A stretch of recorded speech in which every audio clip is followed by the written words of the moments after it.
Hello everyone and welcome to the Street Crime UK YouTube channel. Please don't forget to like, share and subscribe for more content. Today we look at one of the most notorious UK crime legends to ever exist in the UK criminal underworld. Viv Graham was born in 1959 to Hazel and Eric Graham, and he grew up in Highfield, Rowlands Gill, a village on the outskirts of Gateshead.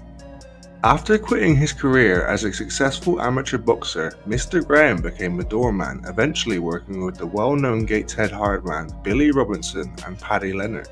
With his irrefutable abilities, a talented 17-stone boxer who could bench press 520 pounds, he was soon operating a small army of doormen himself, and he protected various licensed premises in central Newcastle, Biker and Wallsend.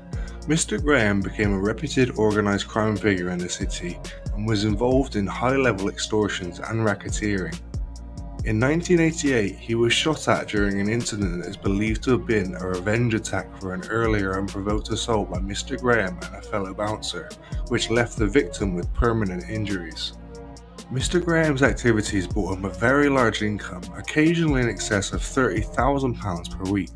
Away from the worlds of bars and nightclubs or enforcement activities, Viv Graham would often frequent bookmakers and was well known for placing bets of over £1,000. However, if he wasn't at the bookmakers, it was also well known you could find Mr. Graham at Andy Webb's gym. He lived with girlfriend Anna Connolly in Walkerville, Newcastle upon Tyne with her children that she had from a previous relationship. Although they were unmarried, they were engaged, and he acted as stepfather to the children, and they viewed him as their father.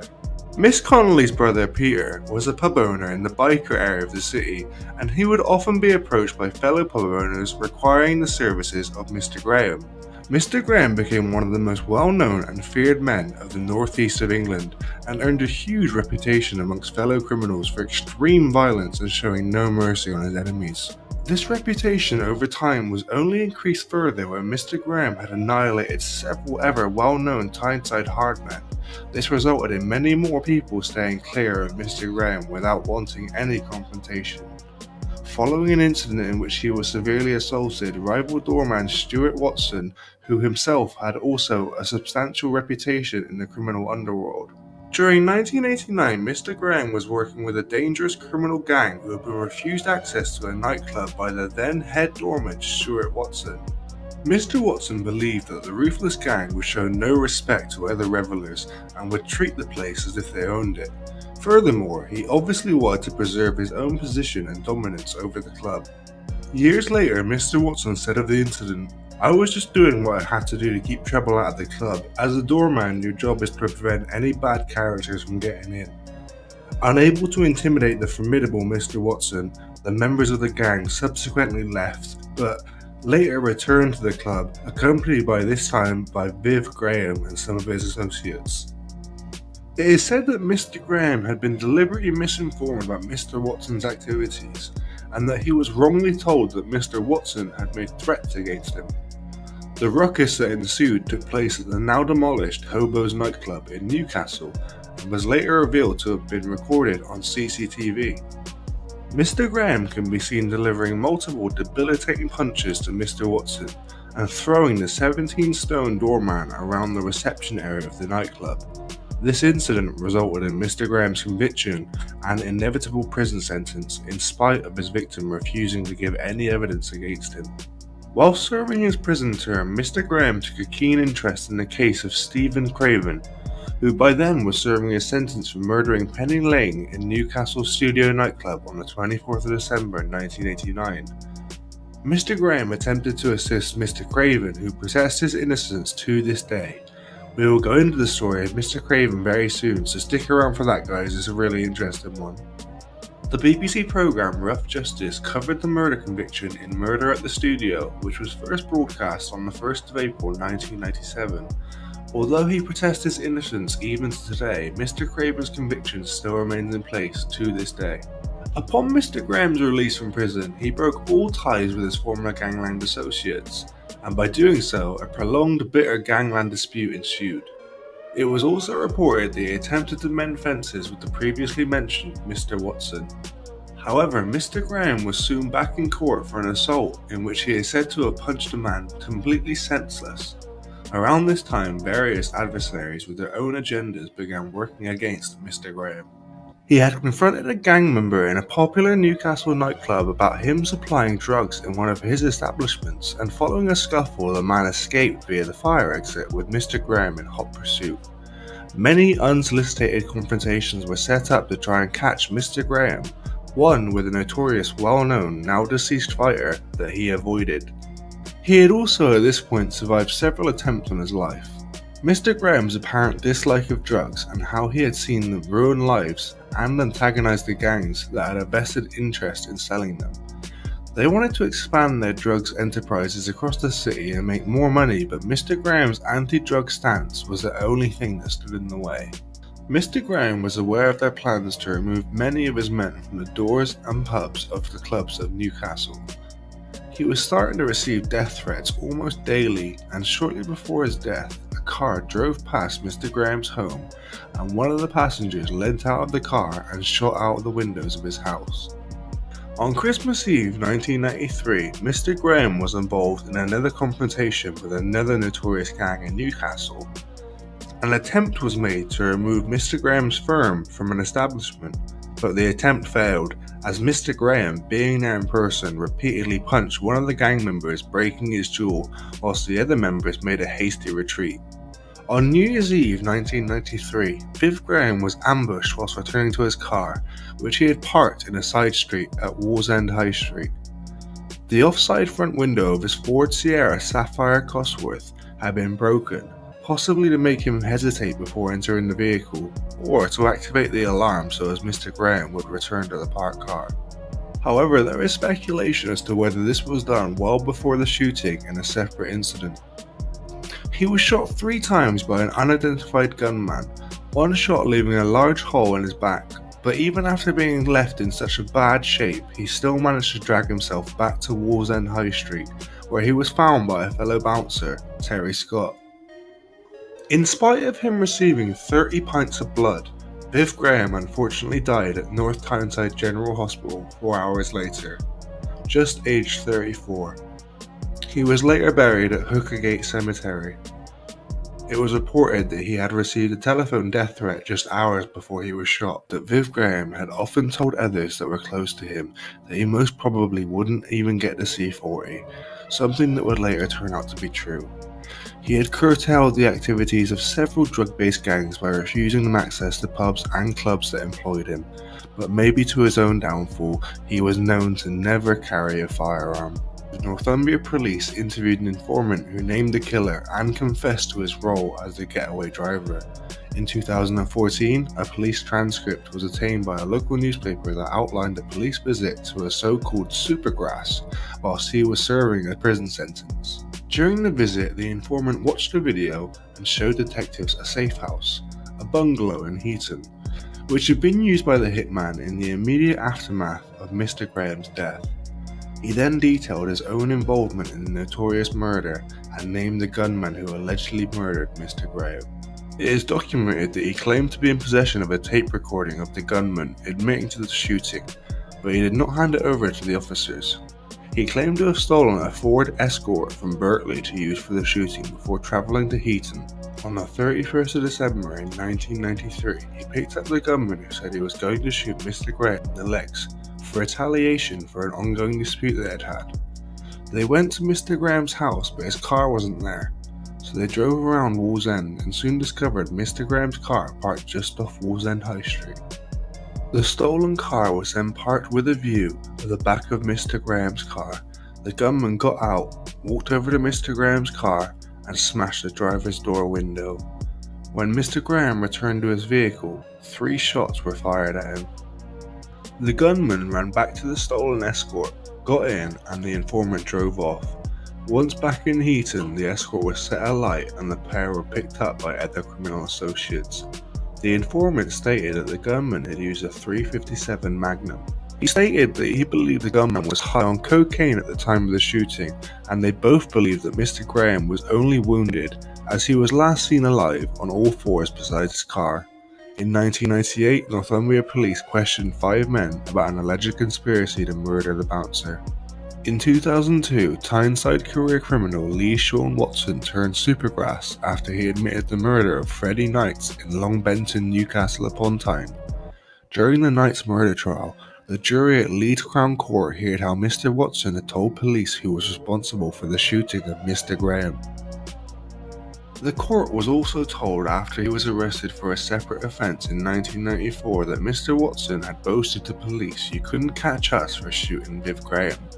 But Mr. Watson's account is widely disputed. Mr. Graham's family offered a £100,000 reward for any information leading to the arrest and conviction of the killers. Over 500 homes were visited and some hundreds of statements were taken. In spite of these developments, no one has ever been brought to justice and the murder remains unsolved to this day. Viv Graham and the crimes he committed will never be forgotten in the UK criminal underworld.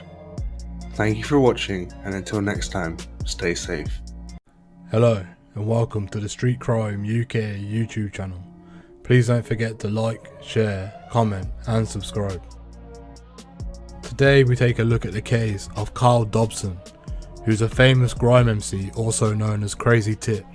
Carl Dobson was born on the 31st of January 1983. He is better known as his stage name Crazy Titch. He is a British grime MC who is now serving a life sentence for murder.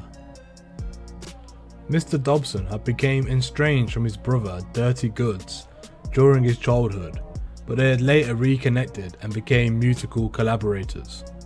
Mr. Dobson had gained underground fame due to his membership of a grime collective called Boys in the Hood, which featured the members Dirty Goods, Titch's half-brother, Crazy Titch and Delta Force. Amongst his better known work was a single that he released called Sing Along in 2004.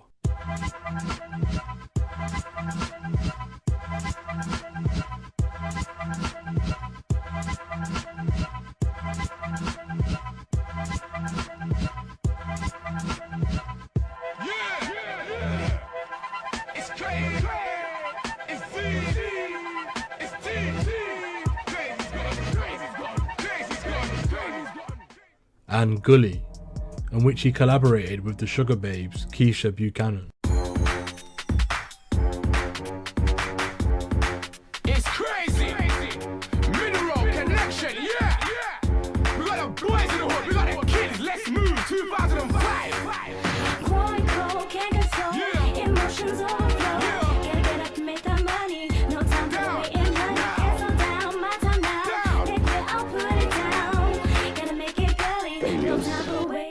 Mr. Dobson also produced a mixtape entitled Crazy Times Volume 1 and appeared on the Grind DVD Practice Hours.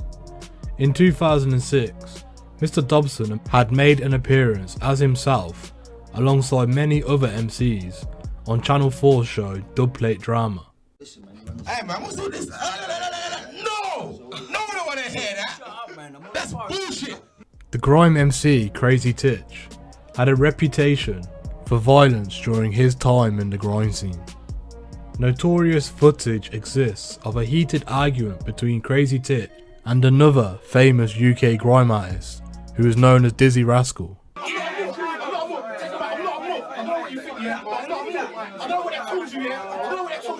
And there is also footage of Crazy Titch allegedly kidnapping a rival and dumping them naked in the countryside.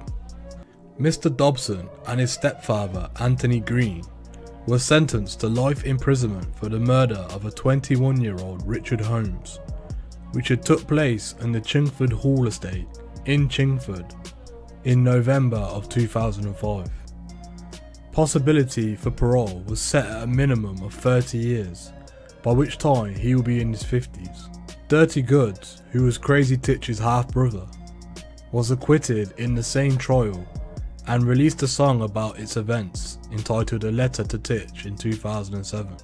The Mac-10 submachine gun used in the murder was found 4 years after the killing. In February 2009, a local drug dealer was sentenced to 7 years imprisonment for its possession. In prison, Mr. Dobson is considered to be a high-profile prisoner and has been able to use prison facilities to record material and hold interviews with the outside media. In 2010, Mr. Dobson released his second mixtape, a sequel to the 2005 Crazy Times, with material having been recorded whilst incarcerated. In 2017, Mr. Dobson appeared on the interlude on Stormzy's album Gang Signs and Prayer, talking to Stormzy over the phone.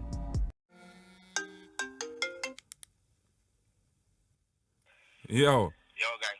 Yes, my brother. You still don't sound sure. No, I'm in the booth right now.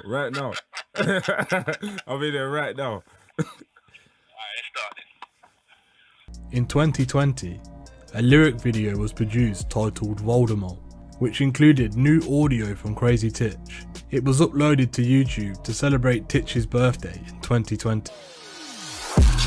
Care not if a man writes hard, man best know that I'm raw. These rappers are just bike halves. What's a man talking for? You can have heart, it's when you... On the 22nd of June 2020, a YouTube channel called Justice for Titch uploaded a video in which Crazy Titch, also known as Carl Dobson, explains briefly details which have led him to be incarcerated and why he feels of why he was wrongly convicted for the crime of murder. Mr. Dobson also asks for anyone who truly believes in him to go and visit his petition page and sign it. As of today, that petition has 14,000 signatures. Rubbish to list up. I think rubbish is a polite way to say, do you know, like that, because there was things I was asking that wasn't happening that could have easily proved my innocence or even disprove some lies that was being told in court. The petition was started by Lisa Stepanovic, and it is a petition to be sent to the Criminal Cases Review Commission. On the petition, it says, "Everyone deserves a fair trial. Justice for Carl Dobson, aka Crazy Titch." The hashtag Justice for Titch campaign is determined that Carl Dobson, aka Crazy Titch, gets justice that has so far been denied to him in the criminal justice system. In 2005, Crazy Titch was a 22-year-old with an exciting future ahead of him. As a pioneer of the grime scene, together with his contemporaries Wiley, Dizzy Rascal and Kano, they were influencing hundreds of thousands of young people across the UK. Their passionate lyric voiced the lived experiences of working class kids while shining a light on our underrepresented communities. Every deprived housing estate was influenced by grime music. It challenged the powers that be and offered a way out. Within months of his career really taking off, Crazy Titch, aka Carl Dobson, was charged with the murder of Richard Holmes in Chingford. Mr. Dobson stood trial in 2006 and was convicted. We believe that the conviction came about because of the combination of injustices. Some of the injustices that Mr. Dobson and his supporters feel that happened are as follows. Character assassination, due to the moral panic over the genre of urban music in the UK at the time. The joint enterprise law, which often convicts individuals for crimes they have not committed, and it is disproportionately young black men who suffer from the joint enterprise law. Anonymous witness testimonies, which deny individuals the right to know their accusers. The police failings, in which the investigation and the handling of witnesses was not done so correctly. The inherent unreliability of eyewitness evidence. The petition states that the evidence in Mr. Dobson's case is unsafe and must be challenged again. Everyone deserves a fair trial. Some of the facts we know are in the court records. It was agreed at trial that Titch did not fire the fatal shot. A supposed eyewitness failed to pick out Crazy Titch from an identification parade close to the date of the shooting. 6 months later, the same witness attended another parade and picked him out after admitting that they had seen a photograph of Crazy Titch in the Evening Standard naming him as a suspect. Another supposed eyewitness, said to have been standing with the identifying eyewitness claiming to recognise Crazy Titch, was unable to pick him out of an identification parade very shortly after the shooting. Also, another supposed eyewitness who did pick Crazy Titch out from a lineup admitted they had seen him in photographs and in newspapers, or had recognised him from music videos. Mr. Dobson and his legal team have been working with the criminal defence lawyer Commons for the past 18 months to take the case back and present new evidence to the Criminal Case Review Commission. They are seeking to overturn the conviction. Mr. Dobson had applied on 2 separate occasions to have his sentence re-looked over by the Court of Appeals. Lord Justice Keane revealed the outcomes of these applications and said the following: "These are the renewed applications for leave to appeal against conviction. This was after leave having been refused by a single judge. On the 2nd of November 2006 in the Criminal Central Court, before His Honour Judge Barker QC, the Common Sergeant, both applicants were convicted of murder and were sentenced to life imprisonment. A co-defendant, Mr. Mahorn, was acquitted of murder and indeed of the alternative of manslaughter. The victim, Richard Holmes, was shot and killed at about 12:45 AM on the 4th of November 2005 outside the community centre of Chingford Hall Estate in North East London. Mr. Holmes was shot 3 times. There was expert evidence that one shot to the leg had been fired from a converted MAC-10 submachine gun. 2 further shots, one to the arm and the fatal one to the back, which had passed through his heart, had been fired from a .45 revolver. There was also ballistics evidence of a 3rd firearm having been at the scene. Mr. Green and the co-defendant, Mr. Mahorn, lived on the estate at the same address. Mr. Dobson, however, lived in Stratford, East London. It was not alleged by the Crown at the trial that the fatal shot had been fired by any of the 3 defendants. That shot was said to have been fired by a 4th man who was not on trial.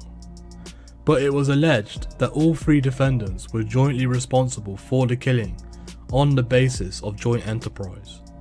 All 3 were alleged to have been part of a gun-carrying group and were to have known what was likely to happen. In interviews, both Mr. Green and Mr. Mahorn denied presence at the scene of the shooting at the relevant time. At trial, both said they had been on the estate at times that evening but were not present or participating at any time of the shooting. It will be apparent from what we have said that all 3 defendants gave evidence at trial. Events that evening began with some form of confrontation between Mr. Mahorn and Sabah Shah, both of whom were involved with the music business. Things had developed from there. A group of youths, including Mr. Shah and his friend Richard Holmes, went to Mr. Mahorn's address.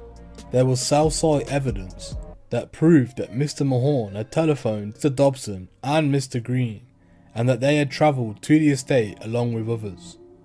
Later that evening, there was a further confrontation between 2 groups, which ultimately led to the death of Richard Holmes.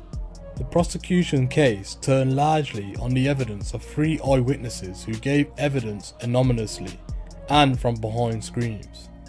They were referred to as A, B and F.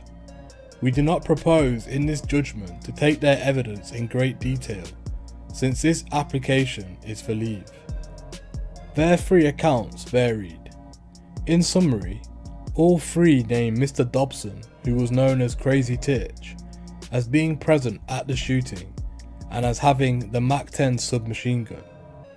The strength of that identification varied between the 3 of them. Witness F identified Mr. Dobson at an identification parade on the 2nd of February 2006. In his evidence, he described Mr. Dobson as jumping around, excited and shaking a gun. Witness B failed to identify Mr. Dobson at a parade on the 28th of January 2006, but she did so at another subsequent parade. The basis of that identification was challenged. Witness A's evidence was that Mr. Dobson was there at the shooting, but she had failed to pick him out in a video identification parade in November of 2005. As for the other two defendants, Witness F said that they were both there. He already knew Mr. Mahorn, and he identified Mr. Green at an identification parade. Witness F described the applicant, Mr. Green, as saying to Mr. Dobson about another man, "He's okay." That man was allowed to walk away. Witness A identified Mr. Green as having been with Dobson at the time of the shooting. She was firm about that under cross-examination and said that she was not mistaken. Her evidence was that she did not see Mr. Mahorn there, but she thought that he would have been there. Witness B said that Mr. Mahorn was there, but that Green was not. There was, however, evidence that she had named Green on the night of the shooting as being present. The Crown also successfully applied to use evidence of Mr. Dobson and Mr. Green's previous convictions to show that this was not the first time that they were involved in gun crime.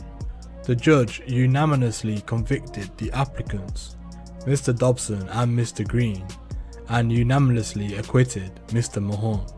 Mr. Dobson and Mr. Green now contend that the verdicts in their cases were perverse as being inconsistent with the acquittal of Mr. Mahorn. In addition, and indeed connected with that first point, they both argue that the judge was wrong to allow in evidence of their previous convictions, which may go to explain the willingness of the jury to convict the two applicants while acquitting Mr. Mahorn.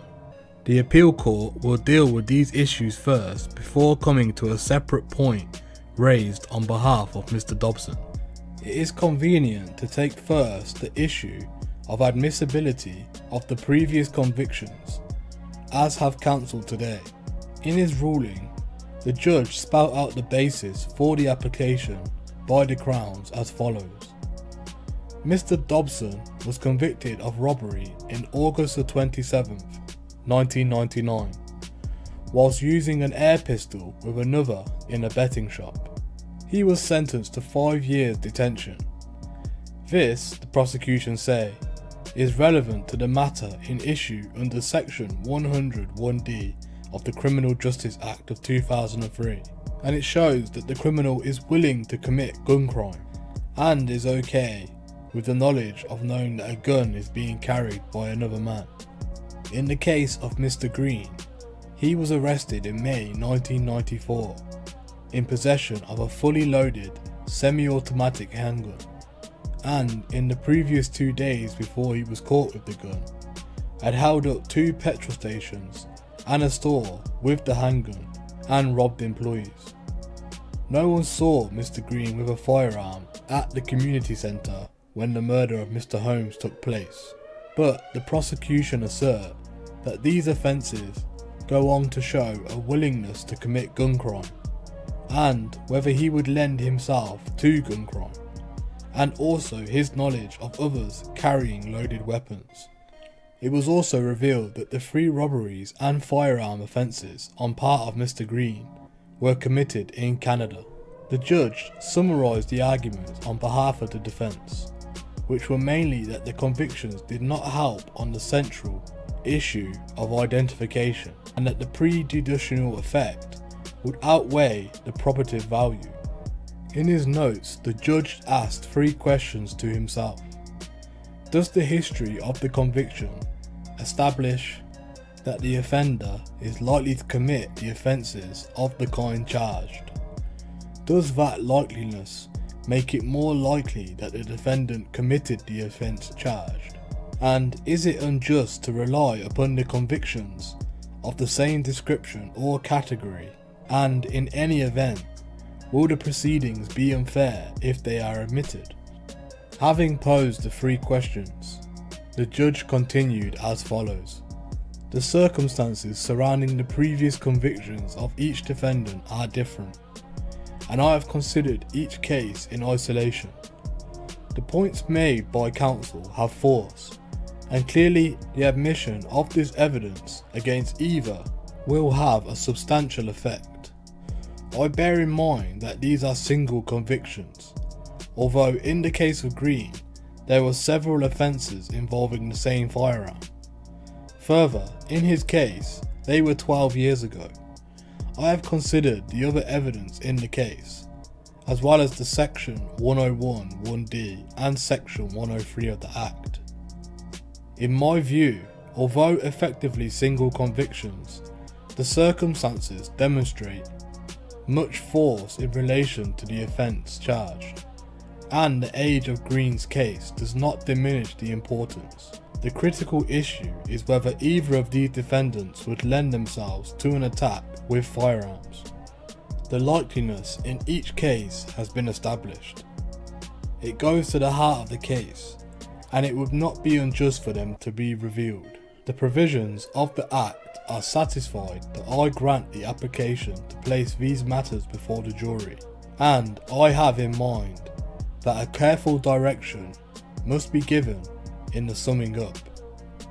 On behalf of Mr. Dobson, Mr. Trimmer QC emphasises that his client's previous convictions was allowed in under Section 101D, which requires it to be relevant to the important matter in issue between the defendant and the prosecution. He acknowledges that the Section 103 renders the issue of whether the defendant has a likeliness to commit the offences of the kind of which he is charged, and this is a matter in issue between the defence and the Crown, except where having such likeliness makes it no more likely that he is guilty. But it is submitted that there was no more important matter in issue to which any such likeliness was relevant. The only important issue, it is said, was whether Mr. Dobson was correctly identified, and his previous conviction could not assist on that. The issue at trial, submits Mr. Trimmer, was whether Mr. Dobson or Mr. Green would lend themselves to an attack with firearms. The only important issue was identity. It is said that the law still retains identity as a special case, despite the Criminal Justice Act of 2003. Something akin to the signature or striking similarity about the previous offences needs to exist before such an offence or offences can be seen relevant to the issues of identity. That was not the situation in the present case. In addition, Mr. Trimmer challenges whether the previous conviction of his client was capable of establishing the likeliness to commit an offence of the kind his client was being charged with, namely murder. Mr. Dobson stresses that the past conviction was for a robbery involving an air pistol. It had happened 5 years ago when Mr. Dobson was still a youth. It was a single offence committed for the purpose of gain. Certainly it was not strikingly similar. Finally, on behalf of Mr. Dobson on this topic, it is contended that it is unjust to admit this evidence because of the prejudice that it involved, and the judge failed to give the jury an adequate direction as to its relevance. The judge should have told the jury to exercise great care in how they use this bad character evidence. It should have been tied to the issue of identity. The decision of this court in Turnbull on identification requires the judge to identify what evidence may support the identification of the defendant. That was not done so by the judge here. On behalf of the applicant Mr. Green, Mr. Borelli QC makes similar points on this ground. While adopting what has already been submitted on behalf of Mr. Dobson, Mr. Borelli also emphasises the argument that the likeliness is of no relevance when the defence is one of the alibi and the central issue is the one of identification, and the correctness of that identification. It could, it is said, only be relevant if the jury had first been sure that the applicant was present at the scene. While he does not go as so far as to say the previous convictions can never be used to support an identification, Mr. Borelli contends that, in the present case, there were two separate issues in respect of the applicants. First, their presence at the scene, which was denied, and secondly, the participation of the killing if they were present. The likeliness it is submitted could only go to the second of those, namely in participation, not in the presence. Furthermore, it is said that the Crown did not seek to have this evidence admitted at trial on the issue of presence at the scene. We turn to consider these arguments. The trial judge posed for himself 3 questions suggested by Rose L.J. in Hansen at paragraph 15. When the Crown seeks the admission of such evidence on the grounds of propensity. We have quoted these questions earlier in this judgment and do not need to repeat them. What was also made clear in Hansen at paragraph 15 is that this court will be slow to interfere with a judge's ruling on the admissibility of bad character evidence if the judge has directed himself or herself correctly. It is only if his judgment as to the capacity of the prior events to establish propensity is plainly wrong, or his discretion has been exercised unreasonably, in the Wensbury sense, that this court will interfere. We agree that this is the approach which should be adopted in the court in cases of this kind. On those principles, it seems to us that the judge here was entitled to conclude that the previous convictions in this case and both the applicants were such as to show the propensity to commit gun crime, whether it be a principal or secondary party. In respect of Mr. Dobson, his was a relatively recent conviction involving firearms for criminal purposes. Even though it is only a single conviction, it could, in our view, suffice. In the case of Mr. Green, his convictions for firearm offences and robbery were earlier in time, 1994, but they were several in number and demonstrated a willingness to carry and use firearms for criminal purposes, if only to threaten. One of the offences involved a loaded firearm. The only purpose of having ammunition in the gun could have been for the possibility that it might have to be used. In both their cases, the past offences, as we have indicated, they both involved the use of firearms. If there was such propensity as the judge found, was it relevant to an important matter in an issue between the defence and the Crown? There was here no dispute that Richard Holmes was shot, and indeed shot by 2 different weapons, and that there were others accompanying the gunman who fired the fatal shots. What was in issue was whether these 2 applicants were the men, or some of the men, who were there and were participating in a way alleged in the murder. There was an important matter in issue. We do not accept that the previous convictions showing a particular propensity cannot be relevant to showing that the defendant was the person who committed the crime charged, merely because identity is put in the issue and the alibi raised.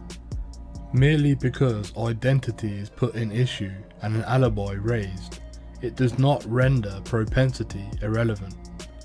It will not by itself be enough to establish the identity, but it may often be capable of supporting the credibility and reliability of other evidence of identification. The point as a matter of principle may be more readily appreciated by postulating more extreme circumstances, as where someone accused of sexual assault of a woman in a street pleads that it is not him and provides an alibi. She identifies him as best she can. Would not evidence that he had several recent convictions for similar assaults be admissible to show that it was him on the occasion now charged, and to support the identification evidence by the victim? We are in the view it would be relevant and therefore admissible, subject of course to the judge's usual discretion. We have taken there what may be a more extreme example, but we do so only in order to make the point more obvious. We do not accept Mr. Trimmer's point about the need for striking similarity in the cases where the main issue is identification. Not only is paragraph 9 of Hansen, which was quoted earlier, contrary to that, but the correct test is now to be found in the provisions of the 2003 Act, and in particular for the present purposes of section 101(1)(d). Is it relevant to an important matter in an issue between the defendant and the prosecution? As Mr. Borelli acknowledged, bad character in a sense of previous convictions can, if they demonstrate in a particular propensity, be relevant in the issue of identity, which was crucial in the present case. We entirely accept that the matter of degree whether the propensity is established and whether the propensity is relevant. We entirely accept that it is a matter of degree whether the propensity is established or whether the propensity is relevant, but striking similarity is not the test.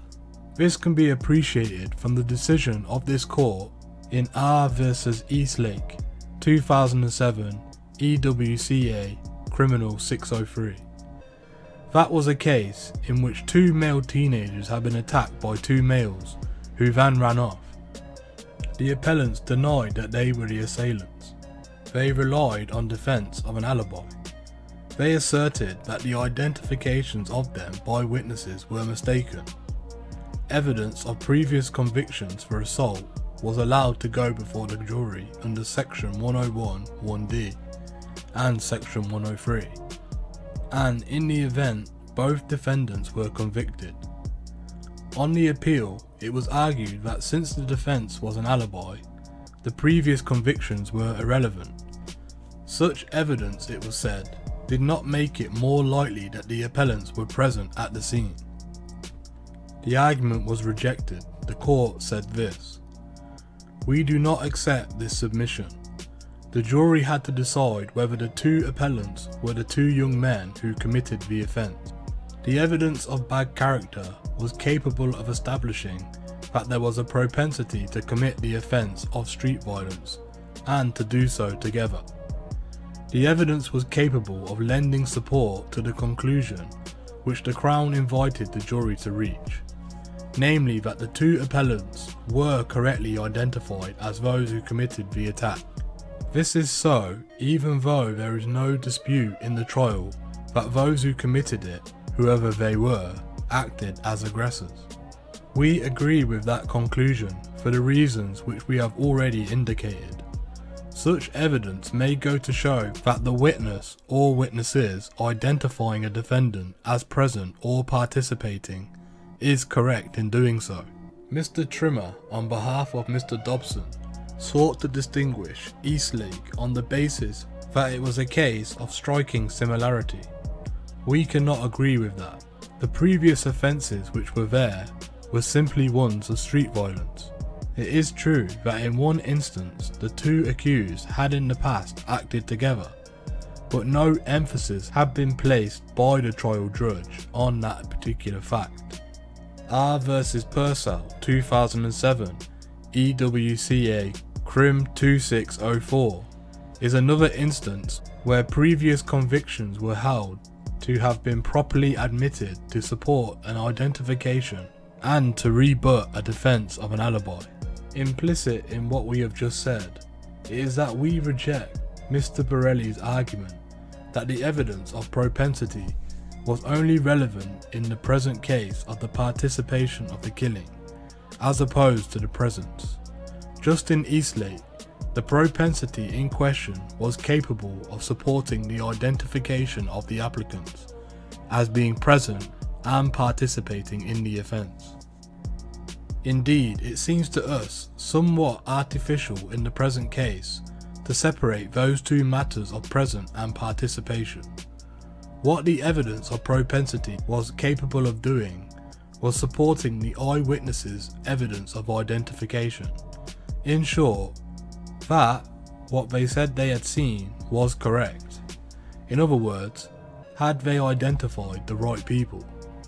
We can see no merit in the argument that the Crown only sought the admission of this evidence on the issue of participation and not on the presence. This is far too narrow of a reading of the judge's ruling. The judge said that this evidence of character goes to the heart of the case. Patently by that, he meant whether the two applicants were present and whether they were involved in the offence of killing. So far as the exercise of his discretion on the justness or the otherwise of admitting these convictions is concerned, we can see no basis for saying that the judge's decision fell outside the range of decisions properly open to him on the evidence. It was not Wensbury unreasonable. He had directed himself in accordance with the proper principles. As to his decisions to the jury, the judge gave the requisitive, careful directions about the previous convictions, along the lines indicated in Hanson and Edwards, 2005, EWCA Crim 1813. Amongst other things, he emphasised that by themselves, previous convictions could not establish guilt. He also made it clear that the jury could not convict wholly or even mainly on the strength of those previous convictions. In our view, he did not need to go no further than he did. Given our conclusion on the relevance on the previous convictions to both the presence and the participation, no specific direction about the relevance of those convictions to the defence of alibi was required. The judge gave the normal direction about the Crown having to disprove the alibi, and indeed repeated it a second time in the course of his summing up. It seems to us that it must have been obvious to the jury that his directions about the possible relevance of previous convictions were relevant to the issue of identity. We say that because it was a central issue in the case. It follows that we can see no proper basis for an appeal on this first and indeed main ground which is put forward on behalf of each of the applicants, Mr. Dobson and Mr. Green. Connected with that, but also said to be an independent ground of appeal on its own right, is the issue with the inconsistent verdicts. It is submitted on behalf of both applicants that the convictions of these applicants is so inconsistent with the acquittal of Mr. Mahorn as to render them unsafe. As a matter of oral submissions, that is the point which has been particularly emphasised by Mr. Borelli, but we take it on board in respect of both of these applications. It is submitted that the cases at trial against Mr. Mahorn and Mr. Green are inextricably linked. We have been taken in some detail through the evidence of the three main eyewitnesses. It is said that to have convicted Mr. Green but acquitted Mr. Mahorn was perverse. As we have indicated already, this overlaps to a degree the other ground, the admission of the previous convictions, in that it is said that the admission of Mr. Green's previous convictions must have been what made the difference, since Mr. Mahorn had none that were put before the jury. The same in effect is said on behalf of Mr. Dobson. In dealing with this as a specific ground, we remind ourselves of the well-established approach as a matter of law to the contention that verdicts are inconsistent and unsafe as a consequence. The legal principles apply whether one is talking about different verdicts on counts faced by the same defendant or different verdicts in respect to two or more defendants. The essential principle is that it is necessary for the appellant to establish that there is a logical inconsistency in the verdicts, in the sense that no reasonable jury, applying their minds to the facts, could have reached those verdicts. It is not enough that it seems surprising that the jury returned the verdicts that they did, or that the appeal court itself might not have returned such a combination of verdicts, had it been sitting as a jury. If there is a possible legitimate chain of reasoning which could explain the apparent inconsistency, this court will not interfere. It is open to a jury to believe a single witness on part or all of her or his evidence, but not accept another part. Those are the established principles. Indeed, this is prayed in aid, of course, of the submissions on his behalf. All of that is true. Perhaps, unsurprisingly, and certainly not unusually, the eyewitnesses' accounts of events differed in certain respects from each other. The jury, for its part, had to access the credibility of each of those witnesses and the reliability of their evidence in the various aspects and in the respect of each of the defendants. They had to evaluate what each of those witnesses said about each of the defendants. The jury then heard each of the defendants give evidence, just as they had to do so with the Crown's witnesses. So here again, the jury had to decide how far they believed each of the defendants. In the light of that complex assemblage of decisions about at least 3 Crown eyewitnesses and the 3 accused, the jury then had to decide whether they were sure of guilt, considering each defendant separately. In considering the cases against the 2 applicants, they also had their previous convictions to consider. It was not illegitimate to take those into account. It seems to this court that, in that complicated situation, it is quite impossible to say that no reasonable jury, properly approaching their task, could have reached the combination of verdicts which the jury did. We do not know what they have made of each of the 3 eyewitnesses and the 3 defendants. As the single judge said, they may have found witness A particularly convincing when she said that she saw Mr. Green there at the relevant time, but did not see Mr. Mahone. That indeed was a point made on Mr. Mahone's behalf to the jury by his counsel. All 3 eyewitnesses said that Mr. Dobson was there and with a submachine gun. The evidence in the case was patently complex. That being so, we could see no prospect of a successful appeal on the basis that the verdicts were logically inconsistent and therefore perverse. Finally, there is a point raised on behalf of Mr. Dobson about a reference by the judge to the internet. It was a reference made at the outset of the case. What he said was this: sometimes people like to look up on the internet and try and find out anything they can about the background. What is there does not matter.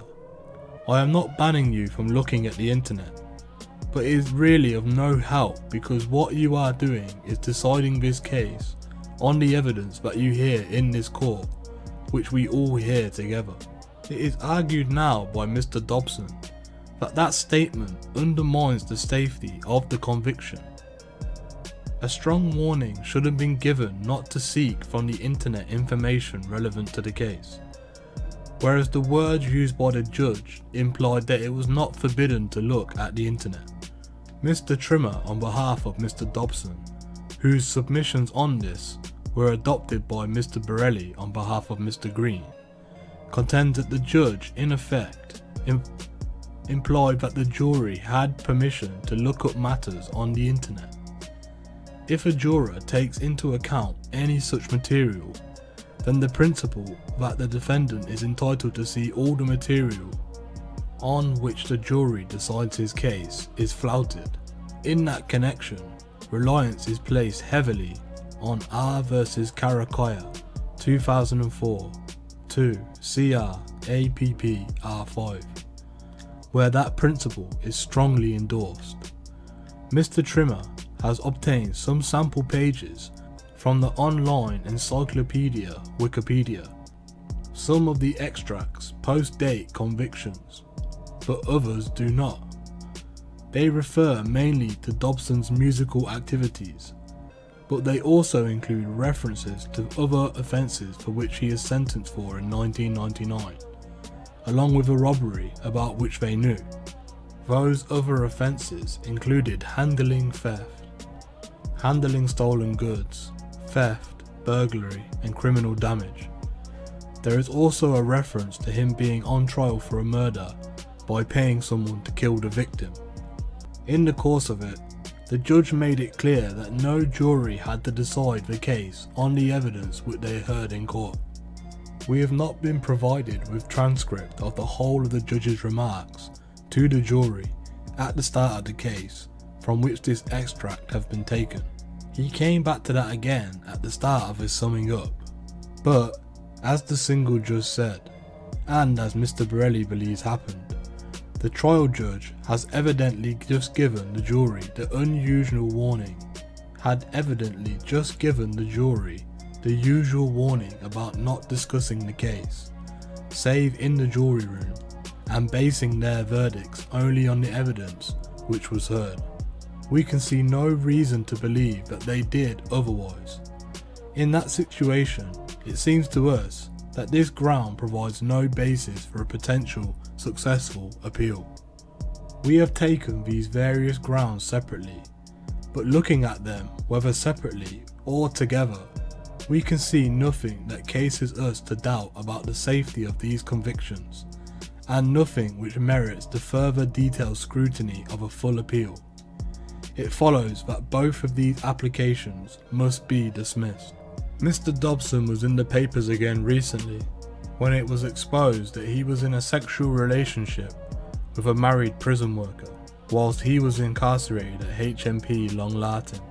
Jody Malins, who worked for a courier firm DHL, bringing supplies to the canteen at HMP Lartin. The police arrested Miss Malins at HMP Long Lartin on suspicion of misconduct in a public office and smuggling contraband.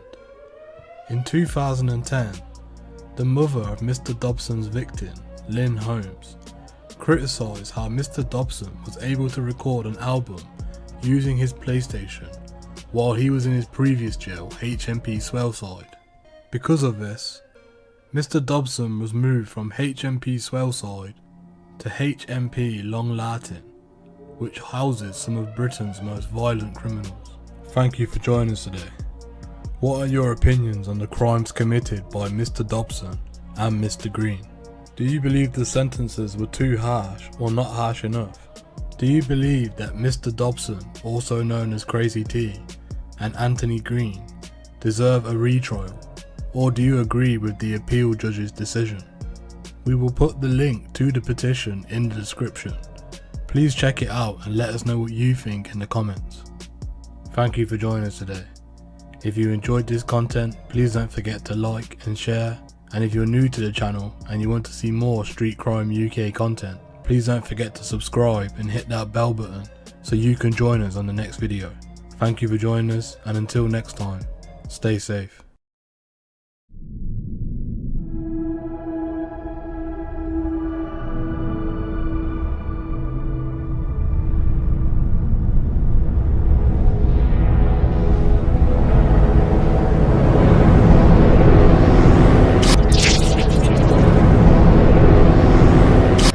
Hello everyone, welcome to the Street Crime UK YouTube channel.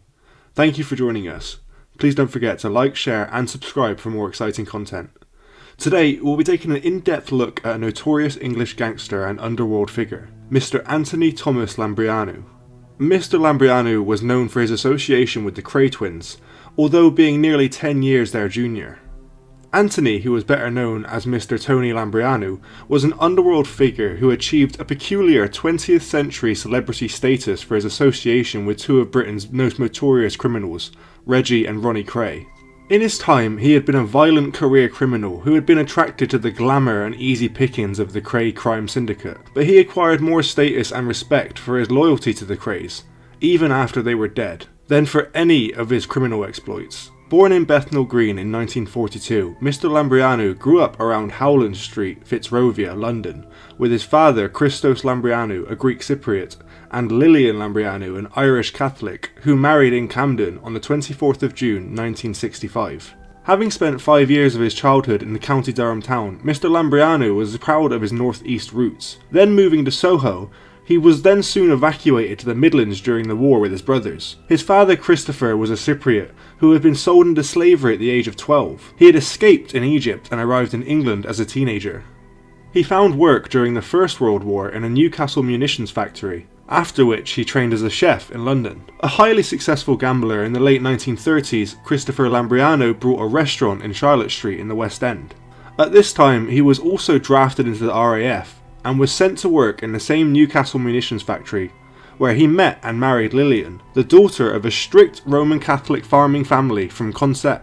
By 1945, he had acquired another restaurant in Charlotte Street and seemed set for prosperity. However, 2 years later, a rat was discovered in one of the restaurants, and Christopher killed it by pouring boiling water over it. At the High Court, he was found guilty of animal cruelty and was forced to sell the restaurants to pay the massive legal costs. The family fortunes took a nosedive from which they were never able to fully recover. Christopher picked up whatever casual kitchen work was available, but this did not prevent the family enduring a spell in a South London workhouse. In 1949, the Lambrianou family was rehoused in a flat in a bomb-ravaged Haggerston, not far from Tony's birthplace in Bethnal Green. Despite Lillian's ferocious defence of her sons, immersed in poverty and the detritus of war, the Lambrianou brothers quickly acquired a reputation as tough guys and petty thieves. As a child, Tony was not averse to hard work, and from the age of 8 he had supplemented the family purse by working for a coal merchant and by selling sheets of race results. By the time he left school at the age of 14 to work for a local bed manufacturer,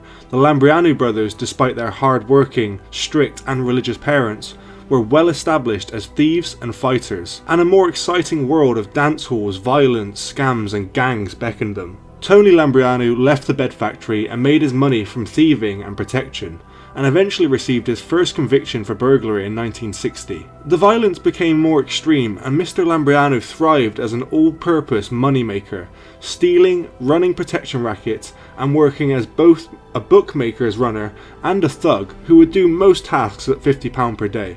He received another conviction in 1961 for housebreaking, resulting in a 3-year probation order. Mr. Lambrianou, who was born in the East End of London, was the third of 5 sons born into his family. However, despite Mr. Lambrianou's strict upbringing, he and his brothers soon began to develop a reputation as thieves and fighters who eventually progressed into UK gangland crime. Named after saints, Mr. Lambrianou's life was far from saintly. As time went on, Tony progressed up the ladder by running protection rackets and being involved in other activities which included being a bookmaker's runner. By this time, Mr. Tony Lambrianou and his brother Mr. Chris Lambrianou were well known and attracted the attention of Mr. Ronnie and Reggie Cray. Tony married a cab driver's daughter, Miss Pat Strack, in 1962, and that year became a father for the first time. Altogether, he had 1 son and 1 daughter with Miss Pat. In 1963, he received his first prison sentence, 18 months for stealing a car, but was released on appeal 9 months later. Tony's older brother Chris was busy forging an even more formidable reputation for reckless and violent adventurism, and both Chris and Tony eventually attracted the attention of the gangsters Mr. Reg and Mr. Ron Cray. 3 years younger than his brother Chris, Tony began to establish himself as a criminal around the Dalston and Haggerston area during the early 1960s. Tony had a small gang consisting of close associates and his younger brother Jimmy, and would visit the dance halls and nightclubs, earning money from protection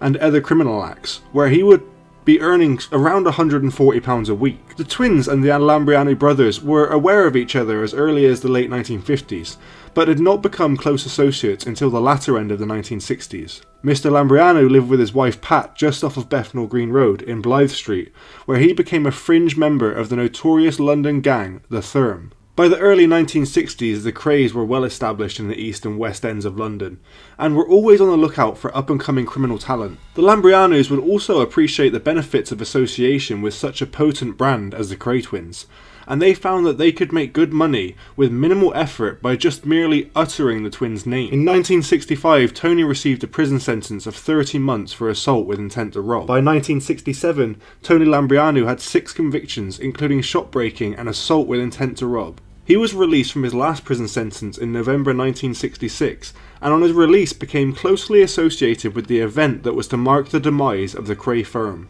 In 1967, Tony Lambrianou and his brother Chris were told they needed to lure Jack McVitie to the basement flat of 97 Evering Road in Stoke, Newington, London for a party.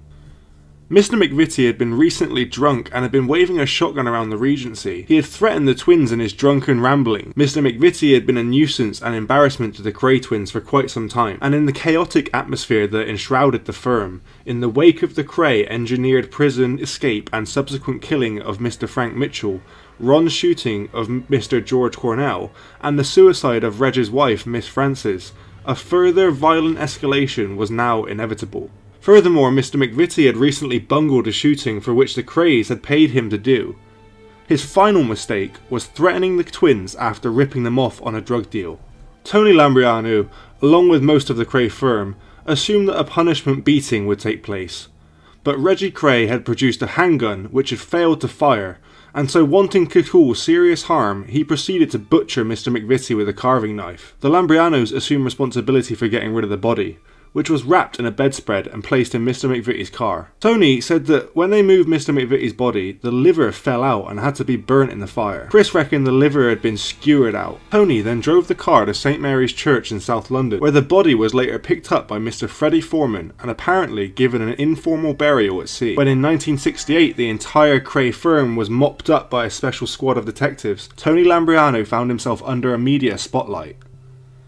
The ensuing trial at the Old Bailey saw several key members of the firm turn Queen's evidence informants, while the Lambrianou brothers remained staunch, tight-lipped throughout all proceedings. The brothers received life with a 15-year recommendation before being considered for parole. Many members of the firm turned Queen's evidence and testified against the twins, but Tony and Chris stood by their principles and defended their honour by remaining silent and completely loyal to their gang bosses. Mr. Lambrianou served 15 years in jail for his part in the murder of Jack the Hat McVitie in 1967, when he was aged 26. At the start of his sentence for his part of the murder of Mr. McVitie, Tony was a 26-year-old father of two, and he was about to serve some very hard time. 3 of his 15 years were spent in punishment blocks as a result of various assaults, riots, and thefts. For a decade, the Cray twins ruled the East End with an iron fist, sipping champagne with Miss Judy Garland and Miss Barbara Windsor, while leaving a trail of blood and broken bones in their wake.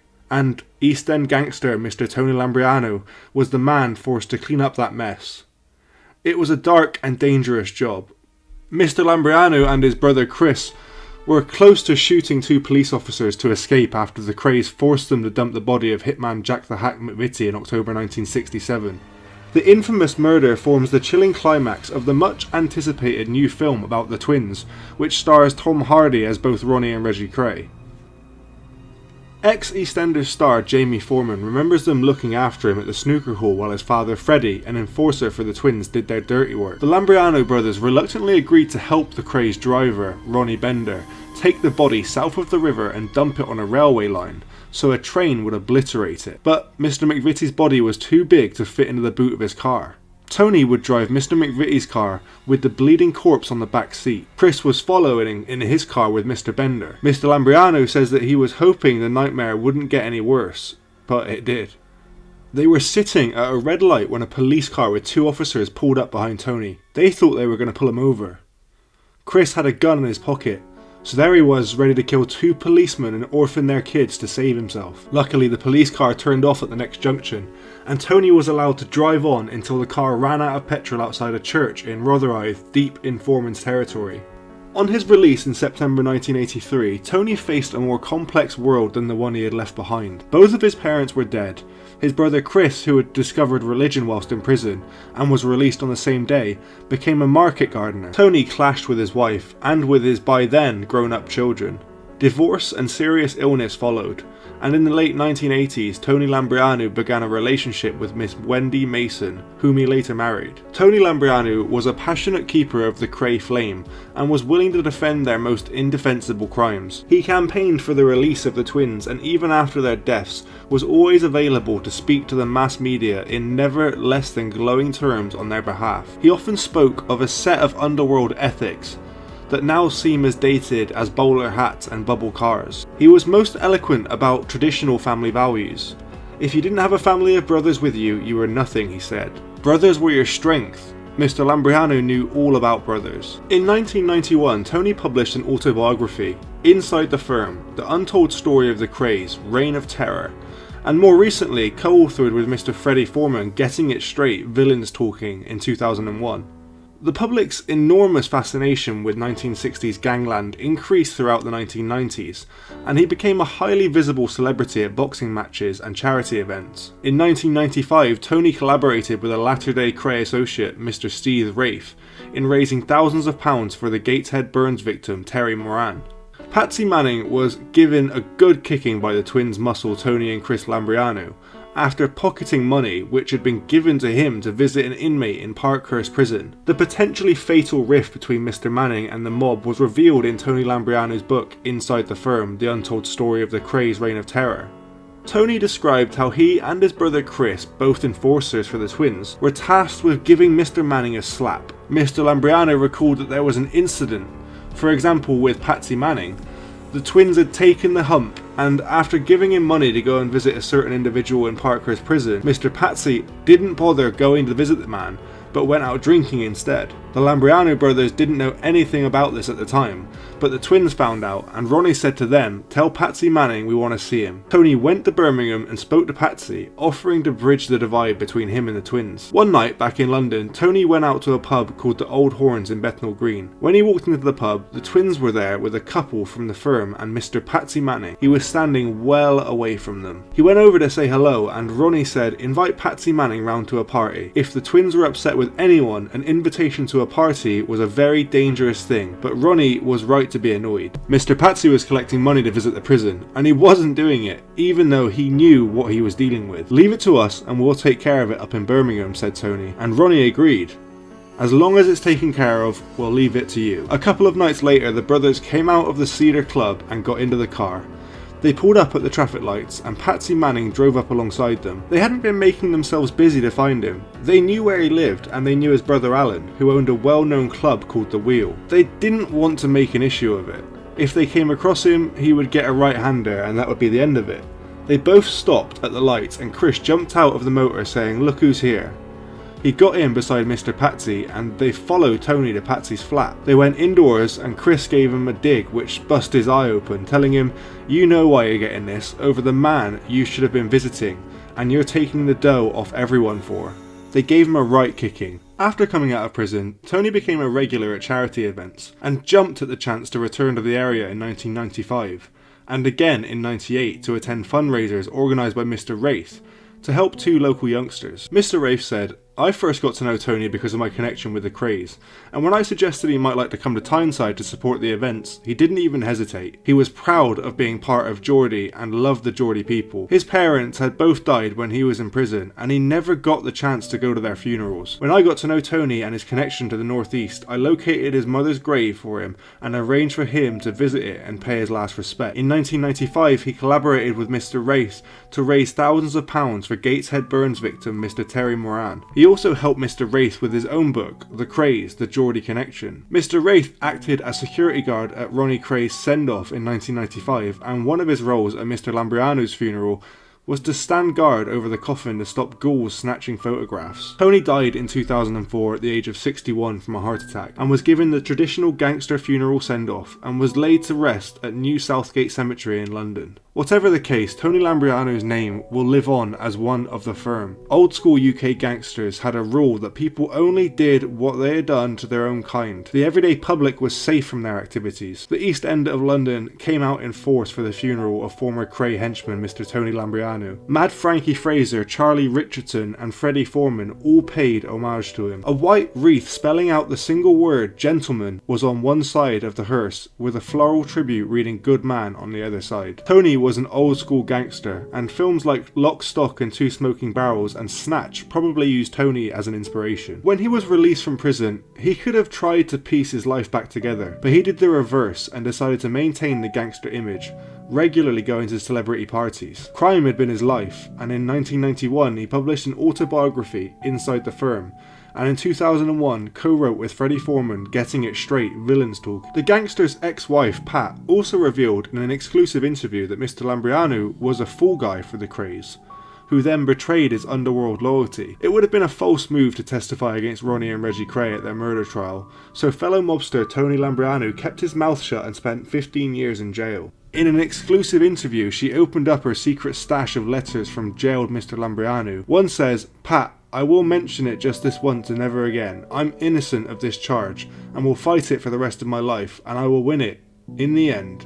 Wait and see." Pat tells how she was left to fend for herself with their 2 children when the Cray twins were jailed and she was abandoned by the mob. Pat, who was 73 at the time, said Tony always said that he was innocent. He was told to take Jack to the party so he could sort out an argument with the Crays. He had no idea that they were going to kill him, but he just kept quiet. He always said, "You can't be a grass in the East End of London." Tony felt that he was a fall guy for the Crays. The Lambrianous were given the job of taking small-time crook Mr. McVitie to a flat in Stoke, where they thought the Crays planned to give him a beating for failing to carry out a hit. Instead, Reggie attacked Mr. McVitie with a carving knife whilst Ronnie held him. Tony Lambrianou was given the job of disposing of the body. It was the culmination of a decade of violence for the Cray twins, who ruled London's East End while mixing it with stars, sipping champagne with actresses such as Judy Garland and Barbara Windsor. In letters that were penned in HMP Brixton the night before his sentence, Mr. Lambrianou told Pat, who still lives in East London, "Well, Pat, as you know, there is only one sentence I can get. But to me, it will mean nothing in the sense of the word. I only hope you take the same attitude as I do. Pat, please God, be strong and have courage, as I'm sure you have. The road ahead is going to be tough, but it will smooth itself in the end." Pat was just a naive 16-year-old schoolgirl when she met Tony at the Tottenham Royal Dance Hall in 1958. She remembers an easygoing and quiet young man. 4 years later, in August 1962, they tied the knot during a modest ceremony at the Old Street Register office. But when Mr. Lambrianou met the Cray twins with his brother Chris over a drink at the Regency Club in Hackney, their lives went into a downward spiral. The Crays, with their associates and their empire of pubs and clubs, became the focus of a huge police probe led by a top cop, Leonard Nipper Reid. Pat said, "I remember when he was arrested. I'd been working overnight as a cleaning supervisor and got home at 6 a.m. At 10 a.m. the doorbell rang and I looked at the window and there were police cars and police everywhere. I knew it was serious, and that's when my normal life just finished. That night changed my life forever." To this day, Tony said, don't worry, I'll sort it," but he never came home. Nipper Reid offered him the chance to help the prosecution, but like Tony always said, there was no way you could be called a grass living in the East End. Pat said when Tony was released from jail in 1983, he wasn't the same man. Prison had taken its toll. She said that he became abusive and attacked her repeatedly. She filed for divorce and got a restraining order the following year. Despite the Cray's glamorous reputation, Pat remembers them not as Robin Hoods, but as cheats intent only on their own gain. She said, "It angers me now. They ruined my life. We had nothing. We'd go to the laundrette to keep warm and they never gave us anything. We were abandoned." Everyone thought that because Tony went to prison, people would say, "You must be alright, he was with the Crays. Don't tell me they never looked after you." But they never did. Not a single penny changed hands. Staying loyal to the Crays didn't help at all. People said that they were the Robin Hoods of Bethnal Green, but that was nonsense. Not in my eyes. They were out for themselves. I blame the Crays for everything. What do you think about the crimes committed by Mr. Lambrianou? Do you agree that he should have kept his loyalty towards the Crays? Let us know what you think in the comments below, and stay tuned for more interesting videos coming your way. Don't forget to watch the videos on the twins, Mr. McVitie and Mr. Foreman, to understand the full picture. And as always, stay safe. Hello, and welcome to the Street Crime UK YouTube channel. Please don't forget to like, share, comment and subscribe. Beginning in at least the 1960s, the United Kingdom gained a reputation worldwide for football hooliganism. The phenomenon was often dubbed the British or English disease. However, since the 1980s and well into the 1990s, the UK government has led a wide-scale crackdown on football-related violence. While football hooliganism has always been a growing concern in some continental European countries in the recent years, British football fans now tend to have a better reputation abroad. Although reports of British football hooliganism still surface, the instances now tend to occur at pre-arranged locations rather than the matches themselves.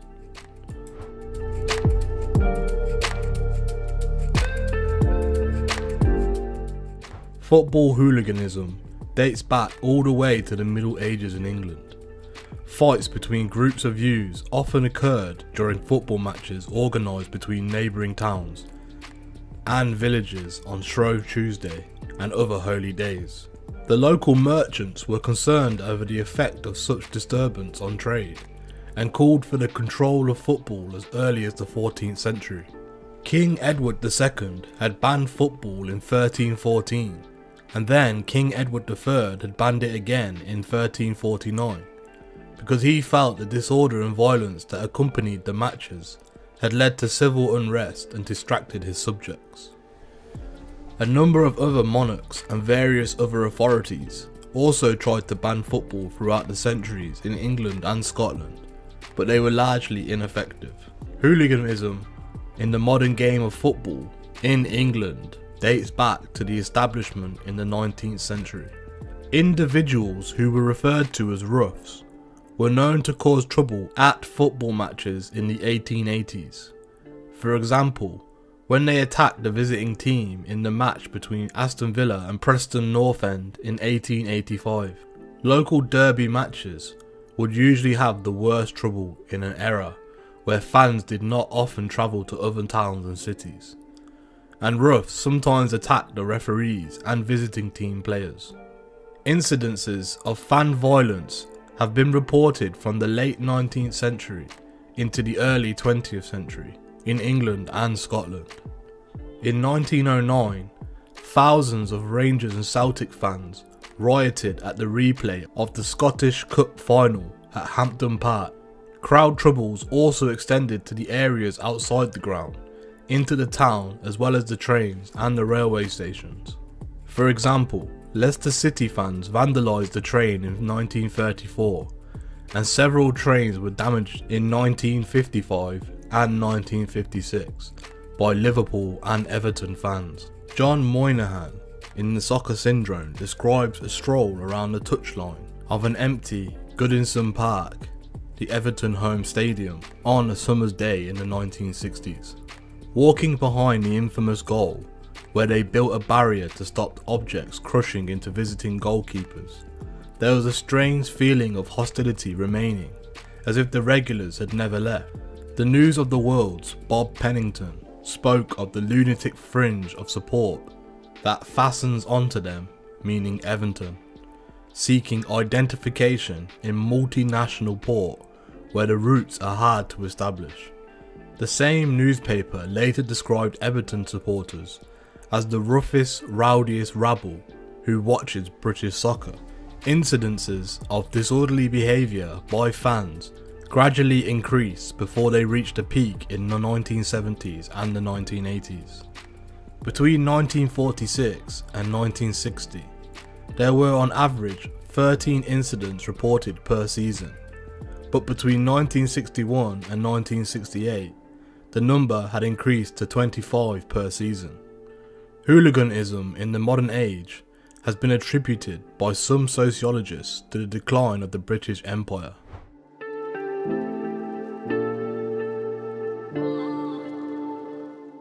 Many organised hooligan firms had emerged in the 1970s, associating themselves with the clubs, such as Arsenal, who had The Herd, Aston Villa had Villa Hardcore, Birmingham City had the Zulu Warriors, Blackpool had the Muckers, Burnley had the Suicide Squad, Derby County had the Derby Lunatic Fringe, Cardiff City had the Soul Crew, Charlton Athletic had the B-Mob, Chelsea had the Chelsea Headhunters, Everton had the County Road Cutters, Hull City had the Hull City Psychos, Leeds United had the Leeds Service Crew, Middlesbrough had the Middlesbrough Frontline, Millwall had the Millwall Bushwhackers, Newcastle United had the Gremlins, Nottingham Forest had the Forest Executive Crew, Manchester United had the Red Army, Portsmouth had the 657 Crew, Queen's Park Rangers had the Bush Babies, Tottenham Hotspur had the Yid Army, Sheffield United had the Blades Business Crew, Shrewsbury Town had the English Border Front, Stoke City had Naughty 40, Sunderland AFC had the Voxies and the Seaburn Casuals, West Ham United had the Intercity Firm, and Wolverhampton Wanderers had the Subway Army.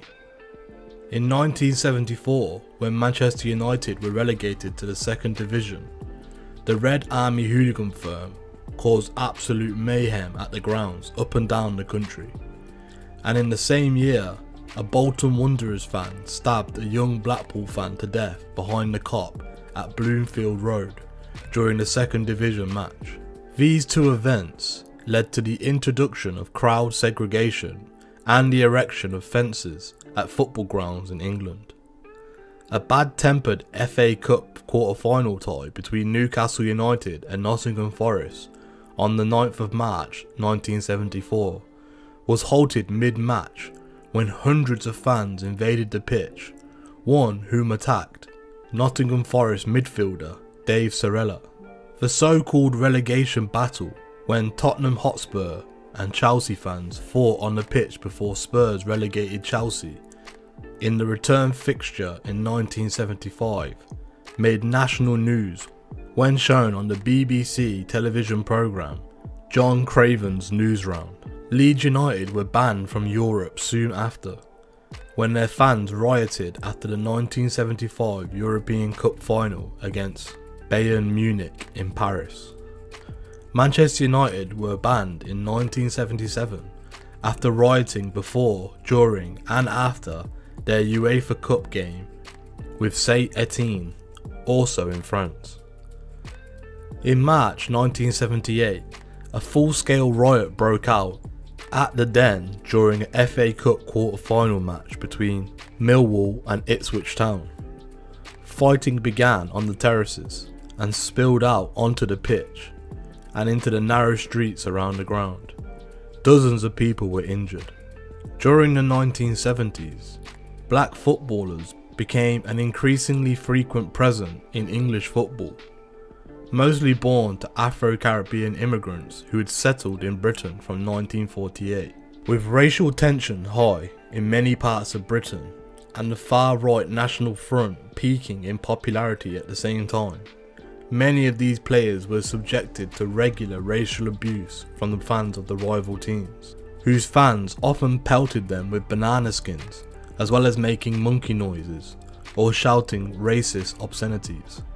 Perhaps the most notable player to suffer this type of racial abuse during the 1970s was Viv Anderson, the Nottingham Forest fullback who became England's first black senior international player in 1978. Black players became an increasingly frequent feature in the English game during the 1980s, and with hooliganism still widespread, incidents of racial abuse continued on large scale.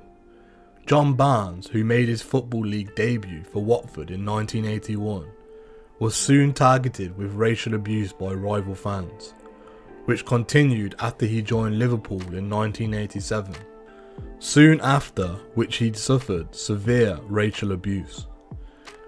In 1984, not long after breaking into the England national football team, Mr. Barnes was racially abused during a friendly match in Brazil by a section of England supporters identifying themselves as supporters or members of the National Front.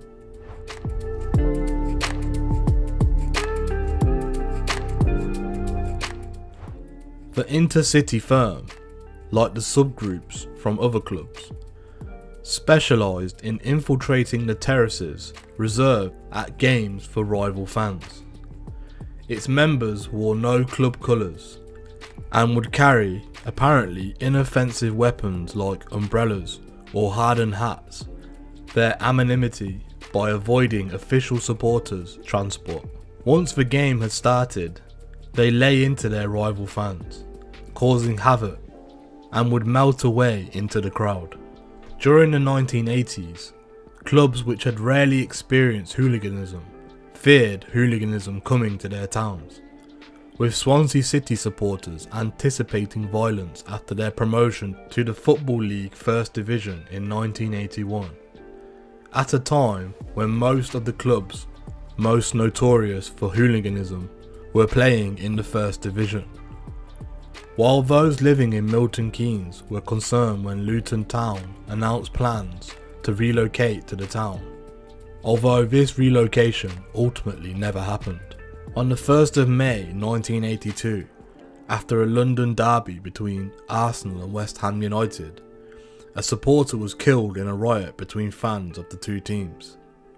On the 5th of January 1985, an FA Cup third round tie between Burton Albion and Leicester City, after the Albion goalkeeper, Paul Evans, was wounded by a block of wood thrown from the City end of the neutral baseball ground.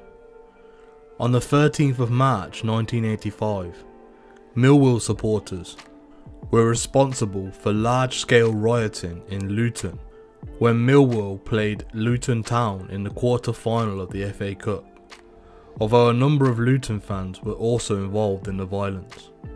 In response, the Prime Minister at the time, Margaret Thatcher, had her government set up a war cabinet to combat football hooliganism in the UK. This was the first of several high-profile incidents of hooliganism in 1985. Certainly, it has been a long time since the followers of the Scottish national team, or Scotland's great club sides, have caused the sickening mayhem which England fans have produced in Belgium, France, Luxembourg, Spain, and Switzerland in the past couple of years. English fans have become regarded in continental football circles as by far the worst in Europe, if not the world.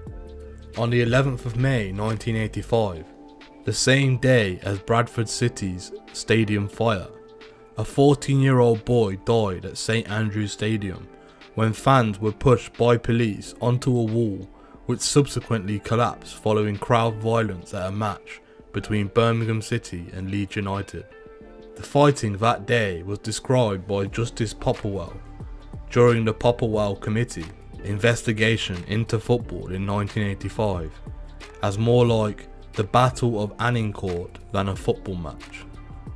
Because of the other events in 1986 and the growing rise of football hooliganism during the 1980s, an interim report from the committee stated that football may not be able to continue in its present form for much longer, unless hooliganism was reduced, perhaps by excluding away fans. On the 29th of May 1985, 39 Juventus fans were crushed to death during a European Cup final between Liverpool and Juventus at the Heysel Stadium in Brussels, an event that became known as the Heysel Stadium disaster. Just before kick-off, the Liverpool fans had broke through a line of police officers and ran towards the opposing supporters in a section of the ground which had contained the Italian fans. Many of the fans tried to escape the fighting and a wall collapsed on them. As a result of the Heysel Stadium disaster, English clubs were banned from all European football competitions until 1990, with Liverpool banned for an additional year.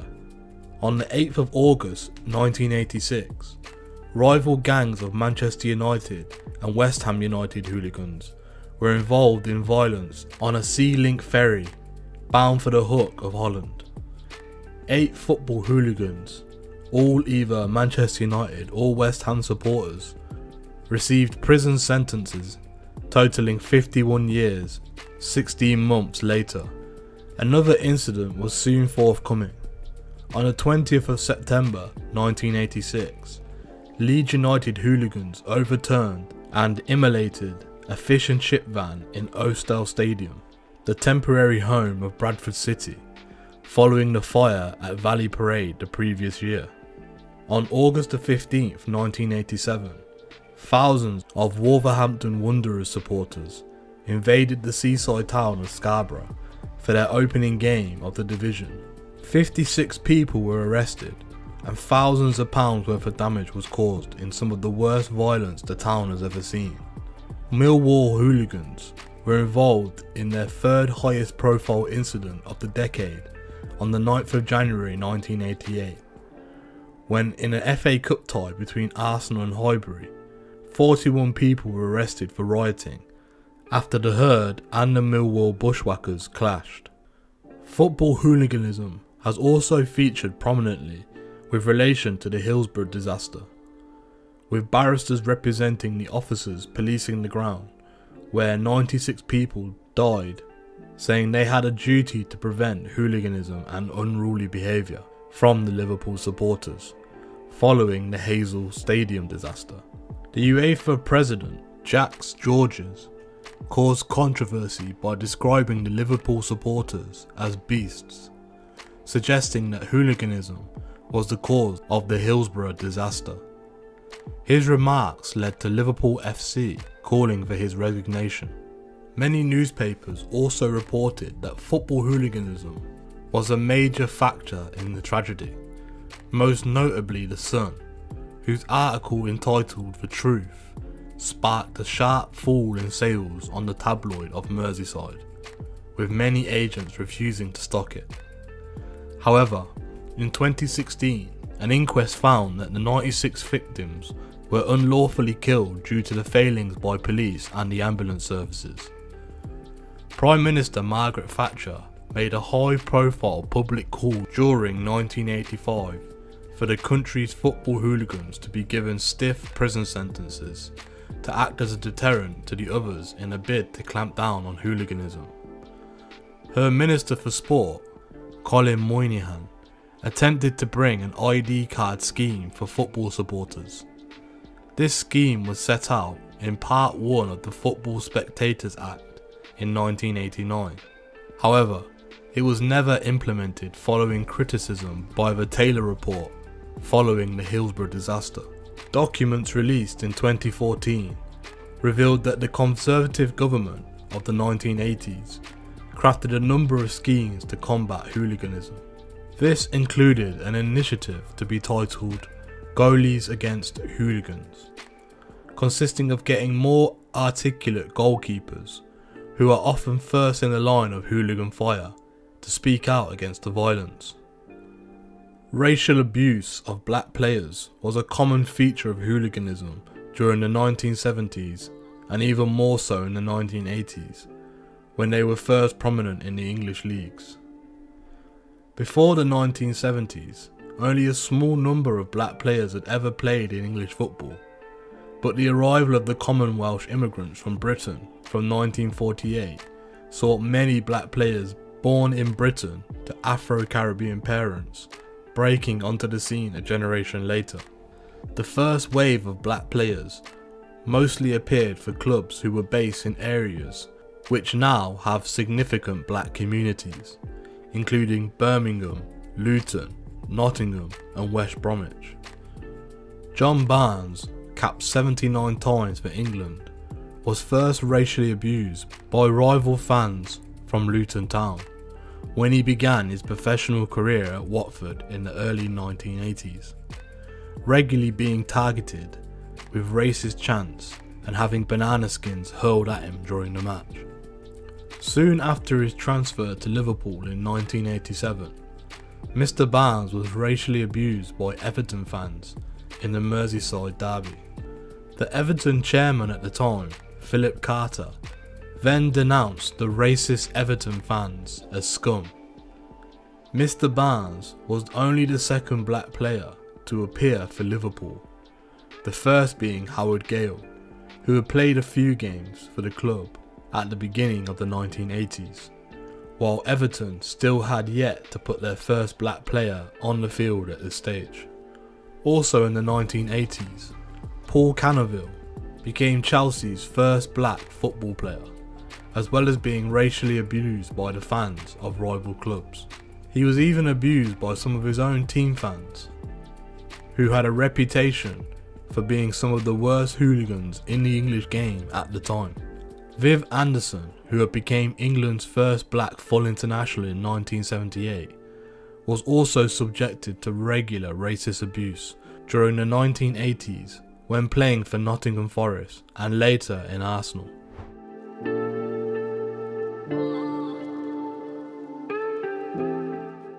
By the 1990s, the hooliganism problem in English football had reduced to the extent that UEFA lifted its ban on English clubs in European competitions.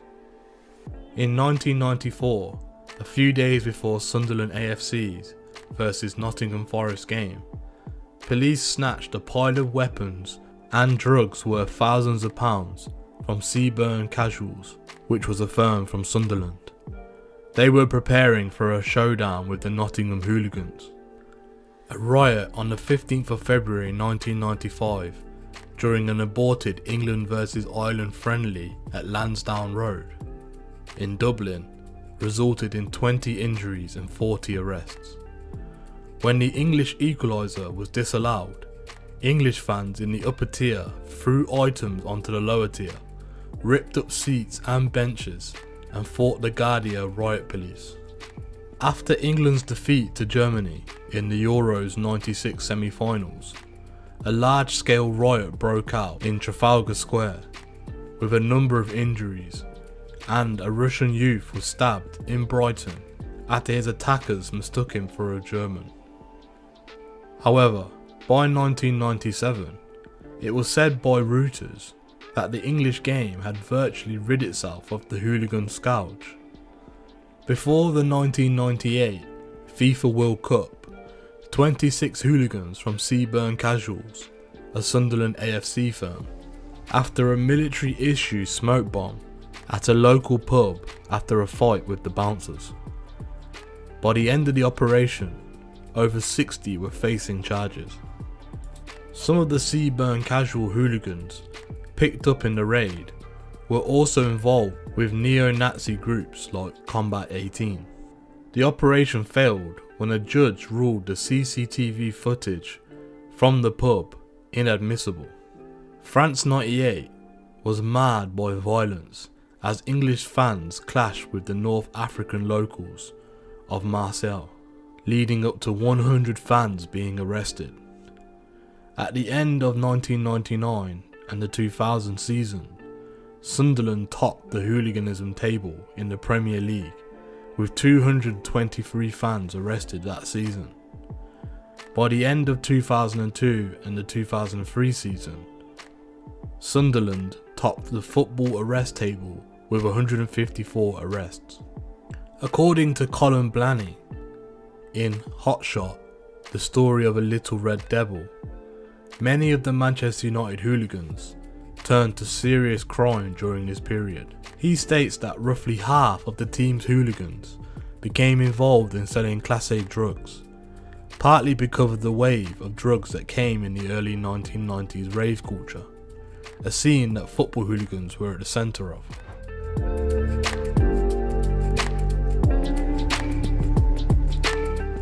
In the 2000s, English football hooligans often adopted clothing styles associated with casual subculture, such as items made by Shark, Burberry and Stone Island.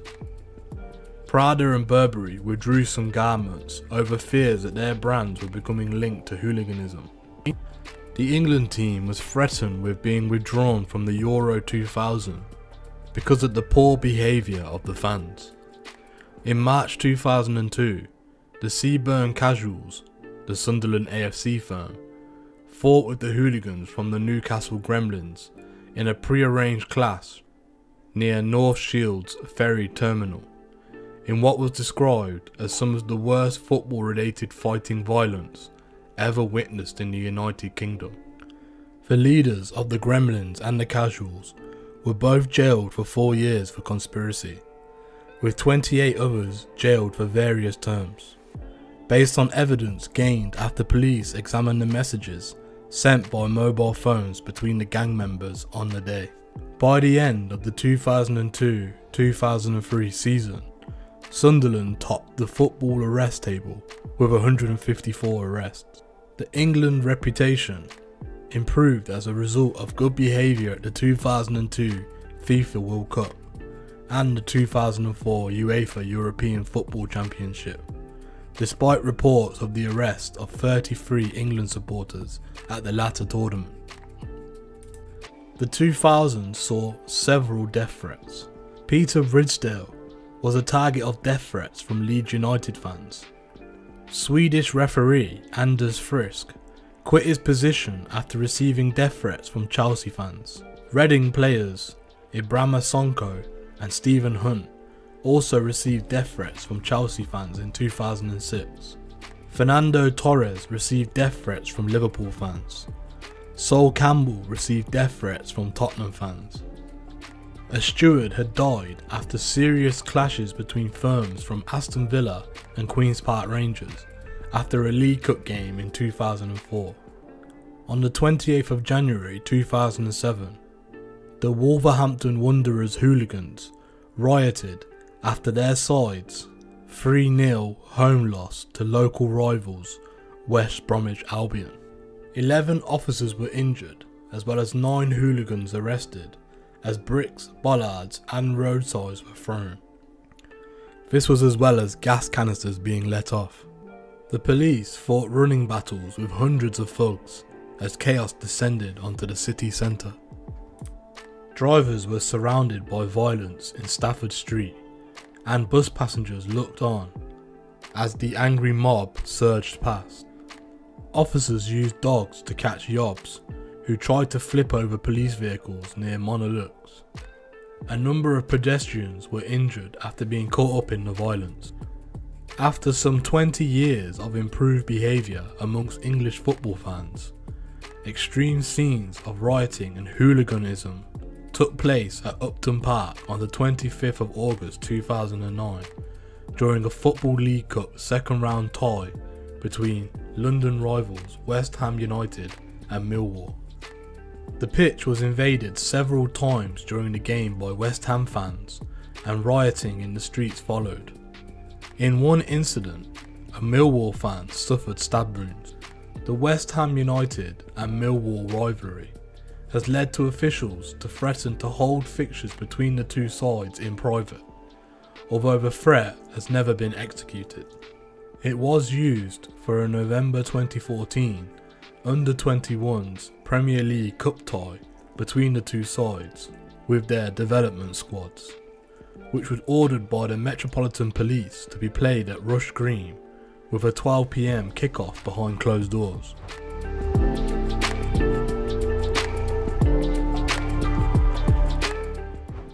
On the 1st of December 2010, supporters of Aston Villa and Birmingham City clashed at St Andrew's Stadium after a second City derby match in the League Cup, and 14 people were injured.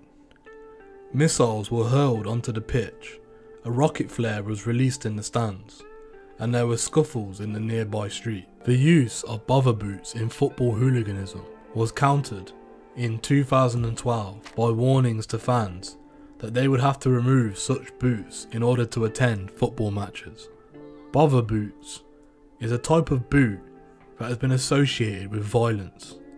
Such boots are generally sturdy design and may be steel toe-capped.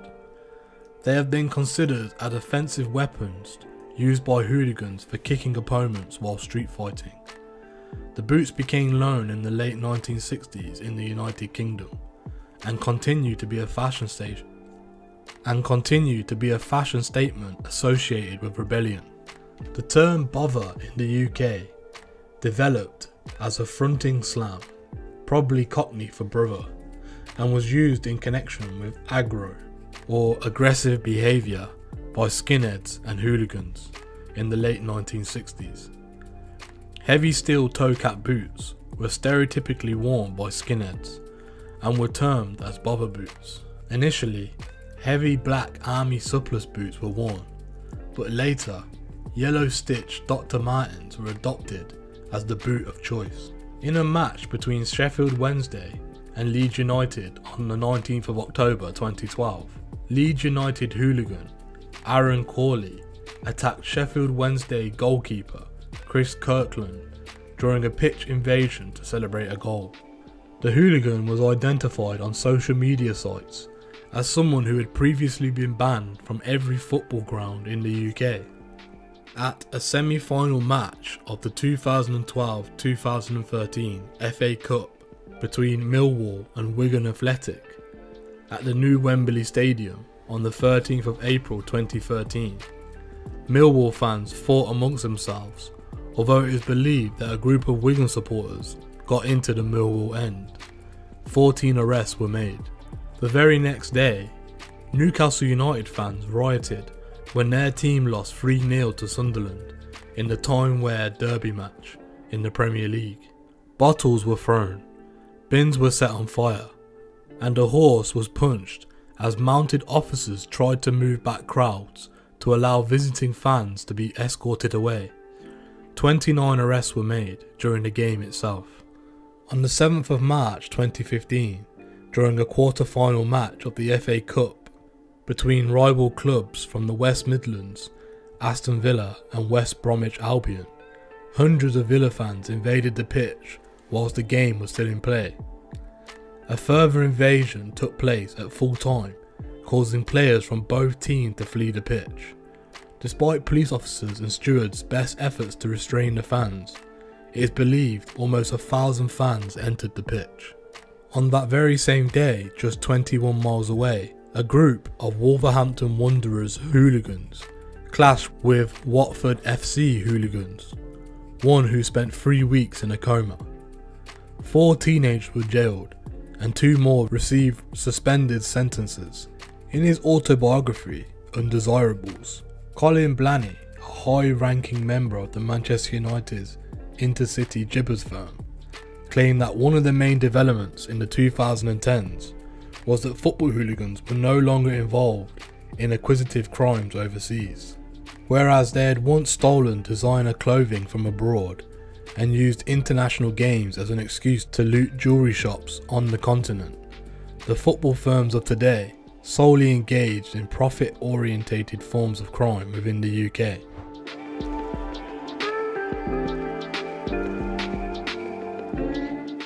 On the day of the UEFA Euro 2020 final between Italy and England, riots broke out on the entrance to Wembley Stadium and in Piccadilly Circus, Leicester Square and Trafalgar Square. 86 people were arrested by the police that day.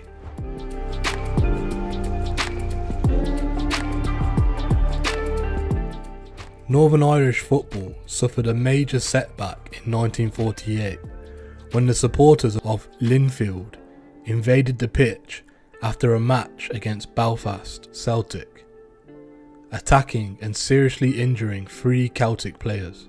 A historical rivalry between Linfield and Glentoran has escalated somewhat in recent years. There were riots in 2005 and in Boxing Day in 2008. In the 1970s, the political troubles in Northern Ireland spilled onto the terraces of football stadiums. This is seen as a major factor in the Derry City leaving the Irish Football League to join the League of Ireland.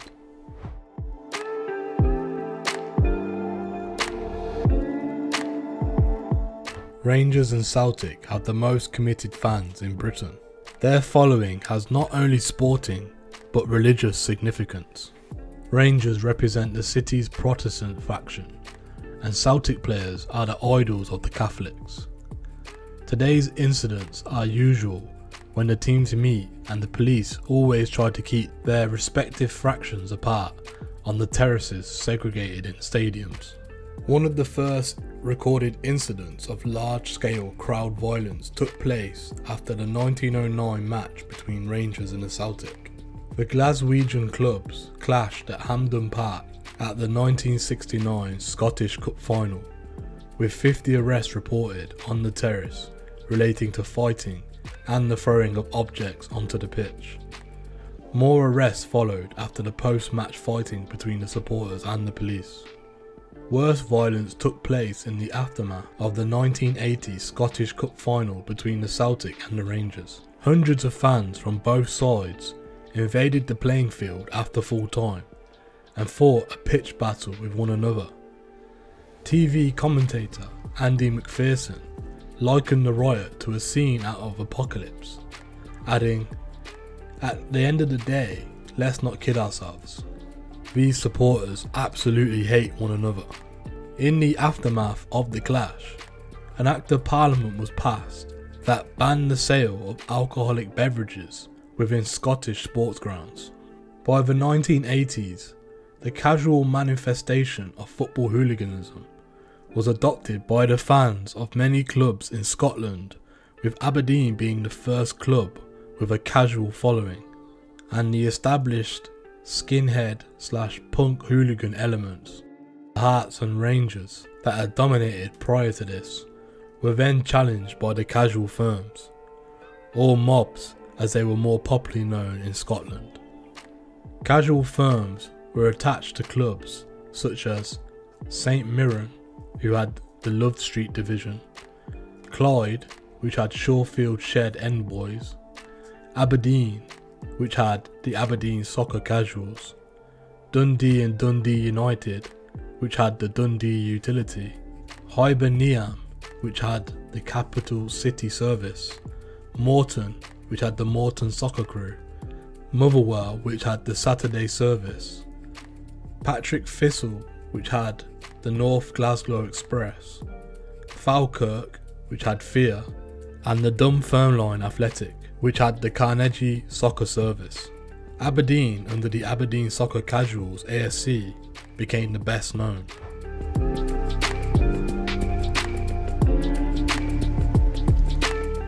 From the 1980s onwards, Aberdeen's ASC and Hibernian's CCS became the most feared casuals in Scotland. The CCS had gained particular notoriety. From the 2000s, hooliganism had declined in Scotland, but Aberdeen, Dundee Utility, Celtic, Hibernian, Hearts, Motherwell, Patrick Thistle, Airdrie, St Mirren and Rangers still have a number of hooligans. While the Scotland's national team's travelling supporters, the Tartan Army, are not generally violent these days, hooliganism does occur in other areas of Scottish football. Pre-arranged fights between firms on match days mostly take place away from the football grounds. Most Scottish football fans are against this behaviour, and authorities have taken several measures to reduce football hooliganism. Celtic and the Rangers are two of the biggest teams in Scotland, and the Old Firm rivalry is one of the most heated football rivalries in the world. The Old Firm rivalry is largely motivated by religious sectarianism and is related to the conflict between the Loyalists and the Republicans in Northern Ireland. Rangers' hooligan element, the IFC, have strong rivalry with Celtic's CSC and Aberdeen's ASC, with Celtic being their traditional cultural enemy. They have also had major clashes with Motherwell, Hibs, Patrick Thistle and Dundee's Utility. At the 2008 UEFA Cup final, when Rangers reached the final, Rangers fans and the ICF rioted in Manchester with huge media spotlight. The oldest rivalry in Scotland is between the Hibernian and the Heart of Midlothian, and contained a sectarian hatred from the outset, as the Hibernian were initially an Irish Catholics only club, and the Hearts represented the Scottish Protestant establishment. However, this aspect of the rivalry is now almost non-existent. At the first ever match between the Heart of Midlothian and Hibernian on Christmas Day 1875, the Hibs fans chased the Hearts captain, Tom Purdy, after allegations of foul play, and since then, the rivalry has escalated into more serious crowd trouble at virtually every game between them over the next 15 years. This continued as an issue between the clubs and the fans indefinitely. In European competitions, the CCS also had clashes with the Belgian hooligans and local residents in 1989 and in 1992. In 2005, they clashed in Ukraine against the Ukrainian hooligans. The Hibernian CCS story has been told in books such as These Colours Don't Run and Hibs Boy, and many stories have been told online by former notable members. During the Euros 96, the CCF, along with Celtic's CSC, Dundee's Utility, Patrick Thistle's NGE, Motherwell's SS, St Mirren's LSD and Aberdeen's ASC organised a well publicised fight with Chelsea, Millwall, Rangers and RD's B section hooligans in the centre of Trafalgar Square. This incident attracted worldwide media attention, with footage of both sets of casuals attacking each other and the police. In the 2000s, Aberdeen soccer casuals, the ASC, had clashes in England at Bradford and Hartlepool and also in Europe. On the 6th of January 2007, came to Airdrie in the 2006-2007 Scottish Cup, with fighting breaking out on the main street.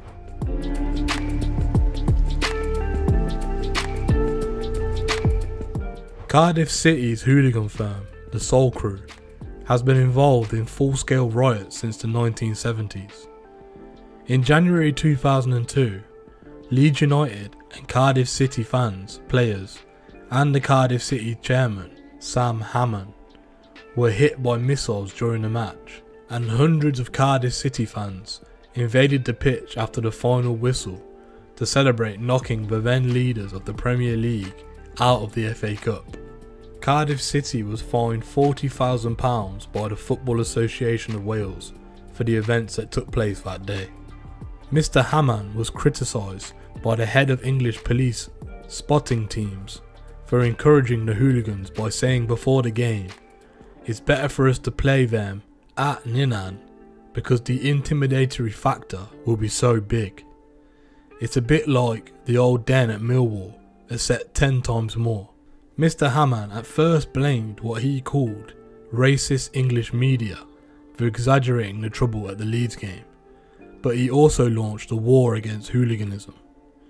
In October of 2004, a BBC report stated that Cardiff had more fans banned than any other football league club, with 160 banning orders against the fans, showing a willingness to stamp out hooliganism. Despite the club's small size, Wrexham Football Club has had a significant football hooligan element known as the Front Line. It has been involved in major riots with many UK firms, such as those in Chester City, Everton, Port Vale, Shrewsbury and Oldham Athletic. Thank you for joining us today. What are your opinions on hooliganism in football in the UK? We will be doing an in-depth story on each hooligan firm in the UK, so make sure you keep an eye out for when it drops. Do you believe it's not as bad as it used to be? Or do you think that it's getting worse? Please let us know what you think in the comments below. Thank you for joining us today. If you enjoyed this content, please don't forget to like and share. And if you're new to the channel and you want to see more Street Crime UK content, don't forget to hit that subscribe button and press the bell so you can join us on the next video. Thank you for joining us, and until next time, stay safe. Hello and welcome to the Street Crime UK YouTube channel. Thank you for joining us. Please don't forget to like, share and subscribe for more content. Today we look at one of the most ruthless killers to ever exist in the UK prison system. A man whose name was used to take out fellow inmates who owed debts, and a man who came to the UK and killed an innocent member of the public in a botched robbery revenge job. So, who was Victor Castigador? Victor Castigador was an illegal immigrant when he moved from the Philippines to Britain in 1985. But way before any of this, going back to his childhood, Victor was raised in Quezon City, a place that was surrounded by active volcanoes, and was a place that was notoriously known as the Ring of Fire. The Philippines was also prone to earthquakes and typhoons, and because of all this, Mr. Castigador had grown up in a very impoverished area. The Philippines has been fought over by countless invaders over the last 100 years, from the Spanish to the Americans to the Japanese. And although the Treaty of Manila saw this newly independent country become a democracy, like so many others that were in it, the country soon slid into a dictatorship.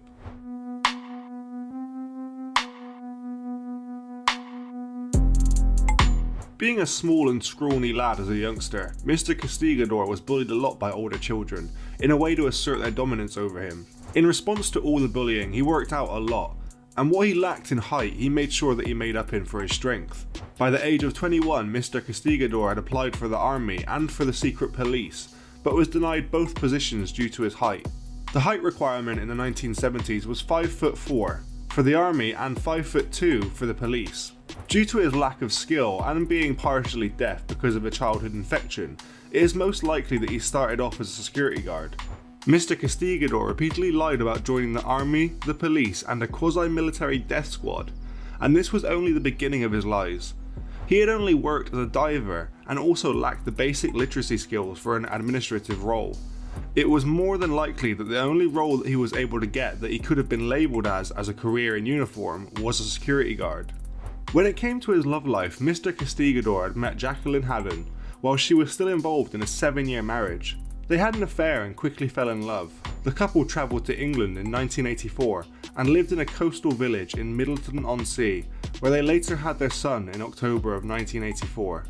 They got married in August 1985, and in October of 1986 their daughter Robin was conceived. Unfortunately, Victor ended up abusing his wife and mistreated his children, and so his wife told him to leave and later filed for divorce. With him now being alone, as a UK citizen with a passport and a legal right to remain, by the winter of 1986, Victor had moved into a relative's flat at Coventry Cross, a council estate in Bow, East London. Being too small for a career in the British military or the police, he headed to the West End in search of a job. Eventually, he came across the amusement arcade at 23 Gerrard Street, open from midday to midnight, Monday to Sunday, with a strict over 18s only policy. The arcade consisted of 2 ground floor rooms filled with 30 pinball machines, penny drop machines, computer games and slot machines. The duty manager was a 24-year-old Yurev Alejandro Gomez from Chile, who was nicknamed Yuri to those who worked there. He was the one that ended up hiring Victor, giving him his job. Victor was one of the 3 security guards who worked in shifts, with 2 on duty always. It was a simple job with regular hours, nice staff and a decent wage. You couldn't really complain about someone that didn't have much work experience.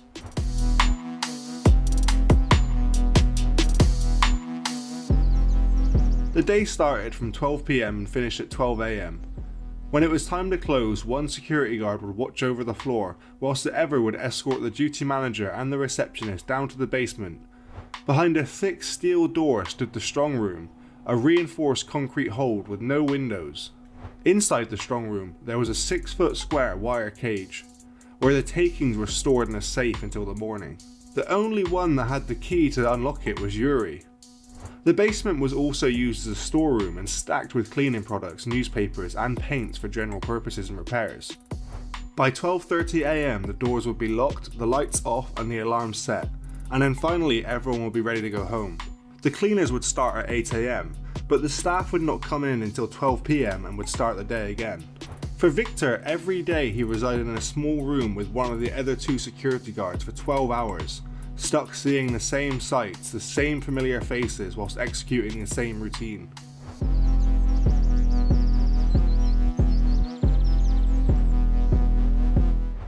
He had been working on the amusement arcade as a security guard, but after working there for 3 years, he asked for a position as a deputy manager. But his low literacy skills and short temper made him unfit for the job.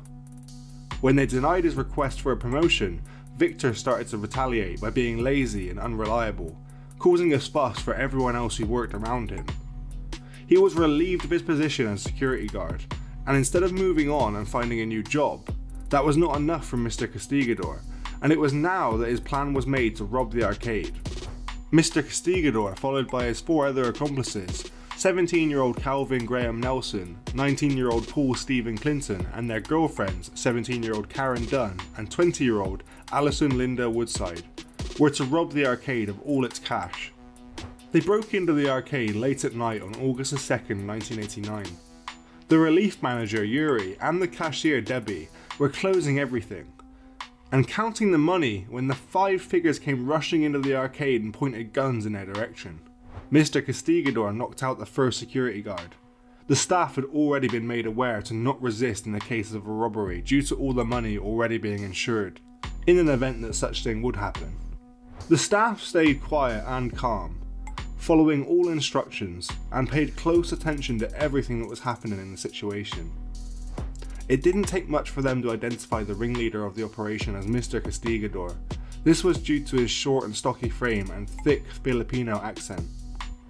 As soon as Yuri had led the gang of thugs into the storeroom where they kept the money, Mr. Castigador whacked him across the head, knocking him down to the floor. Together, the gang were able to obtain around £9,000, but alone that wasn't enough for Mr. Castigador, as he had a deep-rooted problem with the arcade's manager. 3 out of the 4 accomplices decided to leave the scene, which now left Victor Castigador and Paul Clinton to deal with the victims. Mr. Castigador decided that he would force his ex-colleagues onto their knees and tie up the 2 Sri Lankan security guards. As well as Yuri and Debbie, they were all restrained in the inner cage of the security vault, before Mr. Castigador doused them in wise spirit and tossed a lit match and locked the door behind him. They all cried out for mercy, but it fell on deaf ears. Yuri had pleaded that he'd rather he'd be shot to death than dealing with the slow and painful death of being burned alive, but the guns that Victor had brought were all but real. To make sure that they had no chance of escaping or surviving, Mr. Castigador used a metal coat hanger to lock the steel door of the strong room. The 2 security guards unfortunately died from 3rd-degree burns and asphyxiation.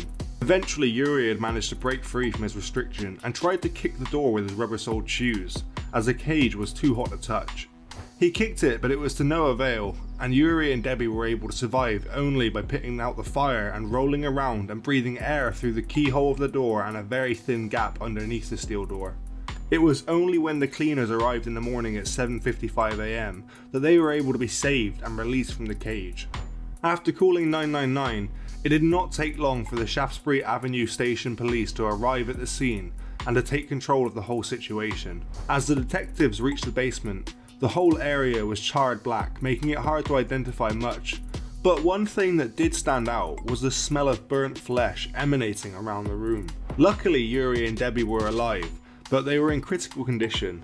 They were excessively lucky to be able to survive the whole night. While the victims were stuck trying to fend for themselves, Mr. Castigador and Mr. Clinton had decided to celebrate the success of the robbery with a meal, going out clubbing and then taking a trip to Torquay, which is a seaside resort town in Devon, southwest of England. As an inside joke, they had amused their taxi driver with their own rendition of the Beatsmaster song Burn It Up. All 5 were arrested a few days later in Torquay and in a joint operation between the Devon and Met police. They were escorted back to Cannon Row police station on April 14, 1989. Mr. Castigador was charged with 1 count of robbery, 2 counts of murder and 2 counts of attempted murder. Calvin Nelson and Paul Clinton were convicted of robbery, murder and attempted murder. On April 14, 1989, Mr. Castigador was charged with 1 count of robbery, 2 counts of murder and 2 counts of attempted murder. Calvin Nelson and Paul Clinton were convicted of robbery, murder and attempted murder, with Calvin being sent to a Young Offenders Institute for life. Paul was held in detention under Her Majesty's pleasure, and Karen Dunn and Alison Woodside were found guilty of robbery. Despite Yuri having suffered from 30% burns on his arms and chest, as well as losing a lung due to the inhalation of toxic fumes, and Debbie with 28% burns on her arms, hands, backs, thighs and lungs, they were able to testify on February 28, 1990.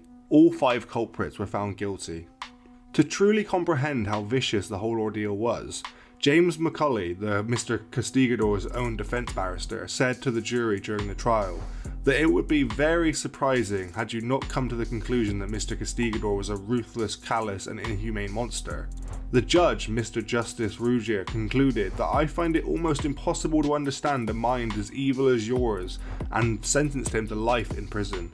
To which Mr. Castigador smiled, looked at the judge and said, "Fair enough."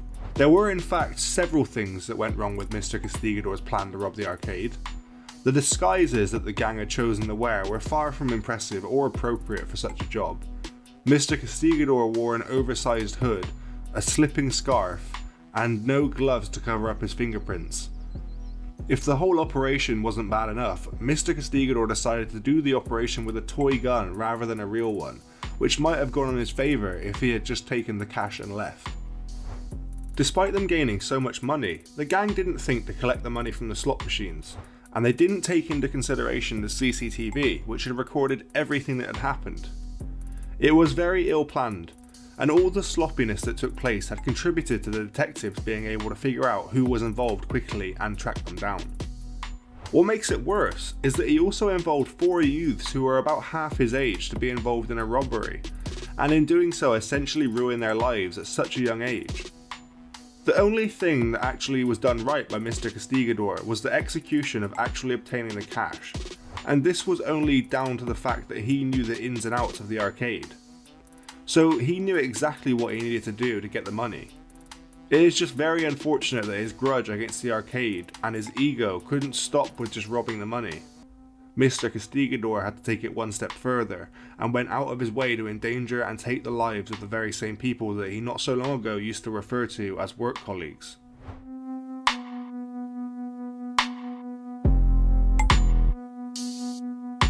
Five years ago, Victor Castigador brutally murdered another inmate and convicted child killer, Sidonio Teixeira, with a rock. He claimed to the judge that it was now his job to punish evil. At the age of 61, Mr. Castigador had wrapped a stone, one that he had got from a fish tank, inside a sock and had thrown many strong blows at such a velocity that the victim, Mr. Teixeira, later died as a result of these injuries on the way to the hospital. The judge heard how it was a premeditated attack that took place at around 9 AM on June the 20th. Mr. Teixeira was currently serving a life sentence himself for the murder of his 3-year-old daughter, as well as his attempted murder of his 9-year-old son. Mr. Castigador had declared him a horrible man and a bully, and stated that if his victim had somehow survived, that he would have done whatever it took to kill him again. It was surprising how Mr. Castigador had reacted considering the way that he treated his own children and wife before his own incarceration. Even though Mr. Castigador was already serving a life sentence for the incident in 1989, he was handed another whole life jail term at Birmingham Crown Court on October 21st, 2016. According to the barrister, Mr. Castigador had a history of violence against other prisoners. He stabbed an inmate in the eye in 2006 and another in 2011. Mr. Castigador has even been recognised as a very established prison hitman by Yami B and Quincy Thwaites, who discussed doing time with Mr. Castigador and how he was a man who had many accomplished hits under his belt.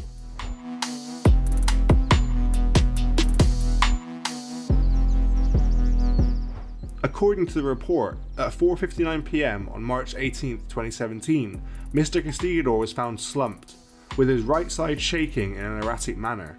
He was breathing, however there was a white frothy liquid spilling from his mouth, and he had also been very sick. The officers put him into a recovery position and called out a code blue across the radio channel, which was code for when an inmate is unconscious or not breathing. According to records, Mr. Castigador had a high pulse of 104 beats per minute, but a normal blood pressure of 107/86. He had no verbal response to officers, however he would open his eyes to express verbal stimuli. Regardless of his crimes, at no time was Mr. Castigador mistreated whilst being taken care of by medical professionals. An ambulance was called immediately at approximately 5:12, 13 minutes after Mr. Castigador was found by the prison guards. It was instructed to hospital staff that for their own safety they had to always have Mr. Castigador in restraints, with double cuffs, and he was escorted at all times by 3 prison officers. One hand was cuffed in front of him, and the other was cuffed to a prison officer by a different set of cuffs. There were times like they had to do a CT scan when they would take the cuffs off, but it wasn't until the next day that they decided to uncuff all of him together. This was due to him being unconscious and ventilated. On March 21st, 2017, Mr. Castigador died of a stroke at the age of 62. Victor Castigador was declared dead at 10:53 AM due to a blood clot that had developed in an artery. Mr. Castigador had previously had to go to the hospital for similar issues back in 2012, as he was suspected of a stroke. After being looked over by doctors, Mr. Castigador was diagnosed with hypertension, a high blood pressure, and fibrillation, an abnormal or rapid heartbeat. Mr. Castigador was prescribed medication, but he refused to take it, and because of this decision, he had to be monitored by prison staff on a regular basis, all the way up until his death. On January the 5th, Mr. Castigador had to undergo a health assessment. It was reported that a healthcare professional had made a brief record of Mr. Castigador's health and made no reference to his history of a stroke or his hypertension and its fibrillation. It's also reported that the healthcare professional also did not check on his vital signs, which included his blood pressure, temperature, heart rate and respiratory rate. Some may consider it as an injustice that he died before he was able to complete his life sentences. It was, however, reported that when it came down to the day of his funeral, no one was there to say goodbye, not even his daughter Robin, who was the only one notified of his death. The crimes committed by Victor Castigador will never be forgotten about in the UK criminal underworld. Thanks for joining us today. If you enjoyed the video, don't forget to give it a like and a share, and leave any thoughts or suggestions you have in the comments section. We love to read through them all. And if you're new but enjoy UK true crime content, then subscribe to see when our newest video releases. And as always, stay safe.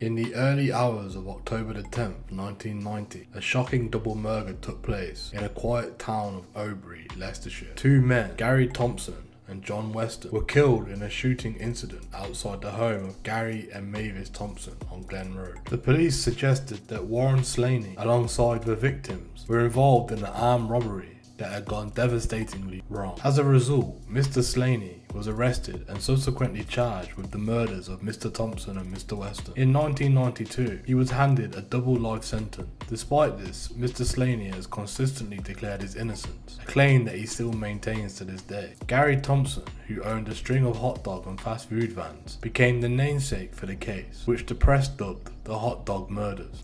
The assailant made off with approximately £60,000, leaving Mr. Thompson and Mr. Weston severely wounded from gunshot injuries, which they later died from. Mr. Slaney, on the other hand, claimed he was at a family party during the time of the shooting and stayed there till about 4:30 AM. 9 witnesses corroborated this account, but despite their statements, Mr. Slaney was still charged with the murder and remained in custody until his trial. Several aspects of the case raised questions about Mr. Slaney's conviction. For instance, the physical description of the killer as provided by 2 eyewitnesses do not match Mr. Slaney. The perpetrator was described as being over 6 feet tall and in similar build to the victim, Gary Thompson. One of them was reportedly heavily built with a thick moustache, a ponytail and a hat. Mr. Slaney, on the contrary, is 5 foot 8 inches, had short hair at the time of the murders, and weighed between 9 and 10 stone. Moreover, crucial evidence that could have proven Mr. Slaney's innocence was apparently not presented at the trial. The defense attorney briefed the QC only 2 weeks before the trial, leaving insufficient time for adequate preparation for Mr. Slaney's defense. Out of the trial's duration, only 3 hours were allocated to the 9 defense witnesses, compared to the 8 days spent on the 3 prosecution witnesses. The Criminal Case Review Commission revisited Mr. Slaney's case and examined evidence, including testimony from new witnesses. Mr. Slaney's mother, Mavis, appealed to the public, saying, "New witnesses have come forward, and if there's anybody out there who can help with our inquiries or knows anything about the murders of John Weston and Gary Thompson, then please come forward and help us to end this travesty of justice." Mr. Slaney continues to fight for his freedom, spending the past 21 years in a prison cell and often in solitary confinement, asserting his innocence throughout. The ordeal has also had a tremendous strain on his family, who have faced years of intimidation, including multiple death threats.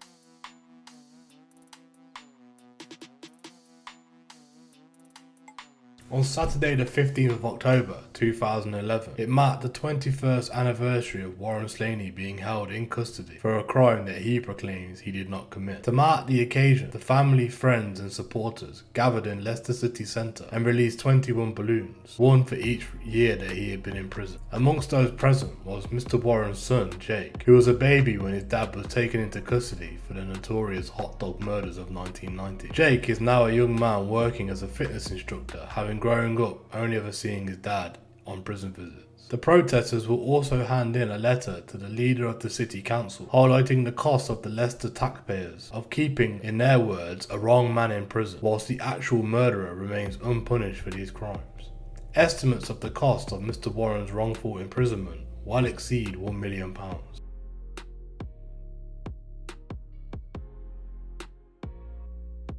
An application was made to the CCRC in 1999. Warren Slaney's case, whilst initially refused, was being re-examined by the CCRC following a recent discovery of new evidence. The campaign has brought support from Dr. Michael Norton of the Innocent Project, based at Bristol University. In 2002, Dr. Michael Norton conducted a report for the Miscarriage of Justice organisation, Mojo, and showed that miscarriages of justice were costing the public purse in excess of $200 million a year in the following 4 areas: the cost of imprisonment, legal aid, compensation, and the CCRC. This does not account for the other costs such as welfare payments for dependents and the loss of taxes that will have been paid into the public purse. Dr. Michael Norton said, "Every wrongful conviction has far-reaching implications for us all. The total waste for the public resources in today's terms amount to in excess of £1 million, and it is rising. It is certainly an aspect of miscarriages of justice that is largely overlooked. The scale of the problem indicates that each case must be investigated thoroughly. A conservative estimate for Warren Slaney's case stands at well in excess of £1 million in his trial, appeal, and police investigation." You may wonder what this means to you. People aren't aware just how much public money is being absorbed by miscarriages of justice. Money that could be better used on services such as education, health, and provisions for the elderly. West Midlands Against Injustice, Innocence Manchester, and the Innocent Project Bristol are all supporting Warren Slaney. Some of the points being raised by those seeking a retrial for Mr. Slaney is: the physical descriptions given by eyewitnesses do not match Warren Slaney's appearance. Witness 1 said that the perpetrators were over 6 foot and the same build as Gary Thompson, who was about 21 stone. Witness 2 said that one was 6'6", broad, heavily built, with a dark tan, a big moustache, a hat and a ponytail. Warren Slaney is 5'8", white, clean shaven, and had very short hair. At the time he weighed between 9.5 and 10 stone. 9 witnesses were with Mr. Warren at a party until 4:30 AM on the morning of the murders. A crucial prosecution witness testified in court that she had falsified her statement to the police. This statement implicated Warren Slaney directly in the robbery. The man who disposed of the gun admitted that Mr. Slaney had nothing to do with the murders, and this statement was not used in court. Warren was accused of firing the Beretta handgun which killed the 2 men. Shots fired displayed a great degree of accuracy. Mr. Warren had previously suffered hand injuries, which resulted in insertions of metal plates. He would not have been capable of such an act because he would not have been capable of pulling the trigger. This medical evidence was never used by the defense. There was no forensic evidence to link Mr. Warren to the murders, although the police searched his home 4 times.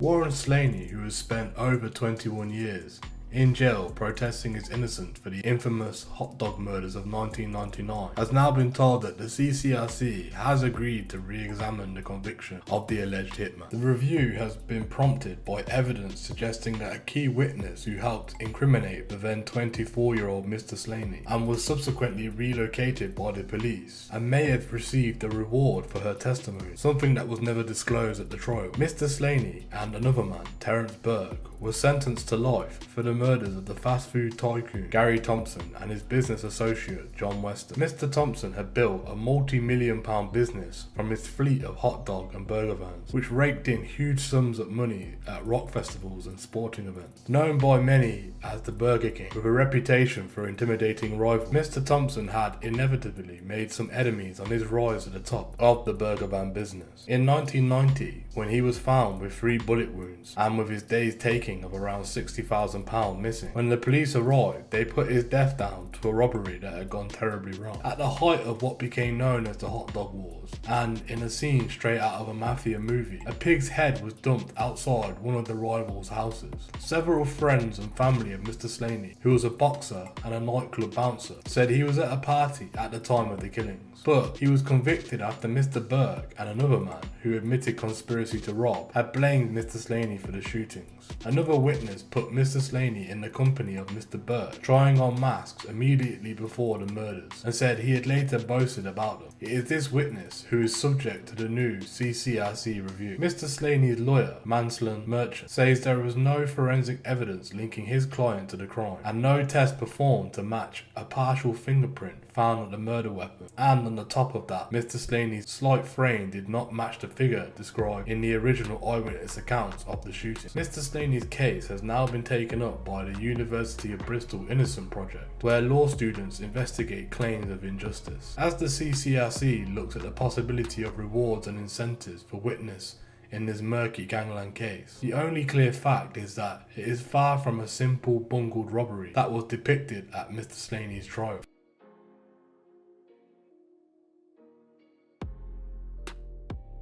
However, there is an alternative theory to what happened that night. Instead of it being a robbery that had gone wrong, there have been claims that it was an international hit by an Iraqi nightclub owner, Ramzi Kachik. Posters went up in Leicester implicating Mr. Kachik in the murders. He was also accused of being behind threats, shootings, and attacks on other catering vans that tried to move in on Mr. Thompson's old patch after his death. Mr. Kachik belonged to a gun club, had firearm convictions, and was questioned by the police about the murders because his car had been spotted at the scene 2 hours before the crime. Subsequent police taps on his phones relating to other crimes, recording boasting about how important it is to case an area well in advance. Mr. Kachik was asked about his involvement in the hot dog murders by Sean Atwood on his True Crime podcast. He had this to say about his involvement.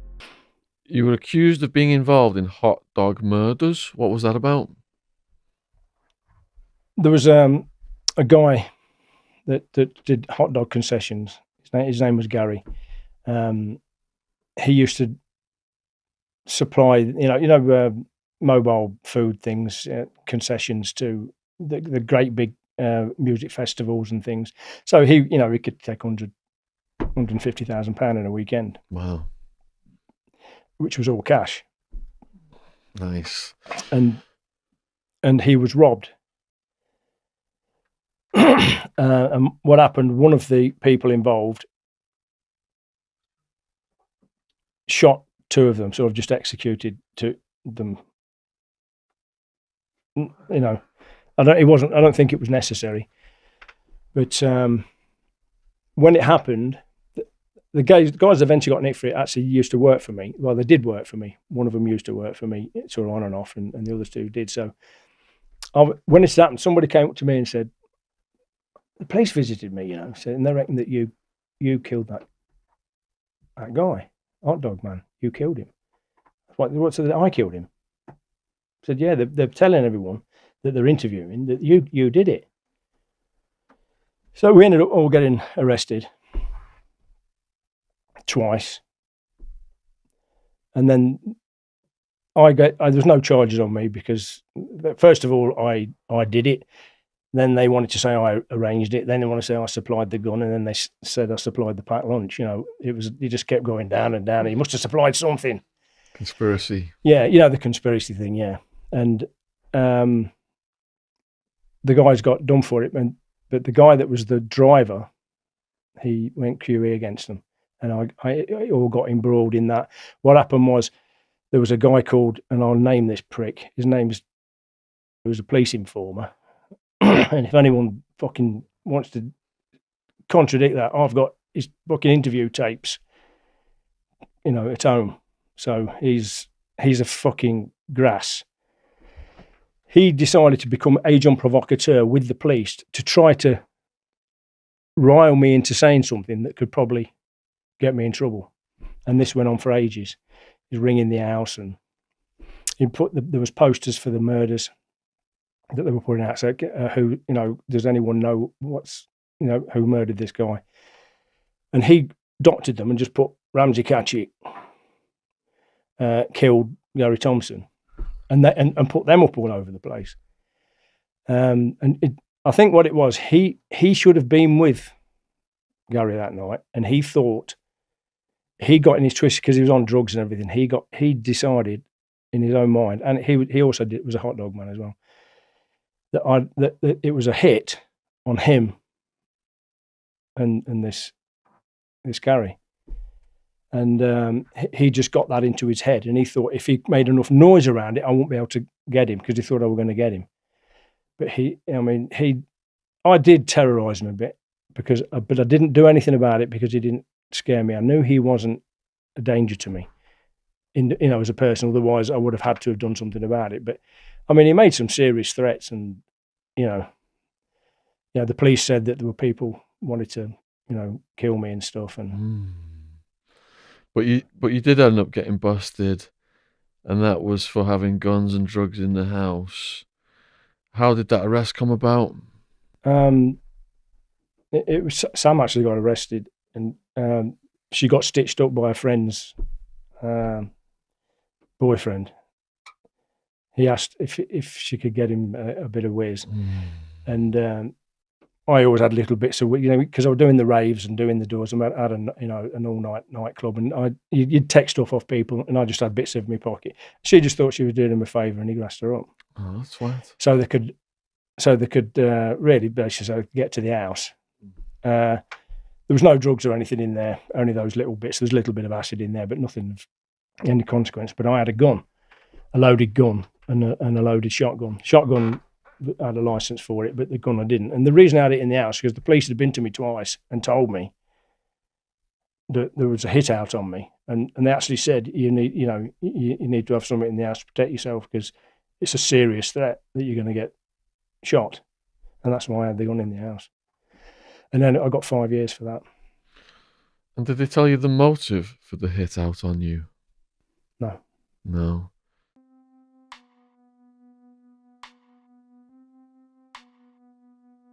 Warren Slaney is a former professional boxer from the United Kingdom, and he was active in the super lightweight division between 1985 and 1988. He stands at 5'7" and is a native of Leicester, Leicestershire, where he also resided in a boxing career. Slaney's professional boxing record stands at 1 win and 4 losses and offers no draws, with 1 knockout to his name. His fight history is as follows. On October the 17th, 1985, he made his professional debut against Split Dwyer, who at the time had a record of 1 win and no losses. The fight took place at De Montfort Hall, Leicester. Mr. Slaney lost the bout by points decision, and the referee was Frank Parks. His second fight was against Paul Wetter on the 6th of November 1985. Mr. Wetter had a record of 2 wins, 11 losses and 1 draw. The match took place at the Marine Ballroom in Evesham. Mr. Slaney lost again by a points decision, and the referee was Paul Thomas. Mr. Slaney won his first and only professional fight on the 24th of February 1988. He faced Whipper Dean, who had no wins and 2 losses at the time. The fight took place at De Montfort Hall, Leicester, and Mr. Slaney won by technical knockout.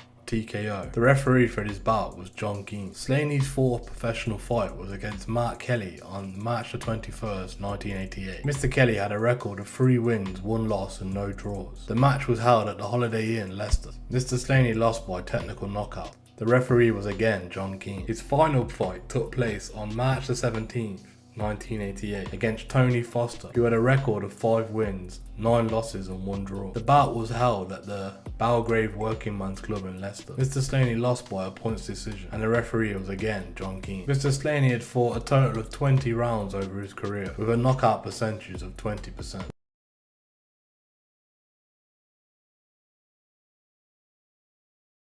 Warren Slaney has been described by many as one of the most fearsome and dangerous prisoners in the Cathay prison system, which in the UK is the highest security prison you can be in, mixed with some of the most dangerous criminals in the country. It appears that Mr. Slaney's reputation far exceeds himself, and many have shared their experience of knowing him or just being around him whilst being incarcerated themselves. Here are a few stories from other YouTubers who have shared their experience.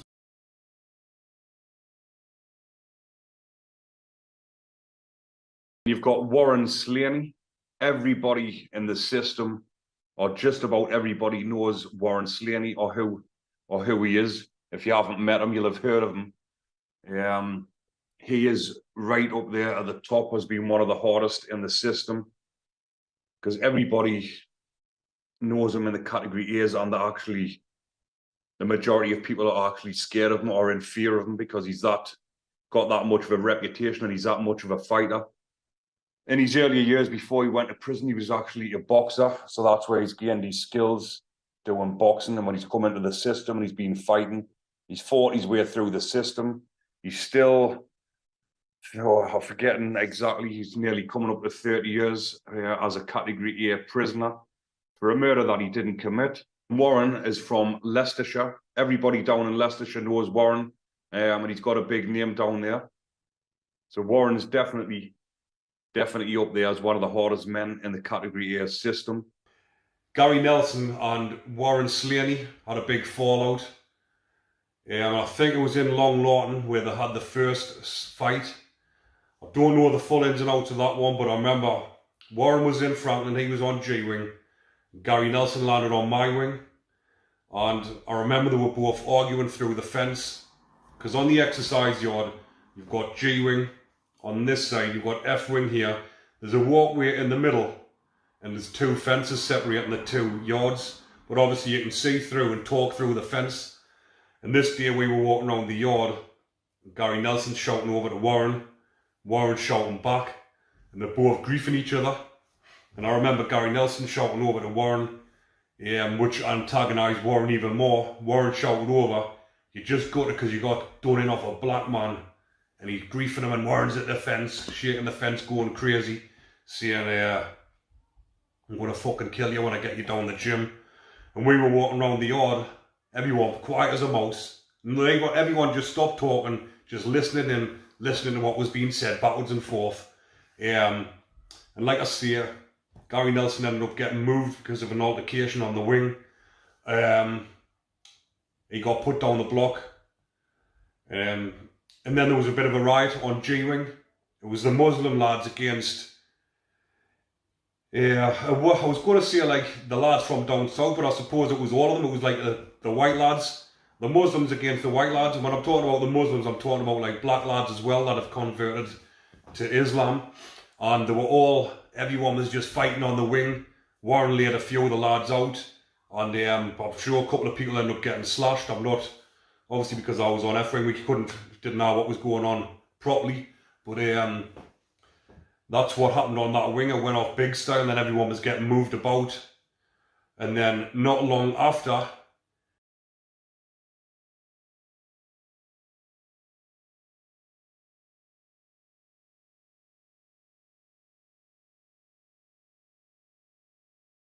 So after all these months, you lot from Leicester, right? You finally get your wish, and you lot, the great Warren Slaney supporters, you get what Yami knows.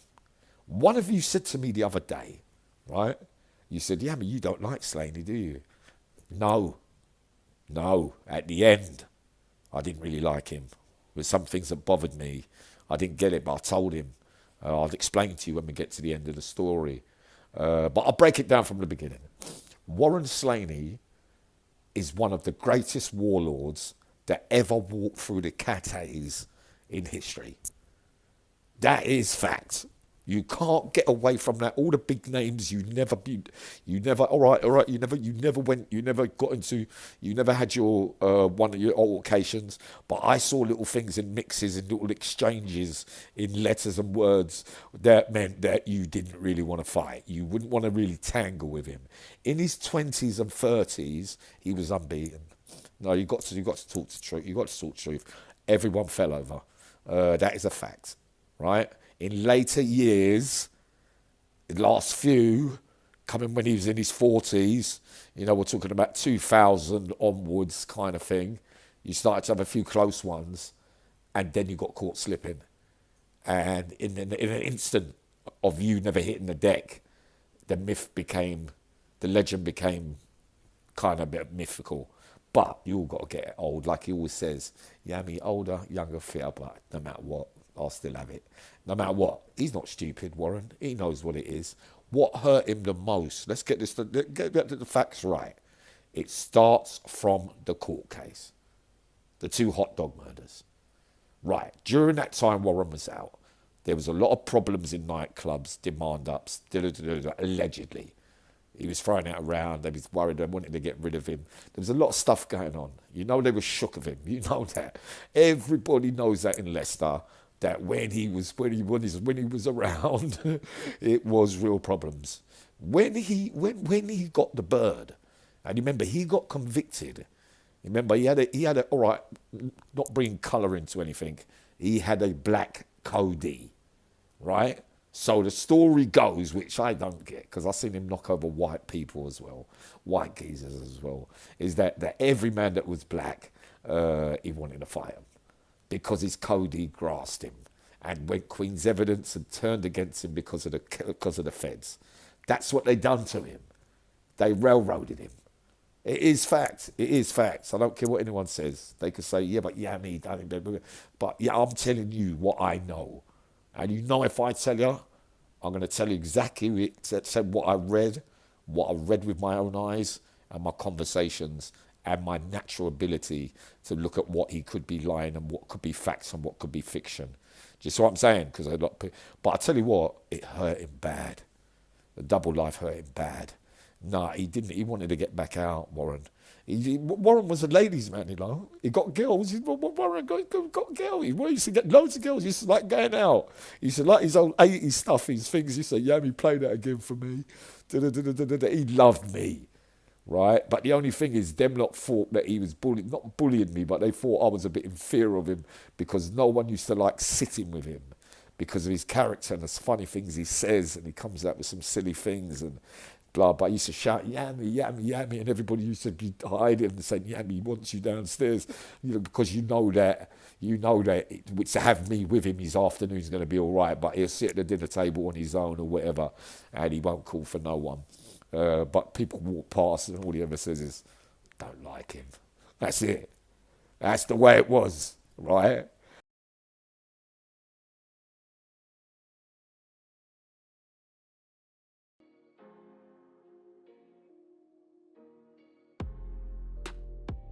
For over 2 decades, Warren Slaney has maintained his innocence of the infamous hot dog murders that took place in 1990 in Oadbury in Leicestershire. He and another man, Terence Burt, were convicted of the murders of the fast food tycoon Gary Thompson and his associate John Weston. 2 victims were found shot dead in Mr. Thompson's front garden, and £60,000 had been stolen. His death was claimed to have been the result of a botched robbery. Mr. Slaney was convicted after Mr. Burke and another man who admitted to conspiracy to rob gave evidence for the prosecution that Mr. Slaney was the one who committed the shootings.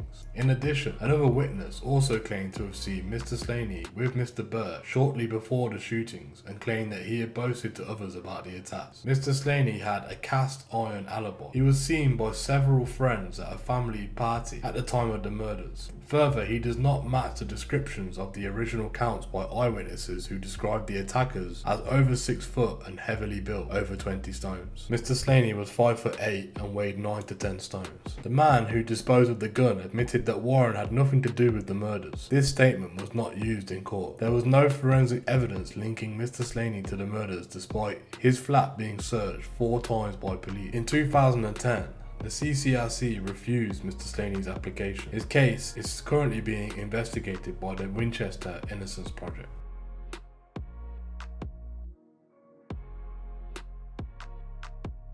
While it is true that there isn't much public information about Warren Slaney's life prior to his boxing career and subsequent conviction of murder, we do know that he was a father, professional boxer and a nightclub bouncer. The era in which Mr. Slaney lived was different from today, with less of an online presence to leave a digital footprint, making it difficult to construct a comprehensive portrait of his life prior to his conviction. Only those involved in the case, close family and friends, will ever know if Mr. Slaney did have past prior convictions. But to finish up the documentary, we will share a comment which was left on an online forum dedicated to discussing Mr. Slaney's innocence, and it provides a different perspective on the matter. It was left by the user named M. Thompson USA on the 12th of July 2018, and they said the following: I find it strange that this article about Warren Slaney doesn't mention that a month before he was charged, he had murdered 2 men and he was up in court on a robbery charge at a petrol station, but the cashier knew him and was too scared to say anything, so the case had to be dismissed. But the judge said to him, if you don't mend your wicked evil ways, you will be back in court in the not too distant future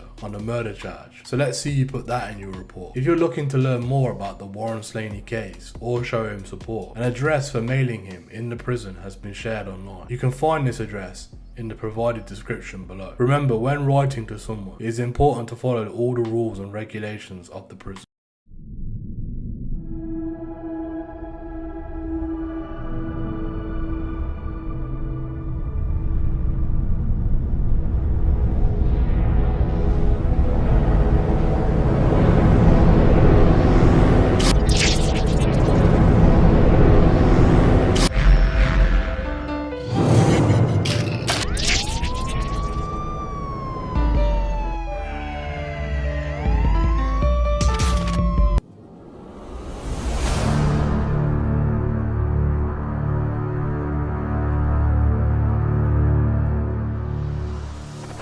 Hello and welcome to the Street Crime UK YouTube channel. Please don't forget to like, share, comment and subscribe. Today we're going to take a look at the case of the 40 Elephants, or the 40 Thieves Gang, which were a 19th to 20th century all-female London crime syndicate who specialised in shoplifting. The gang was notable for its longevity and its skill in avoiding police detection. The 40 Thieves operated from Elephant and Castle in the London area, and they were allied with the Elephant and Castle mob led by the MacDonald brothers. They raided quality stores in the West End of London and ranged all over the country. The gang was also known to masquerade as housewives for wealthy families before ransacking their homes, often using false references. They were in existence from at least 1873 to the 1950s, with some indications that they may have existed until the late 18th century. During the early 20th century, the gang was led by Alice Diamond, known variously as the Queen of the 40 Thieves, and as Diamond Annie, and as a friend of Maggie Hill, sister of the gangster Billy Hill. Their heyday was in the inner war period, when the gang raided on a large scale, not only on the West End of London, but also in other major shopping centres across the country. They also forced smaller gangs to pay a tribute on what they had stolen and would punish criminals who did not obey their rules. The gang had its own set of rules and demanded loyalty from its members, and in others of their supply and distribution network. Alice Diamond ruled with absolute authority, with the cooperation of Maggie Hill, Gertrude Scully, the Partridge Sisters, and many others. Over 70 direct members of the gang, operating in the 1920s and 1930s, have been identified. Reports that the gang collapsed when their leaders were jailed for the 1925 Battle of Lambeth were incorrect. The gang was still in existence after World War II, as new family members replaced the old hands. They were often said to be able to meet equal numbers of men in battle, and were admired by their male counterparts in the Elephant Gang for their organisation and expertise. One member of the gang, Lillian Goldstein, or Nee Kendall, was known to the police as the bobbed-haired bandit, the lover of Elephant Gang associate Ruby Sparks, and driver on his smash-and-grab raids. It is unclear how long the gang operated. The earliest mention of the gang in the newspaper dates to 1873, but police records from London indicate that the female shoplifters had been active in the area since the late 18th century. The original gang members wore women's clothing, which was modified to include hidden pockets. They could hide their loot in their coats, cummerbunds, muffs, skirts, bloomers and hats. They raided large stores in the West End of London. Due to the prudish attitude of the era, female customers were afforded privacy from the store staff, giving female shoplifters the opportunity to escape notice. The gang stole goods worth thousands of pounds. The female gang members earned enough money to financially support their male spouses. The spouses in question included both idle men who lounged at home and inmates of the British prison system. The gang eventually became well known to the area, and especially with the high-class shops which they typically targeted. Their mere presence would cause panic, eliminating the secrecy for requirement in their activities. Their response to this challenge was to expand their activities from London to other British towns, where they were much less known. They targeted rural areas and seaside towns. During the 20th century, the gang modernised their activities. They invested in fast cars to transport their loot, and to use as getaway vehicles which they could outrun the police. The loot was transferred through the British railway system. The members used the trains to travel to a town and deposited their empty suitcases at the railway stations. During their return trip, the suitcases were filled with stolen goods. Besides shoplifting, the gang developed sidelines such as looting houses and blackmailing individuals. Gang members used false reference letters to get hired as maids and then rob the houses of their employers. They also managed to seduce men into brief affairs and then blackmailed them with threats of ruining their reputations. By the 1920s, the gang members started imitating the so-called Bright Young Things group, whose exploits appeared in popular press. The gang members led extravagant and decadent lifestyles by imitating the exploits of the era's movie stars and flappers. Part of their earnings was used to finance party events and spend lavishly at clubs, pubs and restaurants which the gang members frequented. The gang was particularly territorial of their turf. Other shoplifters who stole from their shops on their turf were forced to pay the gang a percentage of their takings. If the intruder refused to pay, the gang arranged beatings and kidnappings for the offenders until the payment was received. While various gang members were arrested and convicted at times, their prison sentences tended to be short. They could be sentenced to either 12 months or penal labour of 3 years of incarceration. Once released, they returned back to the gang. Several members remained with the gang for a relatively long time. Gang member known as Ada Wellman was initially arrested in 1921 and was still with the gang and arrested for another offence in 1939. While the gang members often stole clothing items, they typically did not wear the stolen clothes. Their loot was distributed to a network of fences, street market traders and pawnbrokers. Part of the stolen clothing items was sold to clothing stores, which simply replaced the labels and modified their designs. Some of the fences associated with the gang were also arrested, but could not be convicted. Ada McDonald was arrested and suspected of offence in 1910. She used the ledgers of a suspected authenticity to convince the authorities that the goods in her possession were the products of a legitimate financial transaction. Jane Durrell, another suspected fence, and her common-law husband Jim Bullock were both placed on trial in 1911. The jury decided that the police evidence against them was insufficient and they were acquitted of the charges and released. One afternoon in 1915, a group of elegantly dressed women arrived in hired cars at the prestigious Selfridges department store in London. They were dressed in furs, jewels and expensive dresses, and the staff treated them as if they would any upscale female customer. Given the era's prudish ways, this meant ignoring the women in order to allow them to try on clothes in privacy. It was only after the women had left that the staff realised these women had shoplifted a fortune's worth of gems, furs and clothing. These were no ordinary shoppers. They were members of London's first documented all-female gang, the 40 Elephants, also known as the 40 Thieves. The 40 Elephants were established in the 1870s when the female thieves of South London organised to remove themselves from the control of the male-dominated Elephant and Castle mob. The men's gang had occasionally worked with women as accomplices, but the smaller role meant that smaller cut of earnings were given out. Schism was overseen by the artist model and expert thief named Mary Carr, who became the queen of the new gang. The Elephant and Castle gangsters agreed to provide protection and occasional assistance to the 40 Elephants in exchange for a portion of their earnings. Miss Carr's expertise was in hoisting, stealing goods, then reselling them through fences. The gang's goal was never to retain the items they had stolen, but to become rich by selling them to third parties. Acquired most their goods through shoplifting, seducing and blackmailing influential men, and conning their way into jobs as housemaids, only to loot the homes where they worked. The gang focused primarily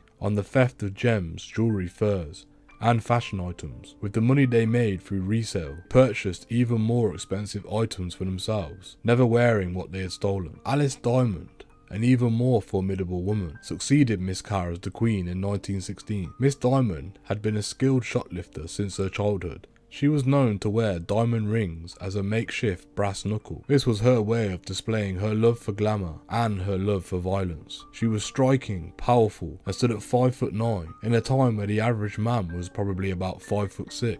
The other thieves, most of whom were much older, fell in line behind her leadership skills and vision. She intuitively knew the effect of styling could have on their chances for success. And under her influence, the 40 Elephants became known for their decadent excess and trendy, expensive attire. Media attention increased along with their coffers. Miss Diamond effectively reorganised the gang by splitting them into separate cells. This allowed for simultaneous robberies to occur in various parts of the city, dividing the police's attention and catching shopkeepers by surprise. She created a Hoisters Code, a code of conduct that outlined the democratic manner in which the gang had operated, including provisos detailing the equal division of money from the heist jobs, an expectation for the gang to care for family members of an imprisoned thief, and for the women to always provide alibis for each other. Miss Diamond also codified an expectation of absolute loyalty, and it was punishable by ridicule or beating when disobeyed. While her guidelines were strictly enforced, So too were a number of other rules ensuring the smooth operation of the criminal syndicate, such as one forbidding theft or money or boyfriends among the members. The group's shared treasury was used to assist members in trouble and pay for lawyers, as well as to fund extravagant lifestyles. Members in the gang were akin to being part of a union with unusually fair benefits for all. Miss Diamond was ruthless in protecting her gang's territory. Should an outsider steal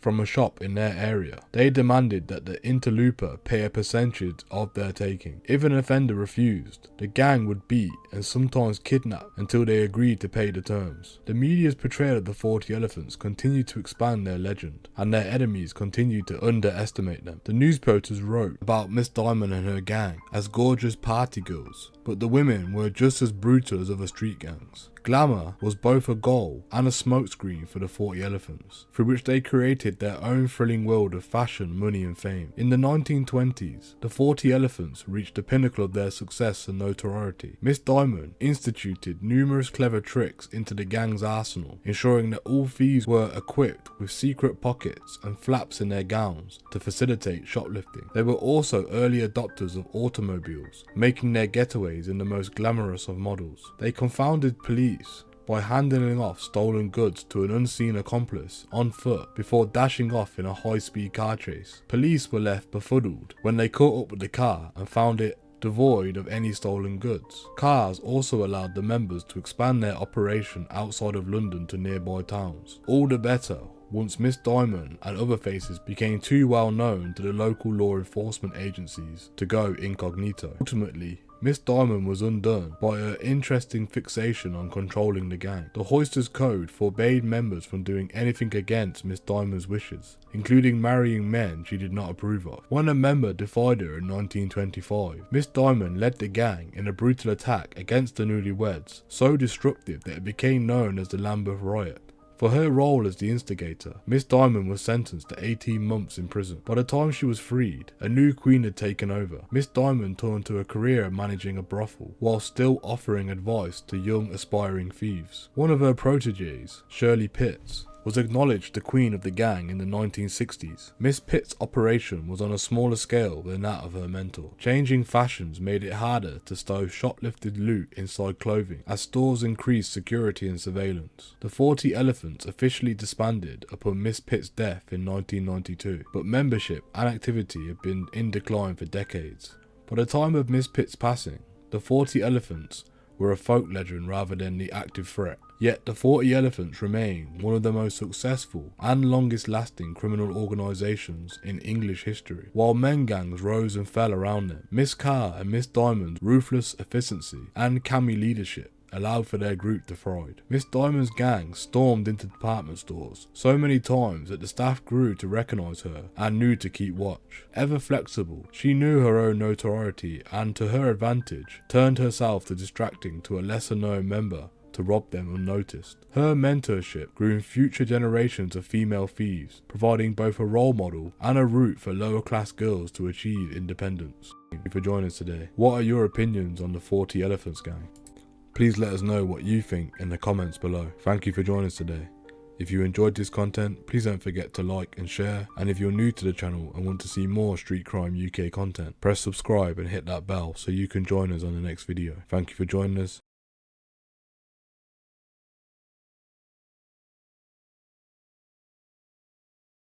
Hello and welcome to the Street Crime UK YouTube channel. Please don't forget to like, share, comment and subscribe.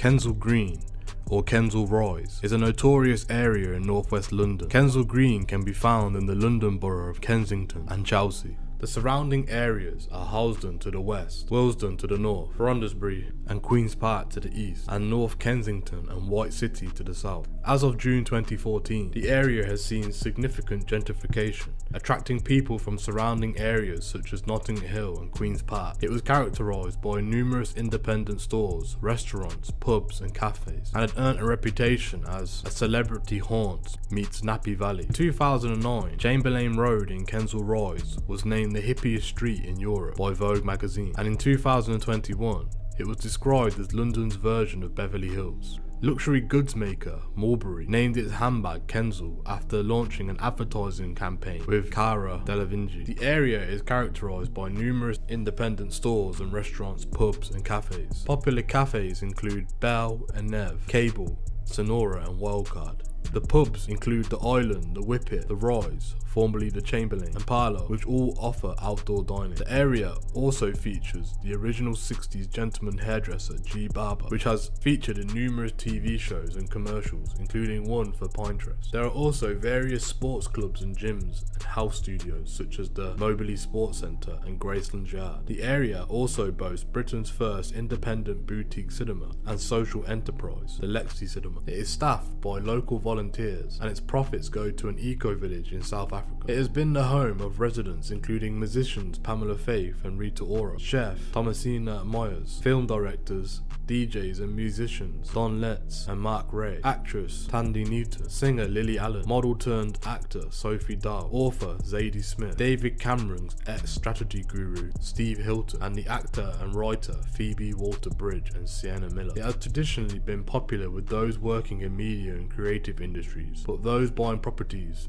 increasingly include people working in the financial district of the city and others moving from the nearby Notting Hill in search of more space. The area also attracts Americans thanks to the American School in London of neighbouring St John's Wood, as well as being popular with the French, partly due to the Lycée Français opening in Brent's former town hall. But there is a past to Kensal Green that will never be forgotten about in the UK criminal underworld. During the time of the Windrush generation, a lot of Caribbean immigrants migrated to the UK. Many members of the Windrush generation settled in London and other cities in the UK, such as Birmingham, Manchester and Liverpool. The communities they formed in these cities became important centres of Caribbean culture, and many of them continue to be vibrant and thriving today. In London, many Windrush generation immigrants settled in the neighbourhoods such as Brixton, Tottenham and Hackney, where they established close-knit communities. They set up Caribbean-style businesses and built vibrant cultural institutions such as churches and community centres. These neighbourhoods remain important cultural hubs for the Caribbean communities in the UK and continue to play an important role in shaping British culture and history. In other cities such as Birmingham and Liverpool, Windrush generation immigrants also established vibrant communities which became centres of Caribbean life and culture. These communities helped create a sense of belonging for Caribbean people in the UK and provided a support network for them as they adapted to their life in the new country. The Kensal Green area had a large population of people with ties to Caribbean heritage who had moved there. As the years went on and people began to settle into their new lives,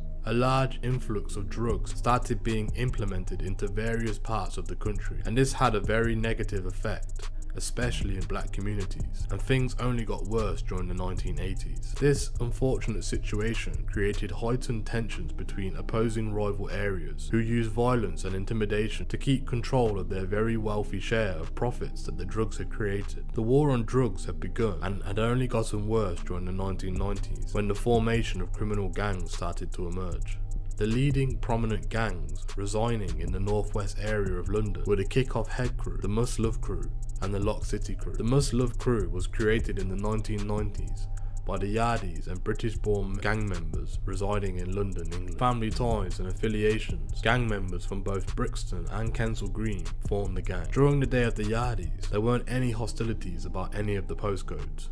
It was all about both money and drugs. Many Yardie gangs were formed from different parts of London, but would often affiliate themselves with other gang members from outskirts of their boroughs. For example, the Must Love Crew. The origins of the Must Love Crew were said to be created by Yardie gang members within the area and other gangsters who were from Brixton. The younger Kensal Green members had begun in the early 2000s. They were known as the Kensal Green Boys or the KGB. The KGB were an extremely notorious gang in the northwest London area of NW10 and were well known for pursuing younger members who wanted to affiliate with the gang and wouldn't mind committing crimes for the older members of the group. It was reported that some members of the gang who were as young as 15 were carrying out hits for older members. The younger members were told that if they get nicked, they would only get a light sentence as opposed to someone being of an older age. The gang also warred with both the Stonebridge and South Kilburn estates. Numerous members of the Mashup crew would take part in ride-outs against both rival estates, the TOS and the SKM. The gang also had friction with members of the Church End area, or as the locals call it, Church Road, CRS. Luckily, nothing major has been recorded as happened between both areas. However, this is unlike many feuds that we are about to look into. The most notorious gang within the borough of Brent was the Lock City crew, located in Halsden, led by the Yardie gang leader Winston Harris, locally known as Escobar. They had an intense feud with the Kensal Green and Brixton rivals, known as the Mashup crew. This rivalry started in the late 90s and ended in the early 2000s, which involved 17 murders altogether. This is on record as being one of the most bloodiest gang wars in London, due to the large amount of casualties in such a short amount of time.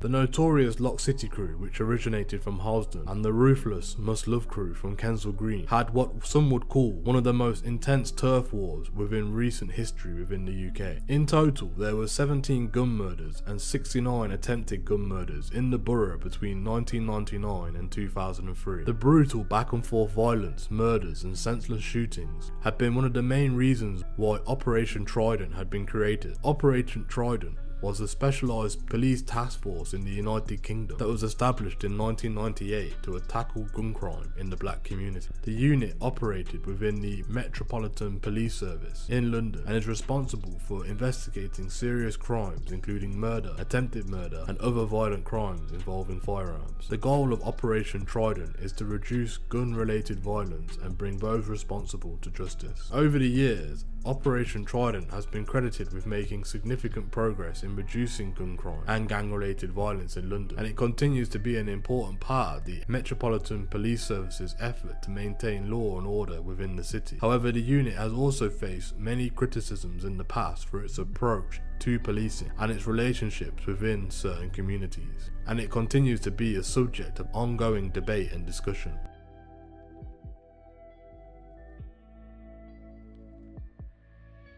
One of the killings during the tit-for-tat shootings over the years involved TOS member Calvin Francis Hopwood.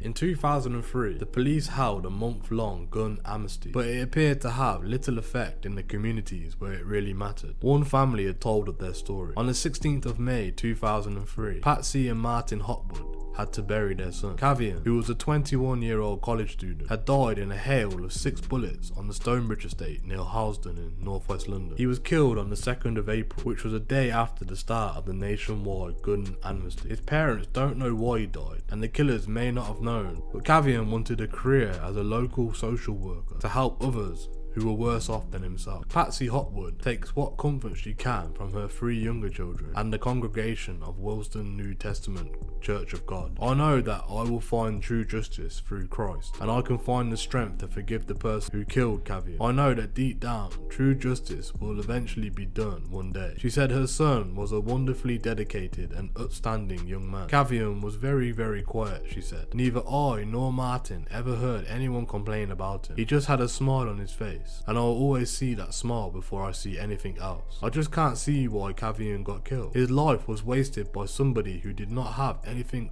to do other than use my son as target practice. It seems that nowadays they feel useless unless they carry a gun. They don't feel like they are somebody unless they have it, and it has to stop. Unfortunately, Cavian was not the only young black man to have died that year in London, but each time somebody had died, the detectives at Operation Trident, the unit that was charged with tackling the gun-related crime within the black communities, had the same problem. Not enough people were feeling confident enough to come forward. In Cavian's case, some 250 homes had overlooked where he had filed at 2:40 PM. Of the 250 homes, the police had only 2 statements, and very little except hearsay evidence from anyone else. To this day, the police have yet to establish a motive. From the start of the year, just up until May 2003, Brent Borough had witnessed 3 murders, 5 attempted murders, and numerous shootings after 2 years of success of reducing gun crime. Only 15 of the 250,000 people in the area had given police information on guns, and by the start of the final week of the gun amnesty,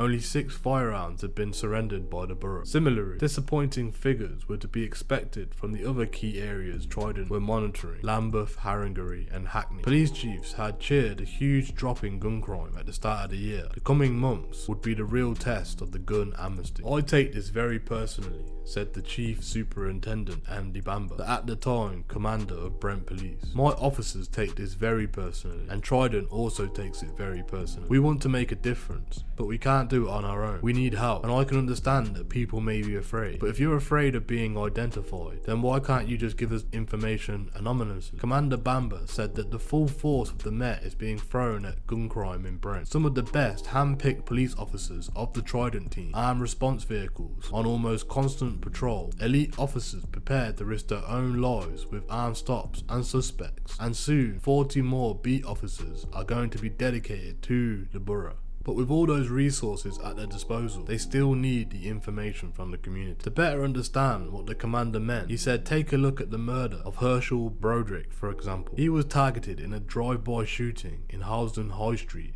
on the 27th of March. The killers fired at him a dozen times from a black Ford Escort, which sped off down the wrong side of the road. Drive-by shootings lead very little forensic evidence, so the officers desperately needed information on the car's registration. Police have an open mind about the motive and believe up to 100 people could have seen what happened. Nowhere near that number have come forward. Detectives still don't have the car registration. Commander Alan Brown, head of Operation Trident, attended a public meeting that week in Brent, where the frustration was written all over his face. The inescapable truth is that this crime is a problem that affects the black communities totally disproportionately, he told the audience. The profiles of those shot is not those of organised criminals. The perpetrators are mostly 16 to 26-year-olds who are prepared to carry a firearm and have little regard for their safety or that of others around them. That's a massive challenge, and we can't do it without the support of the communities who are being affected. So the real question is, why is the trust not there? At the time, it was 10 years after the murder of Stephen Lawrence, and the suspicion of the police had ran deep. But for many years, fears of retaliation from the local gunmen had ran much deeper. Kavian Hopwood's father, Martin, said both the police and communities have to find a way to work together so that we can do more. Brent has had one of the weakest responses to the appeal. If I had just a toy gun in my hands, I would turn my back at the police station, because I did not even see posters that were appealing for them to be handed in. We as a community cannot solve this on our own. However, neither can the police. The silence of this community is the only music the killers are listening to right now. The then Brent councillor, Lincoln Beswick, one of the local leaders involved in developing Trident, went further on the subject. 5 years ago, we were sleepwalking into a big disaster. Now we must all be completely dead inside, because only the dead keep silent. What are we doing? Why are people in the community saying only black people can deal in guns and drugs? We are more than that. We have contributed to everything that has made this country. When Councillor Beswick posed that question on Monday's public meeting, he met both a chorus of jeers and loud applause. Divisions are deep and answers are hard to find, none of which helps Patsy and Martin Hopwood as they prepared for their son's Kavian's funeral. If it was not for the Lord on my side, I don't know how we would have coped, said Mrs. Hopwood. But I know that I will find true justice through Christ. I can forgive the person who killed Kavian. True justice will eventually be done.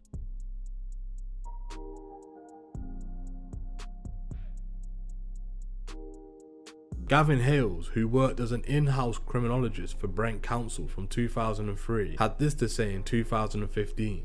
After spending years studying the criminal data that had been collected from the borough. After watching the final episode of Channel 4's 3-part documentary Murder Detectives last week, I was struck by the fact that the murderer's motive was merely speculated about, and much of the wider context in which the murder took place was left unexamined. One teenager, previously unknown to the police, had murdered another, apparently in a retaliation to a firearms purchase that hadn't worked out, as is typical in the youth murders, of which there have been 15 so far this year in London. The events appeared senseless. I wanted to examine that perception of senselessness and suggest that it may, at least in part, be a consequence of not seeing the world through the eyes of the young people involved. Although that does not is to justify their actions, my intention is to try and explain, but certainly not excuse. I then want to focus briefly on what it means for the policy responses to youth homicide. In 2002, I started work as an in-house criminologist for Brent Council in northwest London. Second, from the University of Portsmouth. For several years, Brent had been in the headlines as a result of violent crime, and in particular, gun violence. As economic war between rival groups of drug dealers was playing out, most notoriously between the Lock City crew from Harlesden and the Mashup crew from the nearby Kensal Green, a succession of murders followed as robberies, debts, territorial disputes, reputational grievances, and revenge attacks piled up. In total, there were 17 murders and 69 attempted murders in the borough between 1999 and 2003. Indeed, Brent was one of the boroughs where Operation Trident had first started, at the behest of the local communities horrified by the violence on their streets and the apparent inability of the police to secure convictions. Two notable murders in Brent in 2003 attracted particular revulsion. First, 21-year-old college student Kavian Francis Hopwood was gunned down in broad daylight in the middle of Stonebridge Estate, despite having no apparent connection to any local feuds. Then, a 7-year-old Tony Ann Byfield was shot dead alongside her father, Bertram Byfield. Bertram Byfield was a convicted drug dealer, while his killer, Joel Smith, who reportedly specialised in robbing drug dealers, was a member of the Mashup crew. In 2004, I undertook a research project on gun crime in Brent with my Portsmouth colleague Daniel Silverstone, funded by the local authority. That involved detailed analysis of police data and interviews with 15 convicted gun offenders from the local area. I was also involved in the local Not Another Drop anti-gun crime initiative. Daniel and myself later teamed up with Chris Lewis to conduct a study of gun crime for the Home Office, based on prison interviews with 80 convicted gun offenders. Since then, I have spent periods of time in and around policing, including a year working for the Metropolitan Police Strategic Research Unit, where, amongst other things, I was involved in the research of local drug markets and policing of cannabis possession, and strategy-level work on gang, gun crime, and violence. I later spent 2 years embedded in the Metropolitan Police at borough level with a desk in the intelligence unit. Drawing on all that, here's how I think you can start to make sense of the many apparently senseless murders involving youths in places like London. First, these are often young men with limited resources to build secure and resilient sense of masculine identity and esteem. They are often from broken homes that lack positive male adult role models, have poor levels of education and uncertain economic prospects. It is, in my view, that this is the first reason why disrespect is often given as at least part of the motive for assaults and even murders. The young men concerned often have a particularly fragile sense of self-worth. Second, they often have very low and narrow horizons. At my time in Brent, I was told of residents who rarely, if ever, left the neighbourhood in which they lived and its immediate surroundings, something compounded by postcode territoriality that placed young people at risk if they crossed the wrong areas. Things that might appear trivial to a privileged observer can apparently take existential proportions in the confines of a tiny social and geographical world. Third, these young men very often live in communities where there is an active and visible criminal economy into which there are low entry costs, which is cash based and which actively recruits young people to fill risky positions,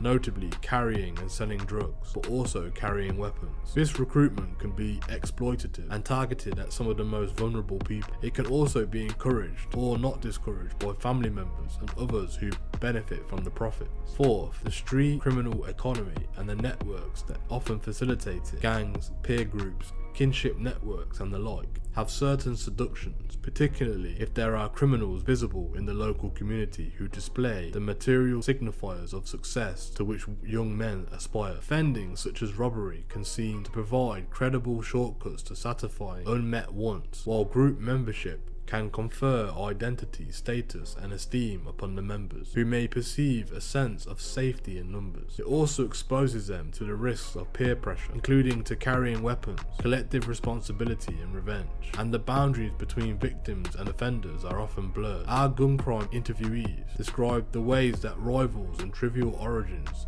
can persist and escalate across generations. Fifth, the criminal economy is by definition illicit, and unregulated, and participants do not generally have recourse to the law, or to do so they may have to implicate themselves. It is also cash-based and generally involves the physical delivery of commodities. All of this means that the participants are especially vulnerable to criminal predation, but also that the contracts are enforced to a lesser or greater degree by threat of violence or actual violence. In this world, reputation is absolutely critical, and signs of vulnerability may be ruthlessly exploited by others. This is the second reason why there may be an acute sensitivity to the perceived disrespect. To allow somebody to disrespect you without consequence is to admit weakness and invite trouble. 6. Expectations about weapons used by rivals and potential criminal predators can influence decisions about whether or not to carry and use weapons, while group membership can facilitate access to less common weapons such as guns. In our Home Office crime study, offenders described the way that at times they felt that their choices were constrained to be shoot or be shot, which implied early recourse to extreme violence. Some also expressed the view that their risk of being injured or killed outweighed the risk of arrest and imprisonment for carrying weapons.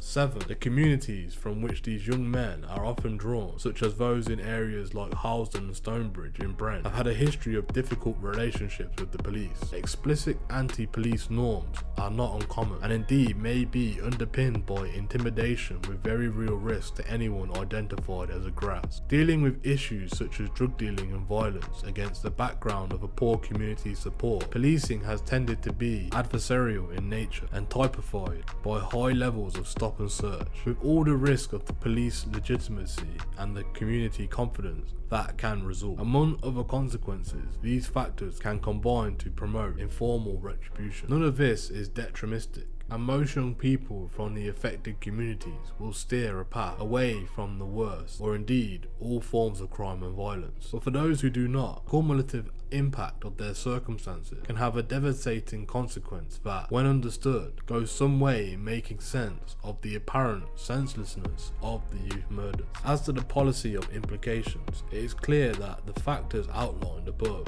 are deeply rooted and are not amendable to quick or easy fixes. Longer sentences may offer some deterrence, as may tactics such as stop and search, but ultimately, policymakers aspiring to prevention must meaningfully address opportunity, esteem, and the worldview held by vulnerable youngsters. For a young person whose life is dominated by fear and survival, carrying and even using a knife may seem completely rational and indeed essential. Talk of consequences is only meaningful if understood from the young person's perspective and backed up with credible alternatives.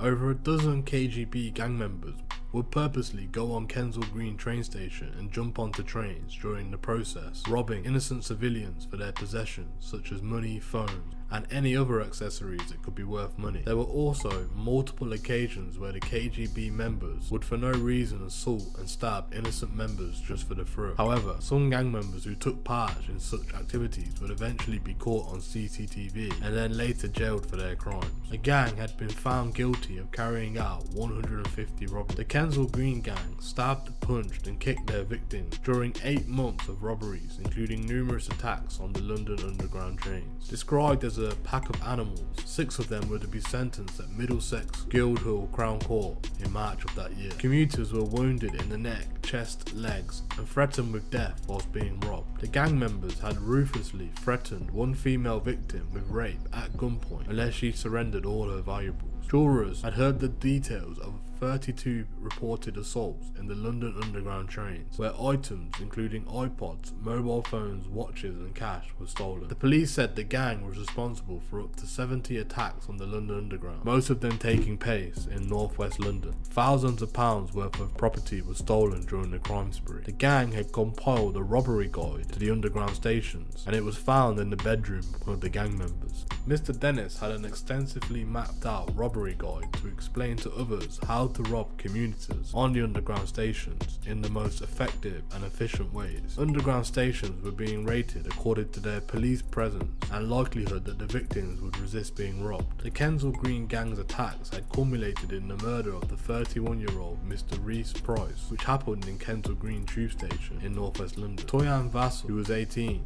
from Stanmore, Ishmael Kowa, who was 23, and Harry Bees, who was 17, both from Harrow, and Kareem Al-Edabai, 18, from Willesden, were convicted of conspiracy to rob. Mr. Vassell, Mr. Cowell, and Mr. Bees were also found guilty of 3 charges of wounding with intent to endanger life. They were to be sentenced on the 19th of March, with 2 other gang members who had admitted conspiracy to rob and admitted committing some of the individual attacks that had taken place. They were Aaron Dennis, who was 19 from Harrow, and Sebastian Heidi, who was 19 from Notting Hill. Another defendant, Andre Lake, who was 22 from Kent, was cleared of the conspiracy charge after maintaining he was with the gang but played no part in any of the robberies. These train robberies had been going on from the 90s to the late 2000s, but they had peaked during the early till mid 2000s. A lot of the local residents and commuters felt the robberies were only taking place because of the lack of CCTV, witness testimonies, and lesser security throughout the train.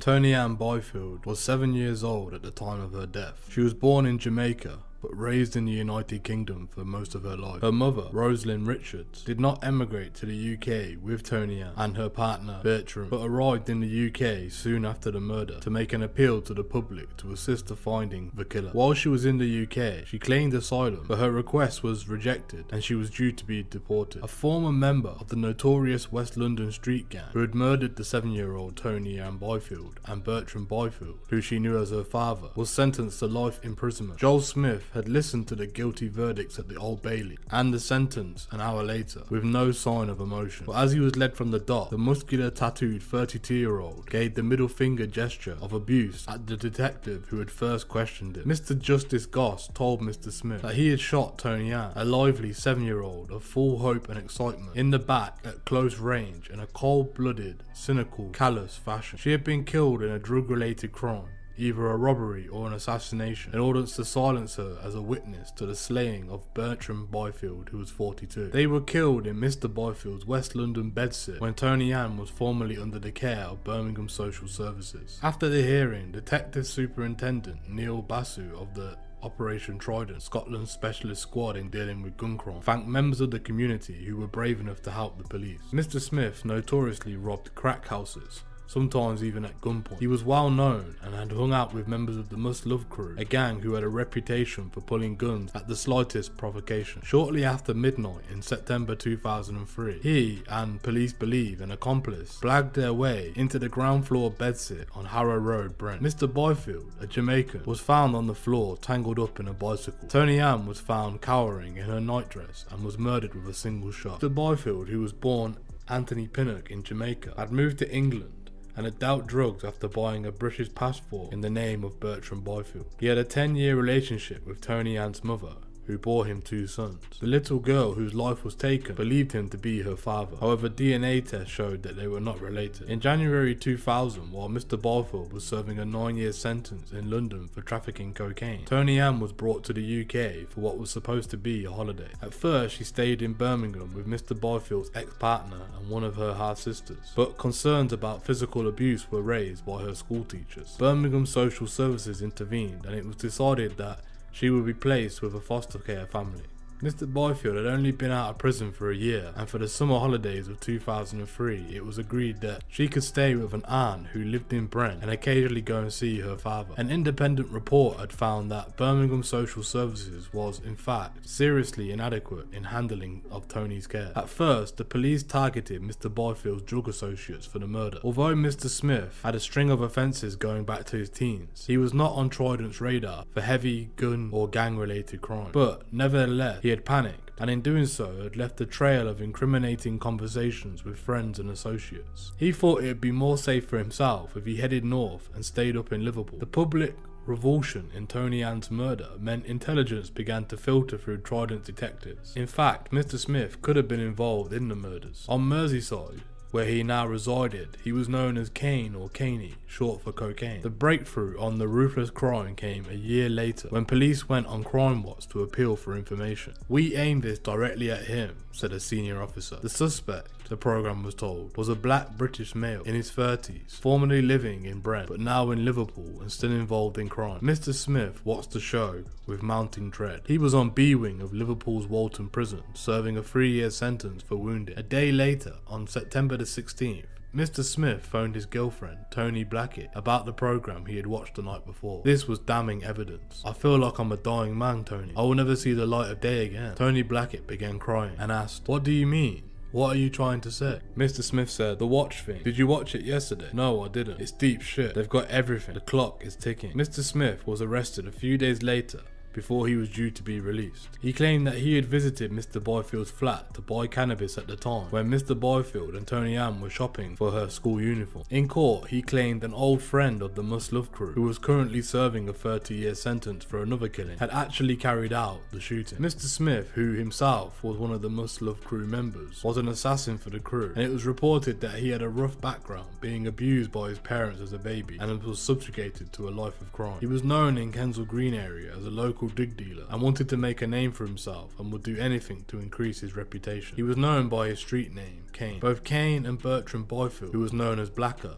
knew each other. Their first encounter was at Notting Hill Carnival in 2003 when Kane had bought drugs off Blacker and informed him where he was in case he needed more supply. Later on, Kane was hired as a hitman and promised £25,000 by one of the Must Love crew members to kill Blacker and rob him for his drugs. He entered the hostel with a handgun and shot Blacker 3 times. Tony Ann was inside her room at the time and went to see what was going on. After witnessing the horrific murder, she attempted to run to her bedroom, but it was too late. Kane shot the 7-year-old in the back and she died on the scene as she was trying to flee. For years, the public had been wanting to track down the assassin, but once Kane started talking about the situation with friends and family members, they immediately handed him in to the police and he was given a life sentence. This double murder sparked so much press throughout London, especially within the northwest region.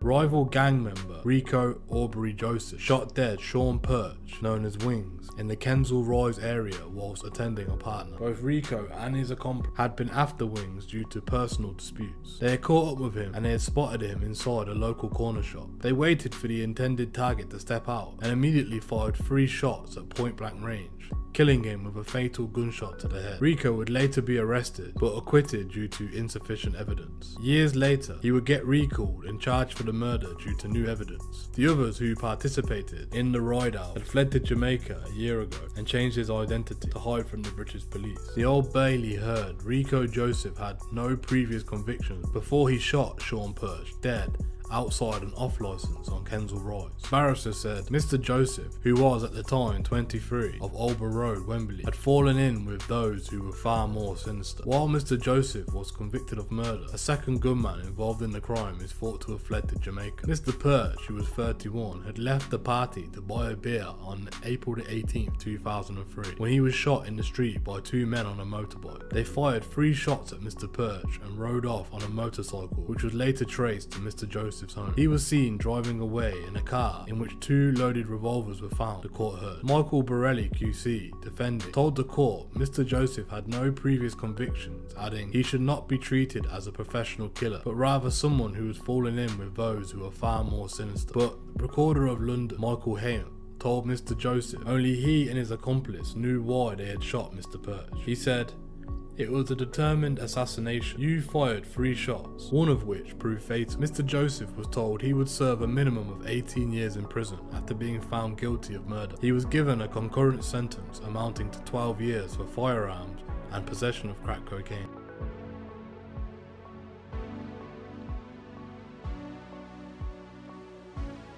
Lee Sabaram, who was 27, was dancing with friends when he was confronted by Leon Roberts of Mee Court, Buck Lane, Kingsbury, who he had dissed years before, jurors were told. The court was told how Mr. Sabaram had pleaded, "Now is not the time for war." But the 27-year-old Mr. Roberts and his 10-strong gang pulled out their weapons in the middle of a crowded outdoor party and started firing at him. Mr. Sabaram, known as Matt and also known as Gangsters, ran through the revelers to escape, but he had been blasted in the neck and right through the chest before he could escape. He had collapsed and died shortly afterwards. The court heard Mr. Sabaran and his brother, Tyrone, had attended an after-party event in the Kensal Rise shortly after the 2004 Notting Hill Carnival. Prosecutor Rebecca Pollitt, QC, told the jury they went to listen to music. There was a very large crowd of people there. Everyone was chatting and enjoying themselves. Tyrone said that his brother was dancing and enjoying the music. Not long after 10 PM, 3 men walked past the Sabaran brothers, staring at them. They then walked past them again, with as many as 7 others,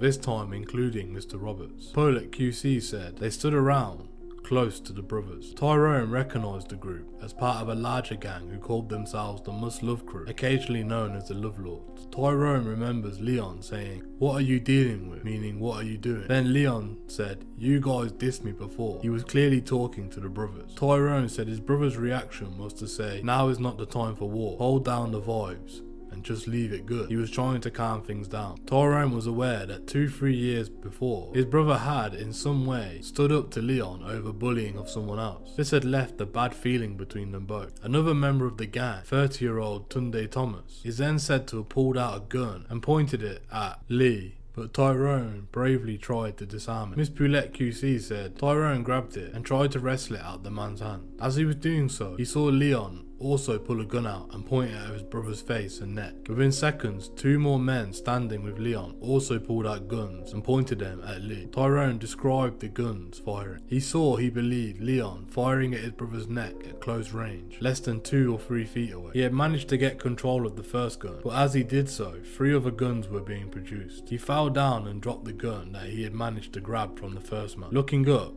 it seemed all 3 men were shooting at his brother. The gunfire continued as Tyrone and Lee tried to escape through the crowd. Tyrone ran towards Hazel Road and so did his brother. Lee staggered as much as he could, but then he collapsed. He had been shot already through the neck, but he had now also been shot through his back and right through the chest. That wound was the fatal one, and despite attempts at resurrection, he was pronounced dead by the time he had arrived at the hospital. Mr. Roberts and Mr. Thomas both denied murder on August the 30th, with Tafari Dacus, who was 29, and Shane Taylor, 27, and Jermaine Lebastide, 26. Mr. Dacus of Willesden and Mr. Roberts, Mr. Taylor of Willesden, Mr. Thomas of Kensal Green, Mr. Lebastide of Brixton also denied possession of a firearm. The cousin of one of the killers of the city lawyer, Tom ap Rees Price, was jailed for another murder, that of a Jamaican man at the Notting Hill Carnival. Leloywin Carty, who was 25, was part of a gang who shot dead Lee Mark Sabaran, who was 27, at point blank range for showing disrespect to a mate on the last night of the carnival in 2004. On the 13th of December 2006, he was jailed for life. A month before, his cousin, Donnell Carty, 19, had also gotten a life sentence for stabbing to death Mr. ap Rees Price near Kensal Green Station. He and Delano Brown, who was 18, attacked the young lawyer yards away from his home and took his phone, Oyster card and £20. Both murders took place within a few streets from the house in Burrows Road, northwest London, where both the Carty cousins had lived with their grandfather. The 2 men were tried at the same time at the Old Bailey, at first in courts right next to each other, but Donnell's trial, which started a few days after Llewellyn's, was moved to another floor after the coincidence had came to light. Judge in both cases made contempt of court orders banning reporting of cases together. In August 2004, the jobless Llewellyn and about a dozen members of the drug-dealing Must Love crew surrounded Lee and his brother Tyrone at a carnival street party. "What are you dealing with?" demanded gang member Liam Roberts. Lee replied, "I'm not dealing with anything." Mr. Roberts then accused Lee of treating him with contempt. Lee of Mill Hill, North London, tried to defuse the situation. "Now is not the time for war. Hold down the vibes and just leave it good." But the men drew up to 6 guns and fired shots from at least 3 of them, one of them a Mac 10 machine gun. The crowd of about 600 people fled, trampling some underfoot. Llewellyn Carter was found guilty of the murder alongside Halsden kitchen assistant Conroy Smith, who was 29, and music promoter Jermaine Lebastide, 28, of Kennington in South London. All 3 were sentenced to life with a minimum term of 30 years each. Judge Stephen Cramer said, "Whatever the motives was for this cold-blooded execution, Lee did not deserve that death." In another court case, 3 more gangsters who were involved. Mr. Roberts, Tafari Dacus and Shane Taylor were also jailed for life. The happy atmosphere of Notting Hill Carnival was destroyed the night Lee was shot, said Detective Inspector Steve Horsley, the investigating officer. There were many witnesses to the murder who had been out enjoying themselves, who could have died or been seriously injured had they been caught in the crossfire. For over 2 years, my team has relentlessly pursued the gang responsible for this murder and these convictions, and have taken some very dangerous armed criminals off the street.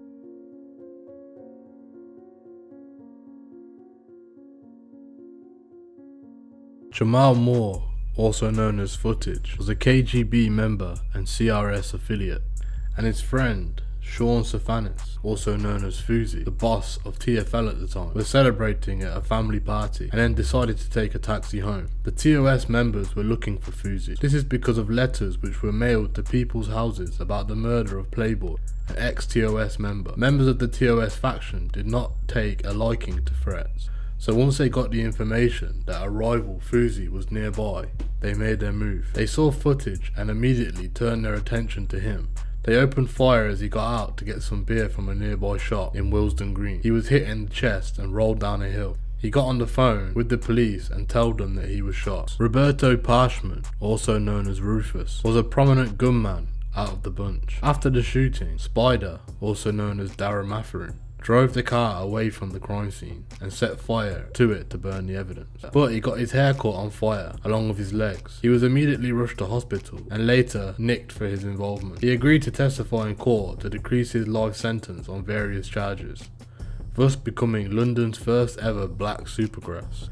All the members of the gang were later given life in jail. If you'd like to see more about Darren Matherin's case, check out our video that we've got in our crime playlist. As he was led away in handcuffs, having given evidence at the Old Bailey, Darren Matherin had the look of someone who knew he would be forever glancing over his shoulder. Supergrasses, beginning with Bertie Smalls in 1974, have always negotiated deals while in custody awaiting trial. What made Mr. Matherin's case unusual, aside from his ethnicity, is that his deal came after he had been convicted in December 2008 of murdering Jamal Moore and had been jailed for life with a minimum tariff of 22 years. He subsequently did a deal with the police and the Crown Prosecution Service, and his sentence was reduced to 8 years. In return, he agreed to give evidence at several trials. The most recent ended with 3 men being sentenced to life for the murder of Liam Labastoy in 2004. Gavin Grant, Gareth Downey and Damian Williams were told they would spend at least 25 years in jail. Suzella Palmer, a criminologist in the University of Bedfordshire, said that there was a resistance to help police in many black communities. There is a no grassing culture. If you grass, the repercussions are very serious, she said. Miss Palmer, who was brought up on the Stonebridge estate, said, in 9 out of 10 cases, the community knows who is responsible. Names go round. People know who the culprits are. But whether they share it with the police is very unlikely.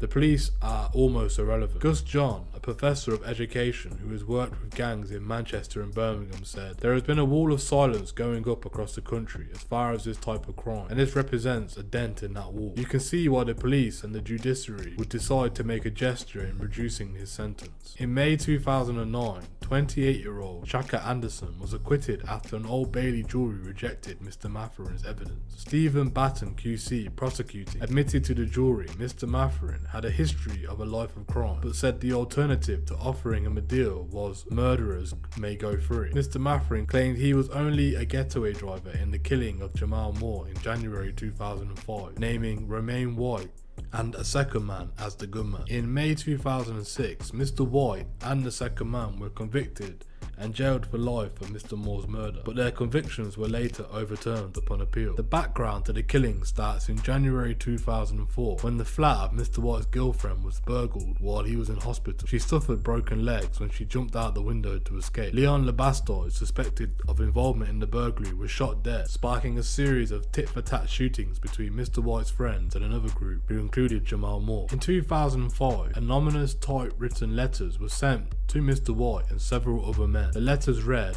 Murderer 230504 at 22.20. I know what you did on this date and this time. What you do in the dark will come out in the light, and everyone will know what it is what you did. If it don't come out, The people that matter will still know. You will not get away with your past, and it will haunt you. Mr. Moore's friend, Sean Fusi Safinis, who was acquitted in 2001 of murdering a man at Notting Hill Carnival, was allegedly the intended target of a second shooting, but he left the house in Housden shortly before the gunmen arrived, and they shot a 23-year-old Mr. Moore instead. Mr. White was also acquitted of the attempted murder of Mr. Safinis. Mr. Moore's girlfriend, Sasha Newcastle, gave evidence from behind the screen, but she admitted lying in previous trials and said that she could remember very little about the shooting or what she had said to the police. Unlike some supergrasses, such as Michelle Hogg, who gave evidence against the security robbers, the shaven head Mr. Matherin, wearing a grey prison sweatshirt and biting his lip nervously, was not disguised and was not protected by screens. But Mr. Matherin will be offered a new identity and relocated to another part of the country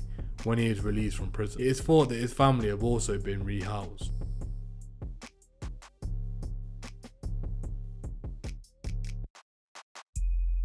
The murder of the lawyer, Mr. Price, shocked the nation for very many reasons. The victim was a well-known lawyer who worked for an international firm in London and had been murdered in London. This murder was committed by both KGB members Donal Carty, who was known as Armani, and Delano Brown, who was known as Shy, and was the end result of a robbery inside Kensal Green Station. Tom was seen on CCTV making his way out of the train station, but both KGB members chased him and stabbed him numerous times all over his body. They robbed him of his money, phone and Oyster card. Both members were jailed for life 6 days after the murder because of their lack of awareness and police cooperating. One of them used Tom's phone to call his girlfriend within less than an hour, and the other used Tom's Oyster card for traveling. One of the girlfriends used this as evidence to help convict the KGB member. The two teenagers were convicted of the murder of a promising city lawyer who died clutching his wedding plans after being attacked outside the tube station. Tom Ap Reese Price was stabbed through the heart during an attempted robbery at Kensal Green, northwest London, as he made his way home from an after-work function on the January the 12th. Donal Carty, who was 19 of Kensal Green, and Delano Brown, 18 of Sudbury Hill, northwest London, had killed Mr. Price and attacked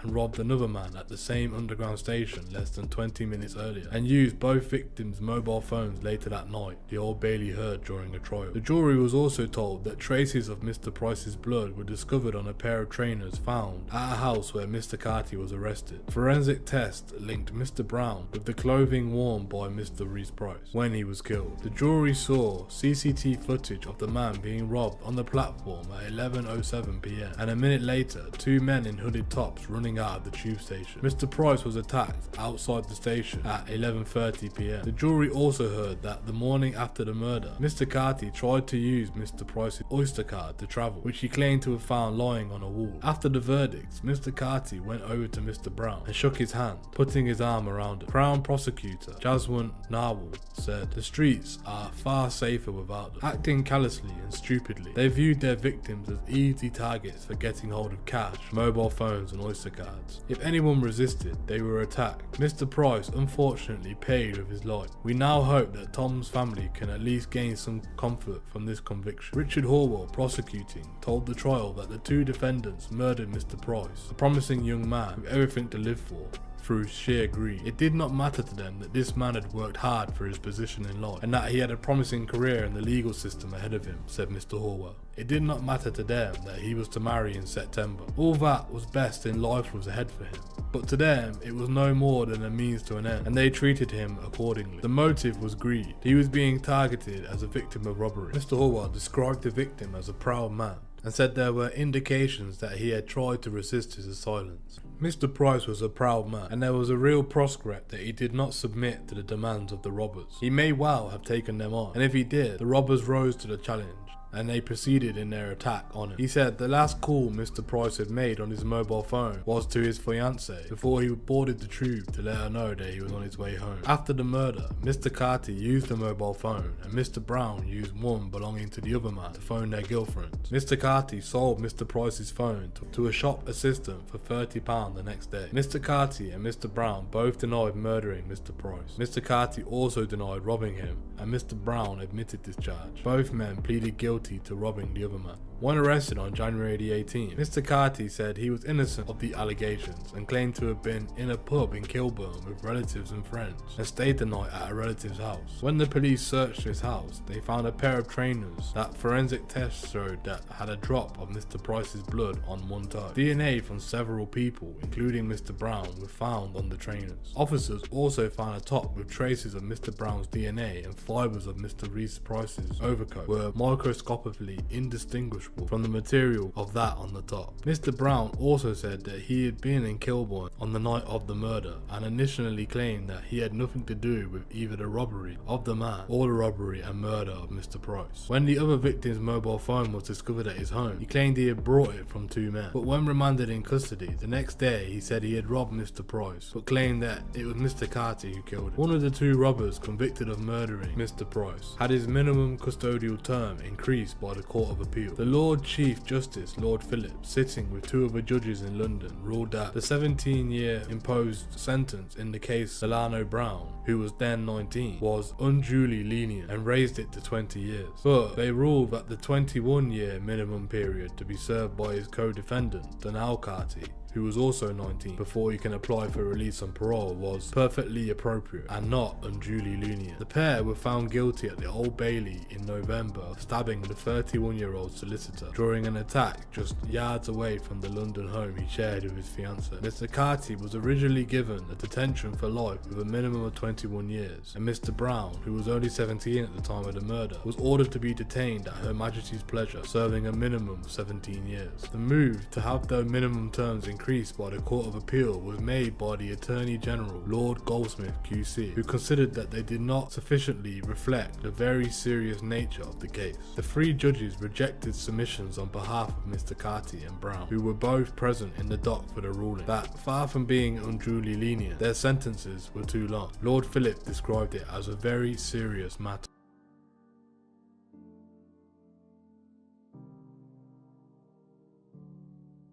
One man had been killed and another two seriously hurt in separate shootings in or near London clubs over a weekend. Daniel Ross, who was 22, was shot in the head at the Scala nightclub, King's Cross, in the early hours of Sunday, and he died later in hospital. His death was being investigated by Operation Trident, which specialised in the shootings in the black community. Daniel's family are understandably distraught and very confused as to why their son was killed. Detective Chief Inspector Fiona Mallon said, "Mr. Ross is thought to have been or near the dance floor on the middle floor of the club when he was shot. The club's light went on and the 850 to 1,000 people in the club at the time spilled out of the club through the fire exit. Scala attracts people from all over the country and police want to speak to anyone who was inside and saw what had happened." Detective Chief Inspector Fiona Mallon from Operation Trident said, "Daniel's family are understandably distraught and very confused as to why their son was killed. I would ask anyone with information on who was in the club at the time to contact us." She also asked anyone working in the club that night to get in touch in confidence. Police said it was a rare occurrence and they worked closely with the club on its licensing and security. 6 weeks prior, Sheriff Zayden, 18, from Ladbroke Grove, was shot dead on the dance floor at a nearby egg club in King's Cross. The grieving parents of the young man shot dead in King's Cross nightclub are pleading for anyone who knows who killed him to examine their conscience and name them after years of silence. Father of two, Daniel Ross, was just 22 when he was shot dead in the middle of the Scala nightclub in Pentville Road on the 24th of September 2006. Witnesses said the killer swaggered to the dance floor and pulled the trigger at close range before evading capture and blending in with the 1,000 clubbers who fled the packed venue at 3:45 AM. Although the murder was carried out in front of hundreds of people,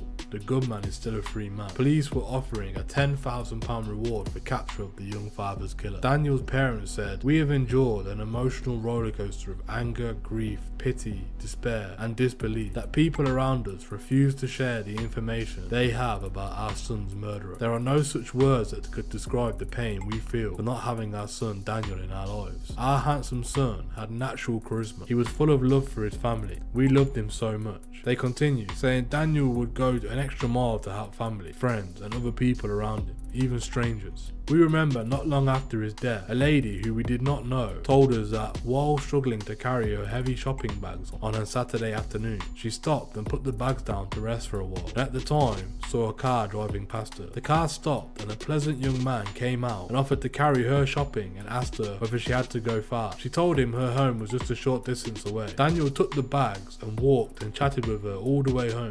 She did not know his name at that time. Indeed, she did not know Daniel, nor did he know her. When she saw Daniel's picture in the paper, she told the people of his kindness, and someone told her where he lived. She came and told us of our son's kindness, and that he was such a lovely young gentleman. That is the essence of our son. Daniel's parents recalled how he had spent time that evening before he died with them, and the moment he received that fatal call that made him decide to go to the nightclub at 1 AM. Nearly 3 hours later, he walked onto the dance floor near the DJ box to tell his friends he was leaving. When the shots were fired, they killed him. The 950 plus people at the club ran for their lives. But for our son, running was not an option. They said he couldn't run, he had been shot. We thanked the very kind young lady who stayed with him, held him, and gave him his first aid until the paramedics arrived.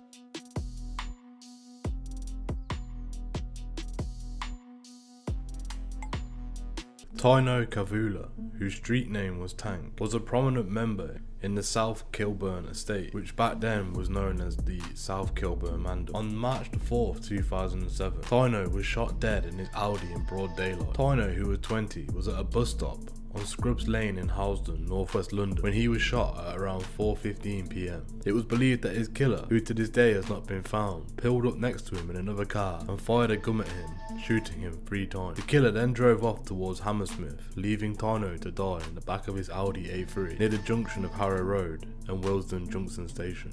He was pronounced dead at the scene, and his post-mortem gave the cause of death of being multiple gunshot wounds. Rumour has it that it was the members of the KGB that commenced the hit. This sparked a lot of heightened tensions between both SK and the KGB at the time, with tit-for-tat shootings going back and forth along with the TOS. Tino Kavula, who was known as Tank, is thought to have been part of a South Kilburn gang, and his murder is believed to have been part of a feud between his gang and the rivals of Kensal Green Boys. His older brother told a newspaper that he was shot 3 times, twice in the shoulder and once in the neck.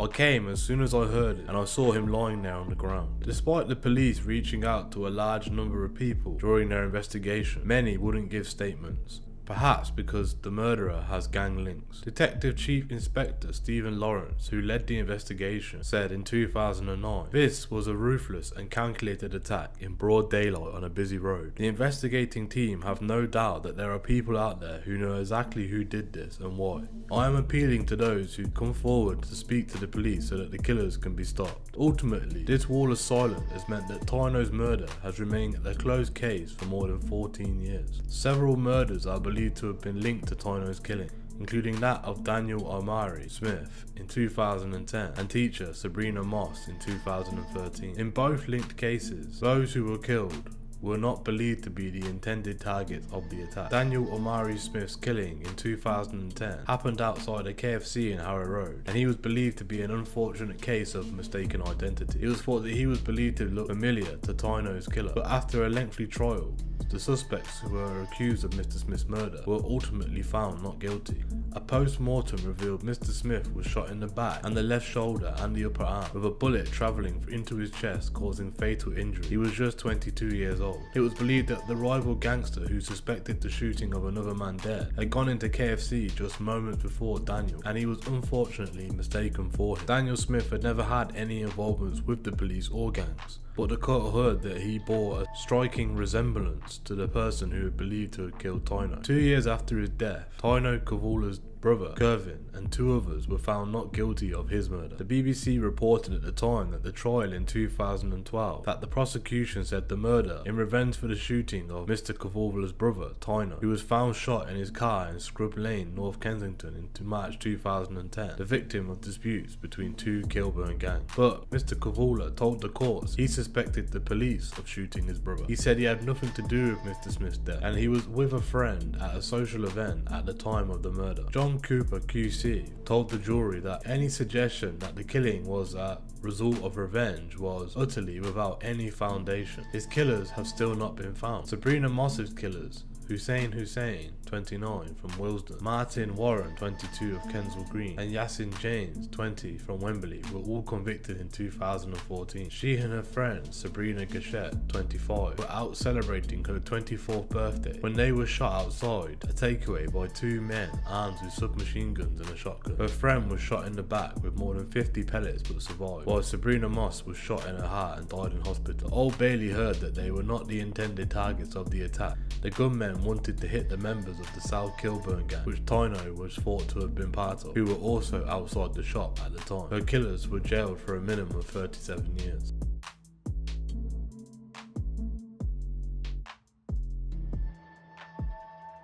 Daniel Dennis was shot in his car as he drove along Brassey Avenue near East Acton Tube Station. He had been driving along in a black BMW 118 5-door saloon car when another car drove alongside his car and fired shots at him at 10:30 p.m. on Wednesday the 17th of September 2007. The other car then sped up. A few moments later, before 10:30 p.m, two vehicles came up Brassey Avenue on Old Oak Common Lane. They stopped at Brassey Avenue at the junction with St Andrews Road. Shots were fired from one vehicle to the other. A single occupant of the targeted vehicle was a local man who we now know as Daniel Ezra Dennis of Ekron-Wold St. Dennis was 26 years old. He was attended to by the locals who came out to assist, but sadly died in Charing Cross Hospital, where he was taken by the ambulance which attended the scene. The victim was in a black BMW 118 5-door saloon. After the shooting, the other vehicle drove up Brassey Avenue towards Long Drive, according to the witnesses. We have no description yet of the other car, and no witnesses to the shooting itself. Obviously,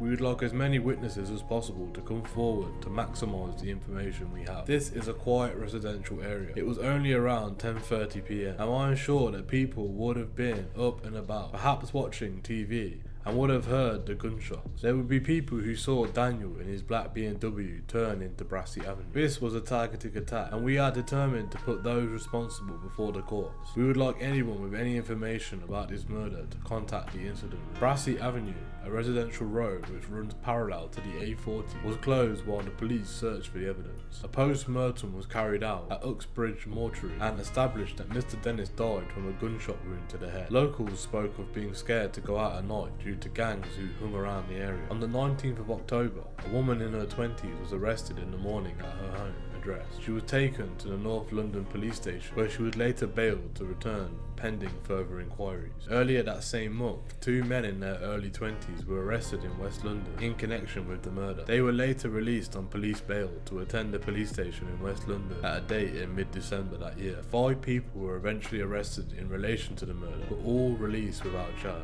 Detectives investigating the drive-by shooting of the dad, Daniel Ezra Dennis, decided to put a £30,000 reward to nail his bragging killers. The Met officers say they want to attract the basic instincts of reluctant witnesses by posting £20,000 for information leading to a conviction, plus £10,000 for the murder weapons recovery. Mr. Dennis, who was 26, was the 7th person to be killed by one of the 90 MAC-10 machine guns reactivated by Armour Grant Wilkinson, who was 34. His BMW was hit by 17 bullets in Acton in London. The Met Detective Inspector Dave Rock said, "Some people have been bragging about the shooting. We've got to appeal to the basic instincts of people with information." It was thought that his killers might have come from the Halsden or Brixton area. The murder remains unsolved, and rumour has it that it was done by rival members of the Kensal Green and Brixton, i.e. Mashup crew.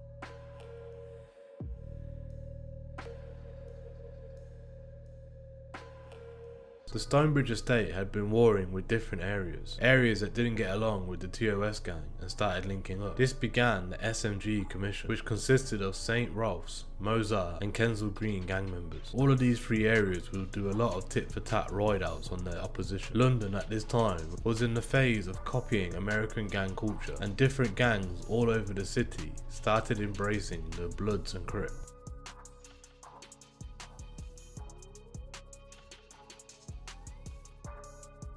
That year was also crucial for a lot of reasons. When the bandana movement came to northwest London in 2007, more areas linked up. TOS and other affiliated sites resurrected the 18. Their ops did the same by creating the commission of SRS, HRB and KGB. The blue flag represented South Kilburn, the SKM, Stonebridge, TOS, Chalk Hill, CHB, Monks Park, MPM, and they all equaled the 18. The red flag was the Mozart, HRB, St. Ralph's, SRS, and Kensal Green, the KGB, and together they were SMG. From then on, the KGB members flagged the red bandana to represent their affiliations with other areas that didn't get along with both South Kilburn and Stonebridge Estate. Some prominent members of the gang, some from different generations, included Bully, Kenny, Slice, Risky, Stutter, Looney, Crib, Max, Ice, ZZ, and many more.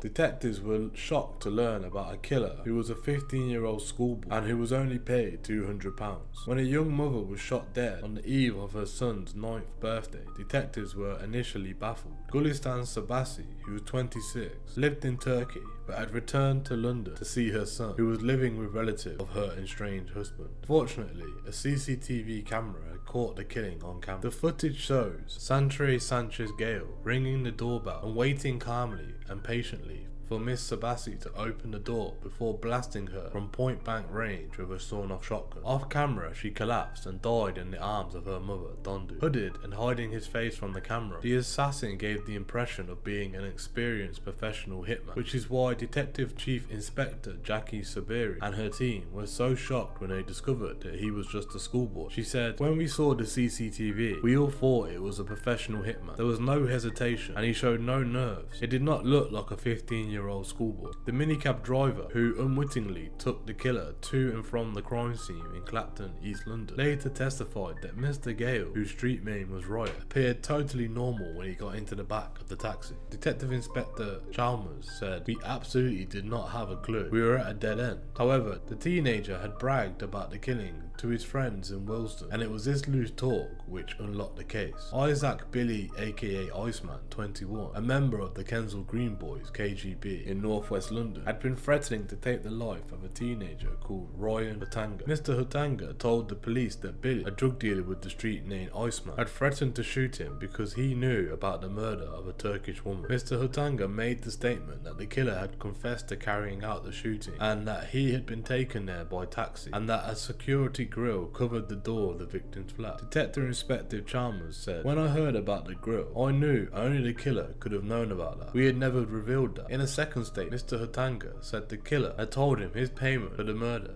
had just been £200. But Detective Inspector Chalmers said, "I think he thought he was going to get more money for it. My gut feeling is that the money was an element, but there must have been a lot of peer pressure, kudos, and an attempt to impress older members of the gang." He said the killer, he is not a very bright lad. He did not have much schooling or much parental control. He was easily manipulated, and in many ways himself a victim. Miss Sabasi was estranged from Sadar Ozbek, the father of her son. She was due to get married in Turkey that summer, and had mentioned regaining custody of her son. This was said in court to have been the motive for her killing. Detective Chief Inspector Miss Sabiri said it took a lot of detective work to fit the pieces together. Police examined hundreds of mobile phone records, eventually focusing on a flurry of calls in the days running up to the murder. Cool is the contract being put out on Gulistan, and within hours Billy has spoken to the killer and he is on his way over to do a recce, says Detective Inspector Chalmers. Billy, who was understood to have received £2,000 for his part in the contract killing, arranged for the killer to be shown the flat and may have obtained the murder weapon used. At 8:20 on the 22nd of March 2010, there was a knock on the door at a home in Clapton. In a witness statement, Mr. Bassi's mother later said, "I said, 'No, daughter, we don't know who's at the door.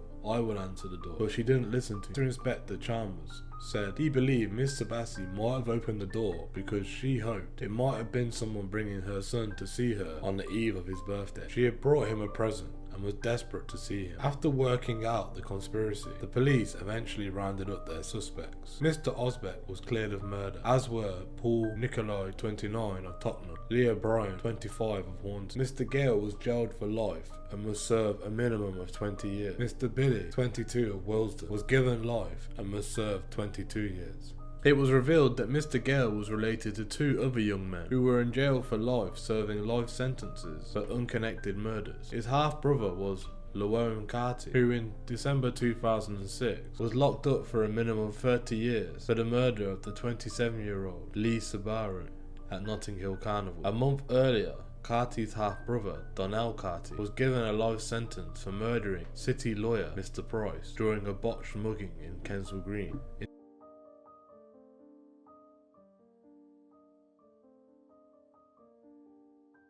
In 2011, Martin Phillips, chief feature writer at The Sun, wrote an article in which he said, "The neat street of bay-fronted Edwardian houses where Santra's Gale grew up is not a picture of inner city squalor. The rows of lace-curtained homes in West London echo the footsteps of hard-working young families. But the footsteps Mr. Gale followed in were imprinted with blood. The teenage hitman was jailed for a minimum of 20 years for the cold-blooded contract shooting of a young monk, Gulistan Sabasi, carried out when he was just 15 years old. His older half-brother, Llewellyn Carty, is already 4 years into a life sentence for a separate murder. He was jailed 2 weeks after another half-brother, Donnell Carty, was caged for life for his part in another brutal shooting. Family ties and 3 murders, which begs the question, were the violent destinies of these 3 young men written in their genes? Some academics believe that some people are just born bad, and that these 3 illustrate that fact. Yet in America, Kevin Beaver,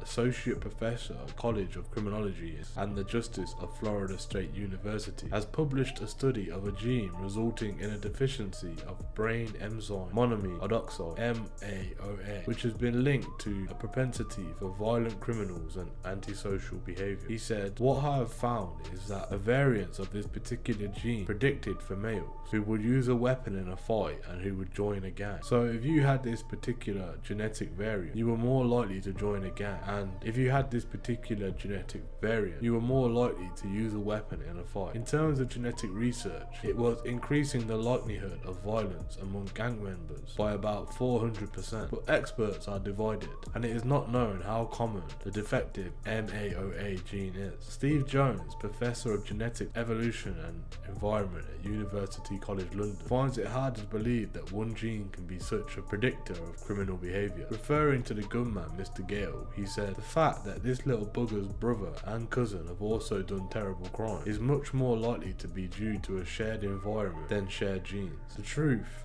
about what determines a person's risk of life of crime could, however, be a complex combination of nature and nurture." Terry Moffat, Professor of Social Behaviour at the Institute of Psychiatry in London, wrote in 2002 that a bad MAOA gene could be switched on by a bad upbringing. Specifically, she showed that boys with the gene variant who had been treated badly in childhood were 9 times more likely to be antisocial or violent by boys who had the same gene variant but had happier childhoods.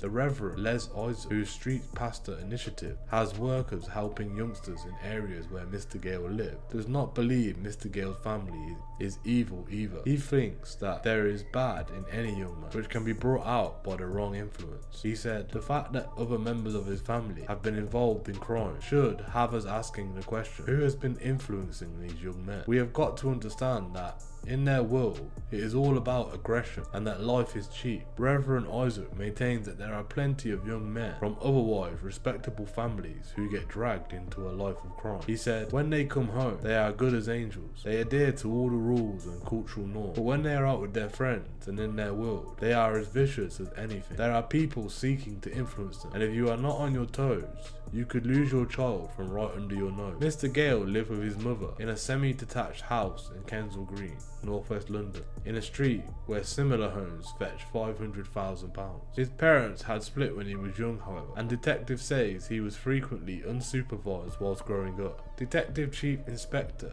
Jackie Sabiri of the Metropolitan Police's Homicide and Serious Crime Command said his mum had some personal problems and he was left to look after himself. He ended up rooming with a gang, but these street boys can be easily manipulated. With his family connections, it was almost inevitable that Mr. Gale, left to his own devices, would be drawn to street gangs. He joined the Kensal Green Boys, the KGB, which had evolved from the Kensal Green Tribe gang, to which his murderer, cousin Donnell, had belonged. The sadistic KGB were responsible for carrying out hundreds of robberies and have even written a good mugging guide for recruits. Mr. Gale became a gang younger when he was 13 and, using the street name Riot, was desperate to prove himself. Detective Inspector Andy Chalmers said of him, he was a bit of a wannabe. Mr. Gale was just 14 when he was expelled from the Capital City Academy in Willesden in 2008 for violent behaviour towards staff and fellow pupils. He was sent to a special exclusion unit in Housden, the Brent Pupil Referral Unit, but police say he rarely attended. Mr. Gale seemed to be already set on imitating the murderous examples of his relatives. His mum had an older son, Lowen Carty, by her former husband, Jeff Carty. Lowen,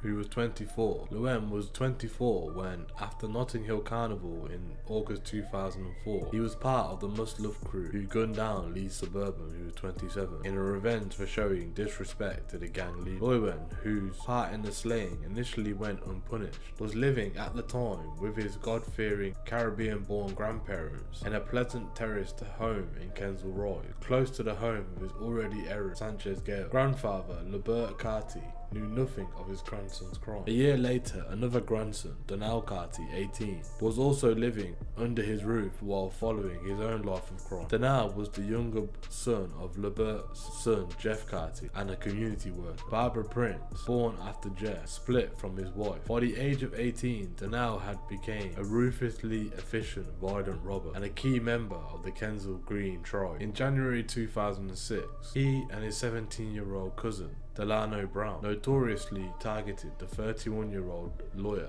Mr. Price, as he walked from Kensal Green Tube to his home he shared with fiancée Adele S. just a few streets away from where the Carty family had lived. Tom had resisted. He was stabbed to death for his phone, Oyster card and £20 in cash. By the time of Donal Carty's trial, his half-brother, Lowen, had been arrested for the murder of Lee Suburban. Within 2 weeks of each other, in December 2006, both youths were jailed for life. Now, with Mr. Gale being jailed, it has made 3 murders, all with family ties.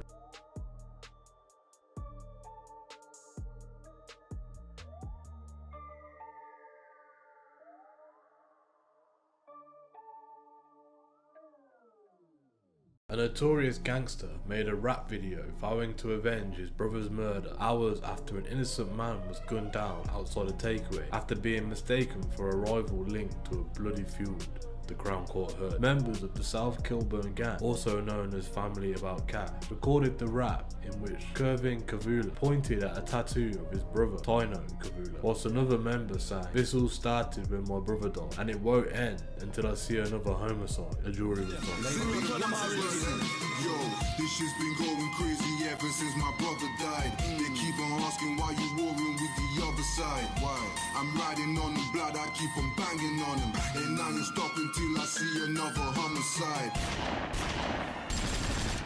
Later that same day, a rival from Kensal Green gang, blamed for Tino Kavula's murder, was spotted in a KFC on Harrow Road in West London, and Kevin Kavula was tipped off, it is alleged. But the killers mistook electrician Daniel Smith, 22, for their intended target. He was shot dead as he left the restaurant after returning home from the first day. He staggered back inside, but collapsed and died despite efforts by air ambulance doctors to save his life. Prosecutor Richard Whittam, QC, told the jury, "This case involves the murder of an innocent man committed against the background of gangs, of which he was no part of. What had been and should have remained a pleasant evening for Daniel Smith and those who knew it ended in tragedy. After taking a young woman out for the first time and resisting the temptation to stay with her a little longer because he had work the following day, he had decided to go home. On the way home, he decided to get a KFC. He spoke to his sister on the phone, both before and whilst he was at KFC. That was the last time she spoke to him. He was murdered because he was a victim of mistaken identity. The murder was intended to be a revenge killing for a previous murder, the murder of Tino Kavula, Kevin Kavula's brother, in 2007. His life was taken all too easily. He was shot barely a quarter of an hour after a phone call was made from the area of KFC, and the man for whom he was mistaken to had entered the shop. In that short time, a loaded firearm was obtained and taken to outside the KFC where it was used to kill him. The Old Bailey jury was told that in 2007, a Class A dealer, Tino Kavula, known as Tank, was shot dead as he sat in his car, allegedly by rivals of the Mozart Kensal Green gang. However, no one has ever been charged with his murder. In May 2010, his brother, Kavula, 27, and Zaliki Ford, 30, and Jonathan Yaboa, 25, who had recorded the rap video entitled cowboy freestyle uploaded onto YouTube were tipped off that rival Stacey Theopen, who was linked to the murder, was inside the KFC, it was claimed. It was alleged that Mr. Kavala is said to have told Mr. Yeboah to go and get him a gun. Police do not know who pulled the trigger, but all three men were charged because they are said to be connected by phone calls. Mr. Kavala's fingerprints were also found on the outside of Mr. Smith's car. Mr. Kavala, Mr. Ford and Mr. Lewis all denied murder. Mr. Yeboah denied trying to get a gun to use in the murder or to endanger life. Mr. Whittam QC told the jury the prosecution could not say who shot Mr. Smith, but said all three were guilty of murder because they had acted together by tipping each other off. He said Kevin Kavala would not have known the presence of Stacey Theopen in the KFC had it not been for the action of Shane Lewis and Zaliki Ford. They made the calls in clear knowledge that there was a real risk that, in the context of this case, Kevin Kavala would then try and kill Stacey Theopen. It had been 13 years since Daniel Omari Smith's life was brutally cut short as he walked to his car. The 22-year-old electrician from Paddington was gunned down by at least one suspect after collecting food from his local KFC on Harrow Road on May the 22nd, 2010. Police believed the murder was a case of mistaken identity and that Daniel was not the intended victim of the crime. Almost a decade had passed and nobody had been brought to justice for the killing of Daniel, although there had been numerous arrests and even a trial. His heartbroken mum, Winnie, made an emotional plea as police renewed their appeal for information. She said, Daniel was my light and my life. He filled my heart with joy and was a son to be proud of. I'm still very proud of Daniel and I miss him very much.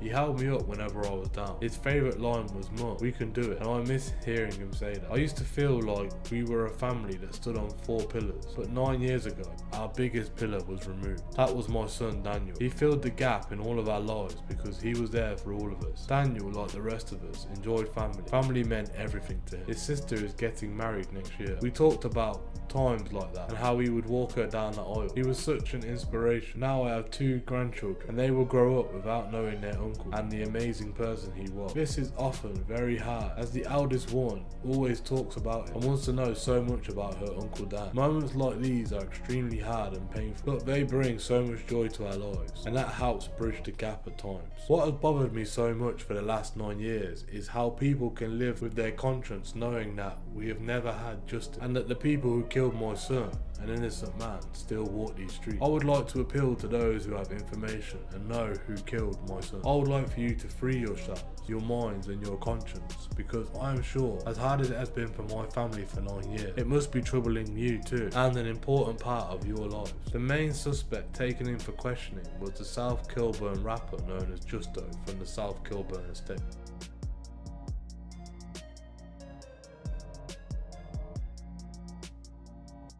The KGB individuals are not notably known for releasing music and they rarely take part in it. However, they have done a few collaborations with other area gang members with who they are affiliated. For example, Kingsbury and Mozart Estates. Here are a few of their tracks. Yo, Grim, P-Block, Ice, Q, my nigga Burns. Okay. I'm gonna go hard for them. Hard. Niggas heard of me. Now they wanna copy me. Half a box in a day. I make proper P. Better wake up. Life's not monopoly. Run up in your trap house and I take your property. Feeling kinda pissed. Feds are kinda onto me. Same routine. Getting chased by authority. Put my cousin in the bing. Now they wanna bother me. Tryna make $1 million. Nothing's fucking stopping me. Feeling kinda pissed. Mumsy's kinda stressing me. So I kick back with a zoo and some Hennessy. Got some real coldies and I got some enemies. Mind out because your best friend could be your enemy. Hated by some snitches that probably wanna murder me. Roll up on you pricks like, do you remember me?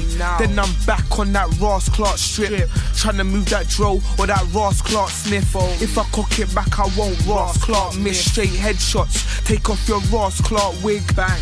I load up the strap, call it soul games. One shot, you're flying like soul plane. Rubber shot of stacked peas, it's so plain. I feel pissed, the D's know my name. Shit's got me thinking in different mind frames. Got me bunning on the sour, the highest grade. I'm well respected where I come from. We never run from the guys that we backed our guns on. I'm on a foulness, nothing nice. I squeeze up his block for a price. 5 bills, nigga. Tell them joke shooters they better think twice, cause I put a half a brick on his life. Arts raps, fam. I'm in the streets like the clothing. With a 357 dog, you can hold a toasting. I've been around guns from a young age, so I see niggas' faces unknown on the front page. Some more time, like I stay with a 9 when I got 15 Bobby claps, bro, on my line. Let's go, we're mad.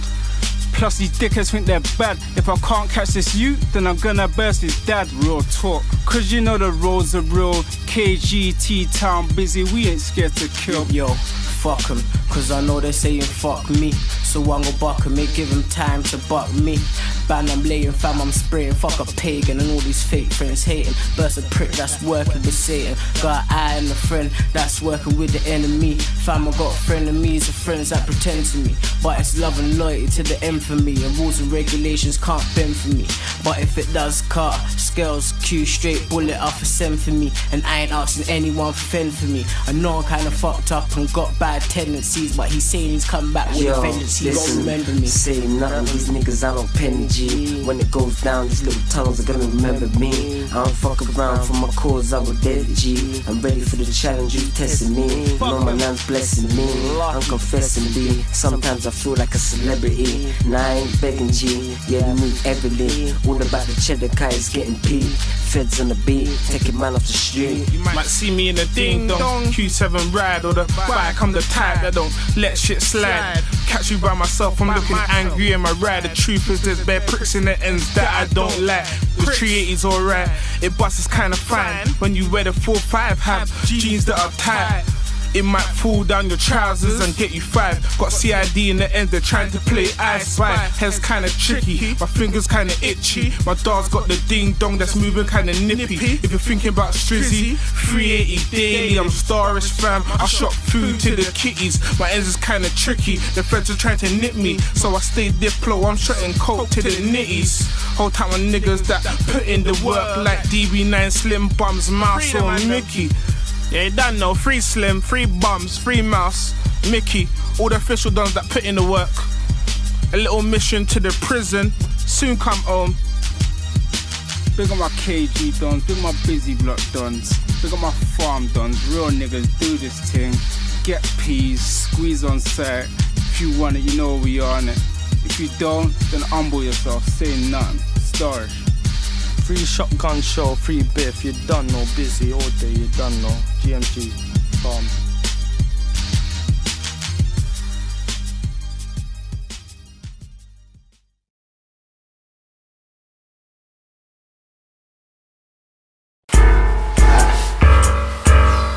It's like ways to get money, there's 1,000 I could think of. Dog, yeah, I get paid cause I'm a thinker, blazing on that piffer. I'll do anything to get my figures. I'm a grinder, I'm trying to get more paper than the printer. A lot of niggas claiming that they're killers, but if shit gets peak, I take that 4-5 and clip up. And Jake's to be surveilling, taking pictures, but I'm still doing dirt. I'm popping shit, shotting it, barely using traces on my fingers. Weren't at the scene, that's what I leave them Jake's thinking. And look, me I don't talk, so keep your fucking faces out my business. If you're trying to get me rage, I'll get it finished. Listen dog, you better listen, real talk, cause I ain't on this boxing. I'll pull out the 3-bait and leave me out of boxing. In a sticky situation, pull it out, I'll be popping. Big strap, a couple shells will take this out of often. Look, spend on gums, family might need guns.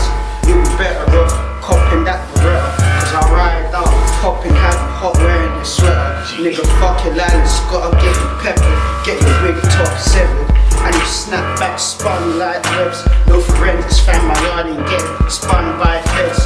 Niggas looking all pissed, need to up those left. I'ma cock it back, touch those heads. Nigga fuck them feds, cause they took my niggas right and scares. Free kid, I ain't tryna ride it independent, I'm ducking them poles. Trust me bro,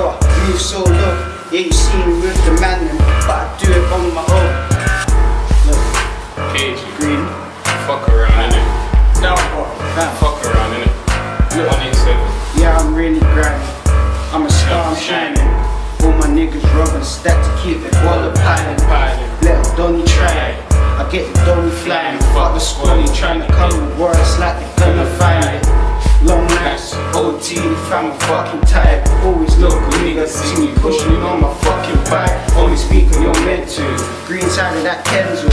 Yeah, my niggas official. Must think they won't kill ya. Trying to get all them millions, billions. Look, give a fuck if you're hating.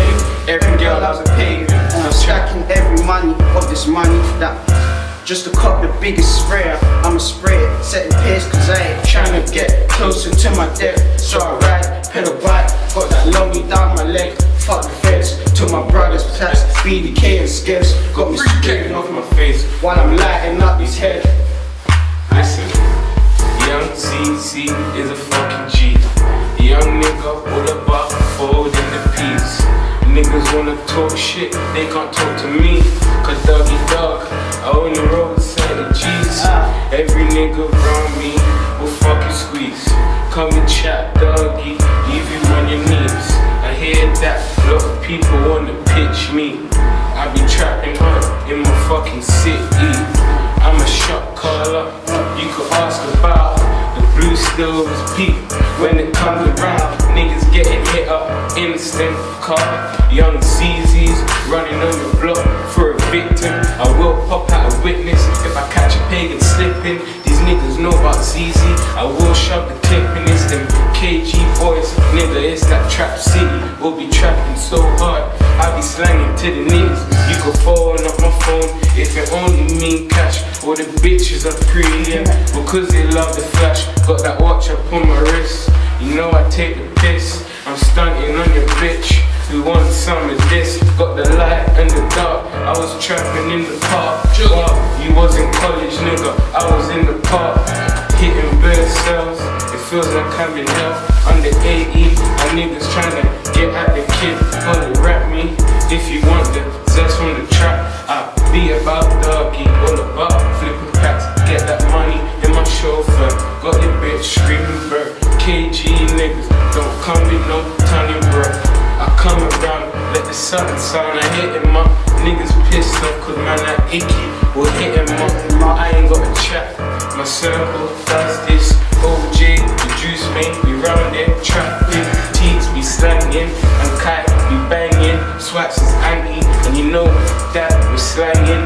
Man like AIDS will hit you up. The trade palm will lift you up. Leave a nigga dead when I come with a fucking clutch. Cagey. Done that, bang. Fuck all the pagans. Free the fucking man them. Free bully.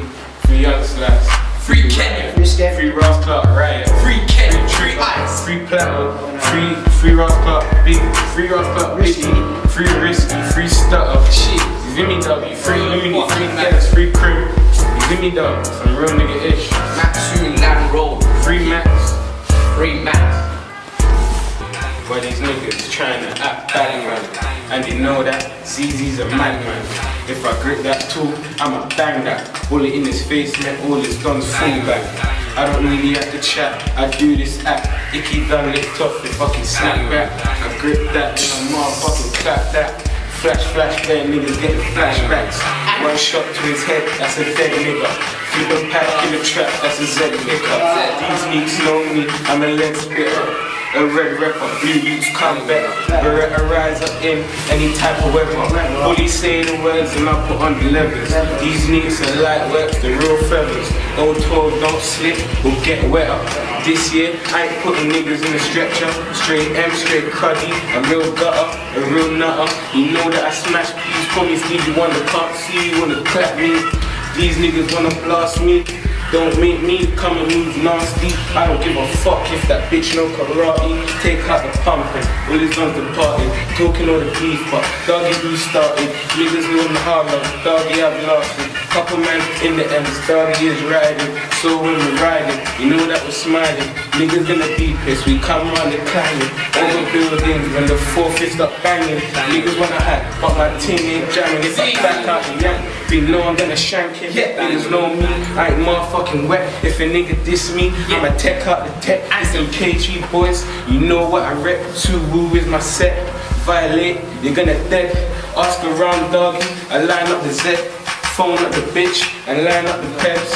Niggas wanna talk till I line up your head. Man like skins and icky, like eat. Me, I'm on the grind tryna rake every action. All the OT, nigga, I be trapping. Feds on the block, they trying to get a nigga wrapped in, but I ain't going jail. Nigga hit them alleys, and I duck that, I'm back to the block with a man them. And if a whip Z, then fam, it's Andy. If a whip teaks, then dog, it's madness. Don't get gas like it can't be a man to me. What you think, man like Icky is ramping till he comes out with that flipping stabs in. What you think? Nowadays ain't happens. Smoking on cheese, fam, it can't be standard. Building up facts, get them zoo strapped. Chipping them bills, trying to get them straps. You be on the block, all you do is chatting. Niggas turn bad, all of a sudden full fashion. Thinks that you bad till a gunshot catch you. Me and my K, Mel Dizzle, any guy, KG, TFL. You get me, man's here. I've been in the box for a hot minute. Get me, I hear a lot of grease going on. But right, listen, look, yo, they tried to kill me, but my life they couldn't take away. I spent years in jail, I need to break away. And I've paid for my sins, so it's safe to say. Used to go hard in the street, delivering crack like takeaways. And music's the key, I'm a breakaway. And death's the ultimate price I would hate to pay with my life right now, so I'm chasing papes. First 100 from the game, I'ma take a break. Spend some time with my kids and maybe bake a cake. And it's a cold, cold world, I gotta keep them safe. While I'm trying so hard to not catch a case, shooting in the ends, the feds wanna invade my space. Cause, quickly, jump back on it. Yo, look, yo.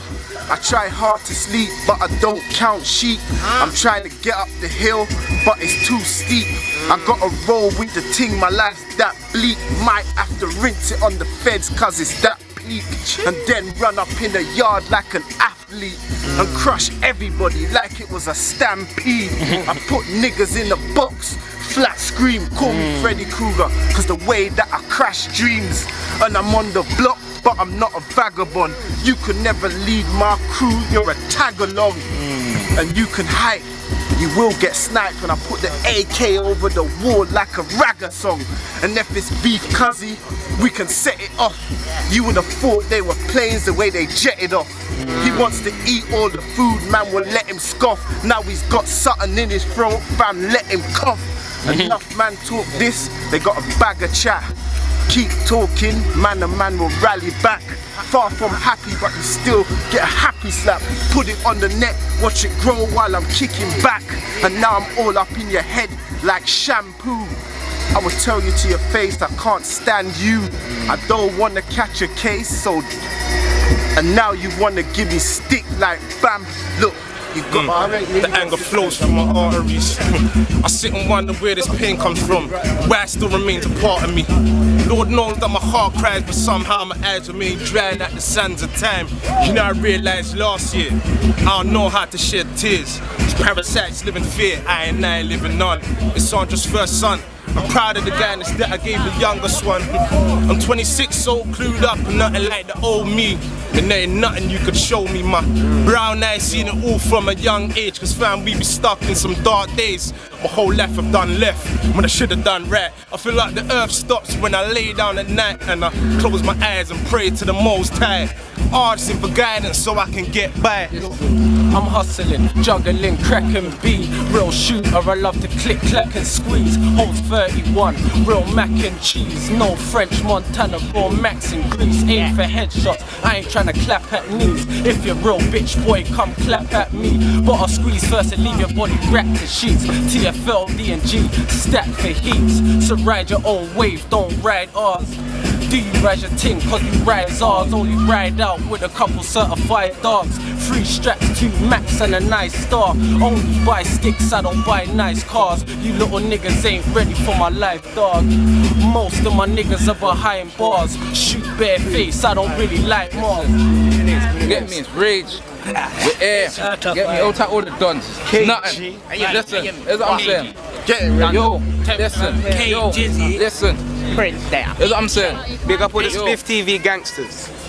Nothing. Listen. Big up. TFL bang bang. Yo, we get around the about. If they caught slipping, you better know what's down and out. More shoots thinking they're hard when they're softer than the baby's bottom. Me and my vocab's got them from 16 to 32, 32 to 64. Bring your whole block to the booth, man will drop them all. Me, I say what I feel, yeah, I lived it all. Say what's on my mind, so now I'm gonna give you more. Don't trust no chick, but yeah, I like to fuck them all. Wifey's on me, but still I'm out ducking calls. I can't help it, I'm still young. I gotta move the way, get the cash, roll with the real ones. Plus these pigs on my back like a flying circus. I've got words, you breers, I just die and wordless. Yo, me, I spit the truth, it's R.A. any guy. Watch how I hit the booth. Look, the burner's magnificent. Any boy gets out of line, I show him discipline. Yo, it's peak when I grip the ting. I got the bag with a strap and the shells and the whistling. I'm in the ring, I'm moving reckless with my nigga Grim. F and Vens moving kinda nutty with a spinning ting. They'll hit him up, but the AK will finish him. If the slugs touch him, they'll do more than itch his skin. Niggas always asking me to bring him in. I tell them holler another day, I got bricks to spin. Why these niggas in parks with chicks to swing? People say, do your head, I ain't in the trims. It was always me and Grim in the cabs on our way, getting any things we can grab. So much burners around, that's the thing that turned us mad. I had to tell Dottie she's the best I ever had. Yeah.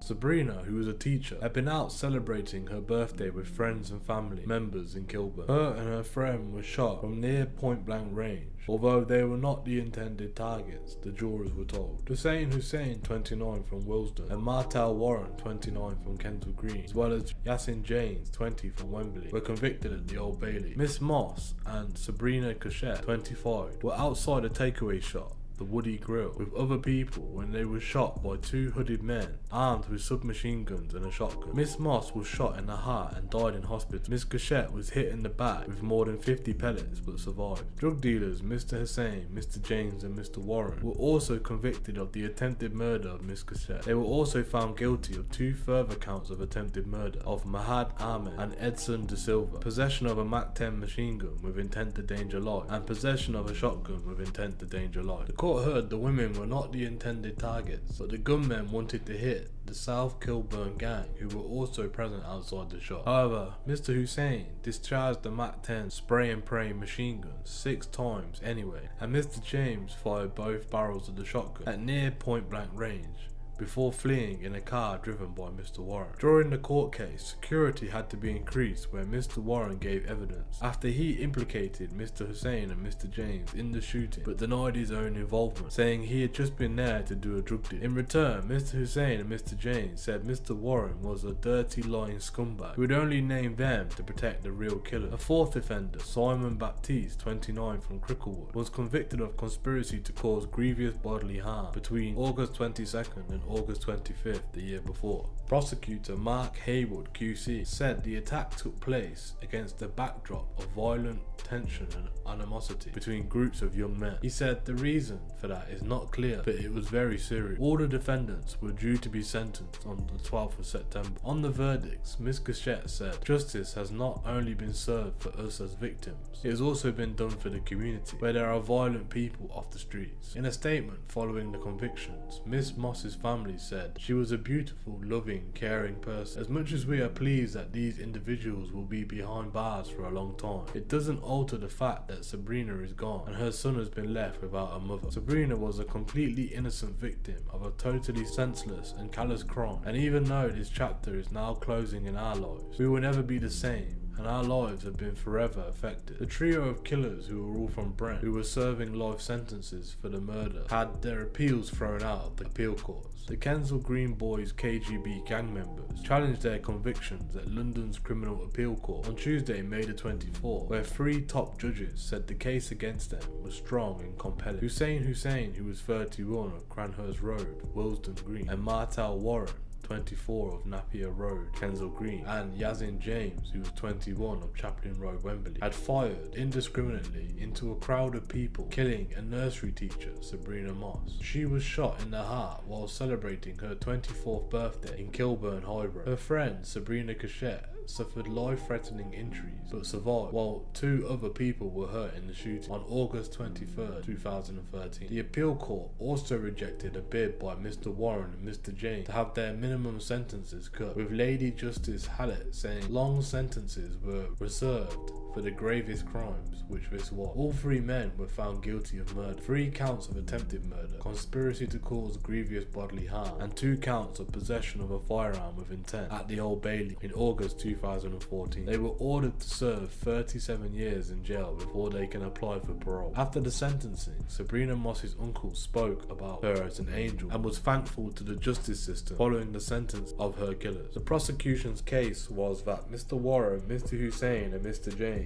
who were members of the KGB, which had a long-standing feud with a rival gang, South Kilburn. Mr. Warren, Mr. Hussein and Mr. James all denied the charges against them, with Mr. Warren claiming the other 2 had used him as an innocent dupe to drive them to and from the scene, while they denied any involvement whatsoever. Lawyers for all 3 argued the jury should have been discharged after an unidentified witness was only revealed during the trial, and that the detectives' evidence on gangs in the area should have been excluded. Dismissing their appeals, Ms. Hallett said the trial judge handled both issues appropriately and no undue prejudice was caused. She added, for reasons that remain unknown, they planned the revenge attack upon a rival gang using 2 particularly deadly weapons. They could have killed far more people and could have faced multiple charges of murder. As it was, 1 young woman lost her life, and her family are grieving at the loss of Sabrina. For the other young woman, her life will never be the same again. We are satisfied that the sentences imposed, albeit extremely severe, were merited on the very grave facts of these offences.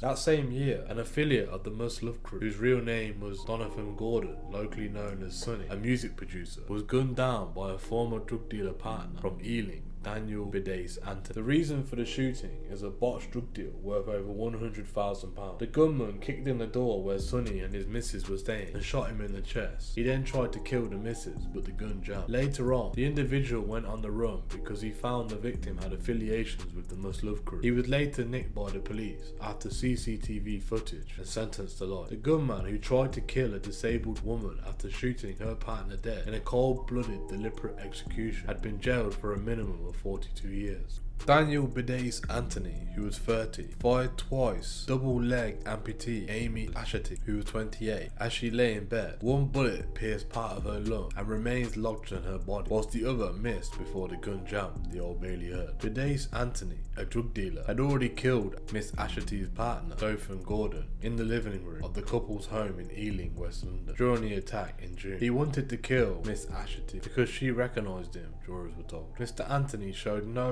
emotion in the dock, as he was given a life sentence for murdering, told he must serve at least 42 years before considered for parole. He was given a determinate sentence of 36 years, with 15 to run concurrently for the attempted murder and possession of a firearm with intent to endanger life respectively. Judge Timothy Pontius said it was difficult to imagine a case involving a murder committed with such cold-blooded and totally merciless deliberation. You took Mr. Gordon from the room where he and Amy had quietly been watching television into the living room where the evidence makes it abundantly clear you made him kneel on the floor, forehead against the stool, and then executed him with a single shot in the back of the head. Judge Pontius said there was a genuine and understandable public concern about the availability of guns in major cities, and that the sentences made it abundantly plain that the courts will punish those convicted for gun crimes with exemplary severity. In light of the horrifying brutality of these crimes,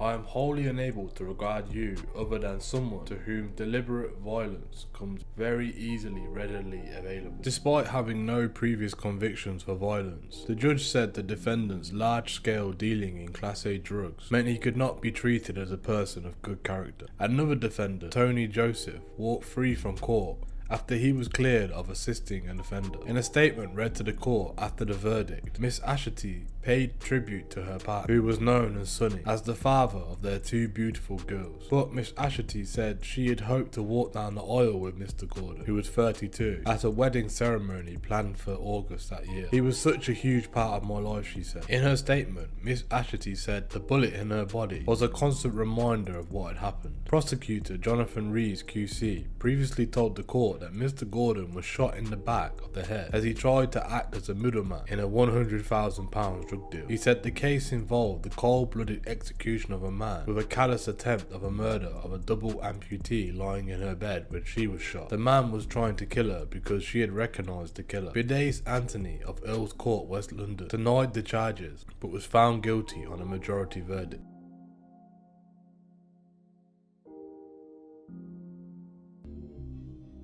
Four members of a notorious gang were jailed for a total of 39 years for random street attacks on an insurance broker and his friend. Two men, both 26, escaped with their lives after they were targeted as they headed home from a city nightclub. The gang inflicted life-threatening knife injuries on the men in the attack, which is believed to have been triggered by a trivial slight. One needed resurrective surgery and 42 stitches after he had been left with permanent 5-inch scars across his face. The other man suffered a gash across the top of his head with a spleen injury that left him unable to work for 2 months. Pierre Alcindor, 25, his brother Dean, who was 28, Dwayne John Baptiste, who was 27, all admitted their part in the latest attack and were each jailed for 10 years at the Old Bailey. Julian McLeod received 9 years for what Judge Paul Worsley described as an unprovoked, cowardly and mindless violent attack. He added, "For no reason at all, you set upon these two young men in the street at night, armed with a knife. Neither man had done anything to you at all to deserve or attract your attention." A fifth gang member involved in the attack remains at large and is wanted by the police. The victims were heading back from a birthday party at Apt Bar near Bank Tube Station in the early hours of April. As they walked home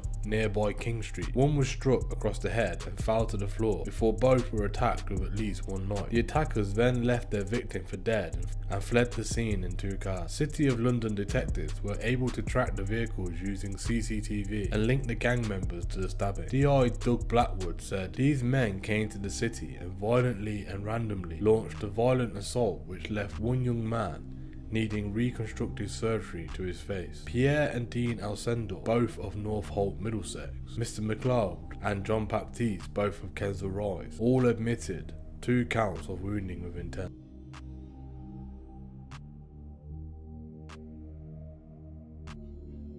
Put on hold. For years, the Kensal Green area has been notorious for its gang culture and extreme violence being implemented. Nowadays, with gentrification on the rise, most of the prominent gang members are now off the streets. The same thing can be said about London as a whole. Here are a few tracks from the Kensal Green Riders.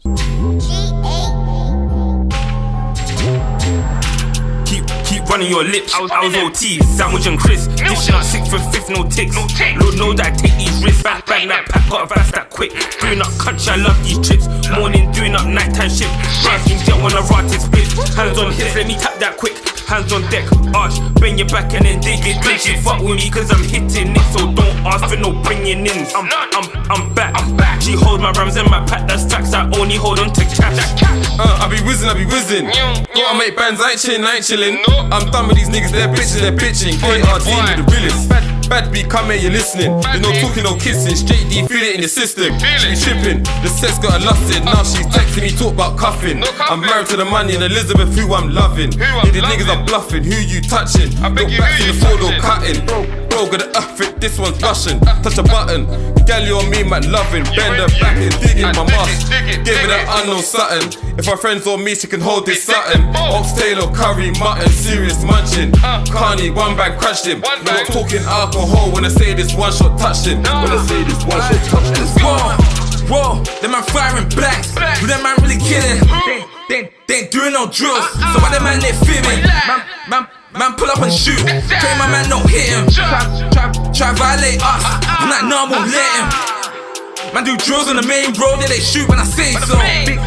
Big ting do the flame throw. See that's word to my cane roll. Every day be the same, bro. I just grind for the day, yo. Tryna make me a way, bro. I soon find me a way, though. See man slide with a Nina, I'm a schemes, yeah, beat her. Yeah, your bitch, she a eater. She give me brain, she a cheater. I just grind, get my peas up. See feds tryna speed up. I do the dash and I leave her. Man slide and breeze up.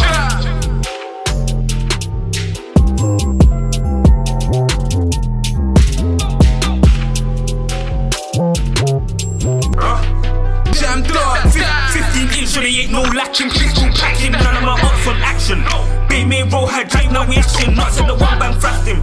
If I see a up, I'll grab him. Back up my knife and stab him. I ain't into the chatting. Schemers known for attacking. I come like Marcus Rashford. I'm like, why does the ops then run? Back out shank is the longest one. Go on my own, are you dumb? Man get chef, these shanks in lungs. Test man, that certified one. Manipin traps, that where's that grub? I see him and run him down. Back out shanks and I'm steering out. Ford all trucks and we're steering out. Whoa, niggas know that I'm 30. KG from early. Whoa, pat fly like a birdie. I'm sure you fuckboys heard me. Whoa, niggas moving all girly. When I back it like Shirley. Whoa, up block or swervy. Tryna leave him like curly. Local, exercise with no social plus no phone calls. It's crazy. First time I held that dot, I held it like a newborn baby. Up in the 12 section was shady. How you gonna talk about beef if you ain't got gravy? Dirty dancing like Patrick Swayze. From my brothers, I do damage. Slice man up in his head and I turn him cabbage. Like how you got cope, how you got manage. Shot the white thing right now, I'm bringing the pack in. I get that grub, band we're bagging. 25-8, bro, that's KR trapping. Kicking back in the band, no smoking that broccoli. Like wow, this Ami's banging.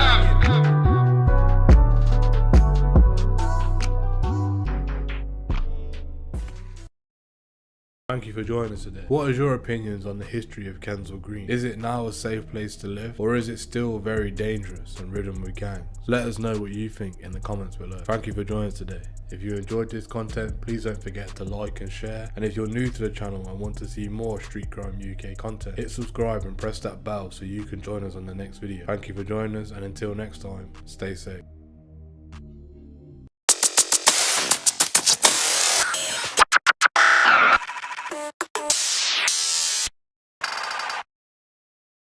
Hello and welcome to the Street Crime UK YouTube channel.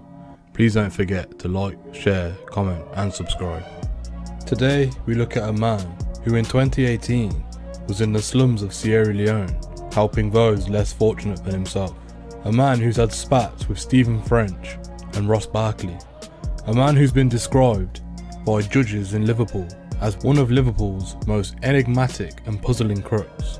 It is none other than Sam Walker, the self-confessed career criminal with an astonishing story.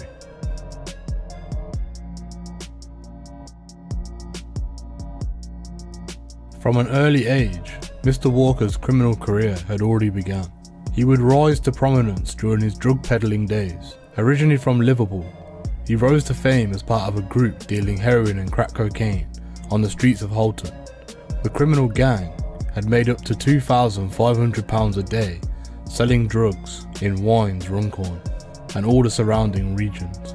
Yet the gang's activities were apprehended in an undercover 6-month police operation called Operation Strikeout, which resulted in the seizure of £12 million worth of high purity cocaine, as well as many luxury cars, extensive amounts of cash, and very expensive jewellery.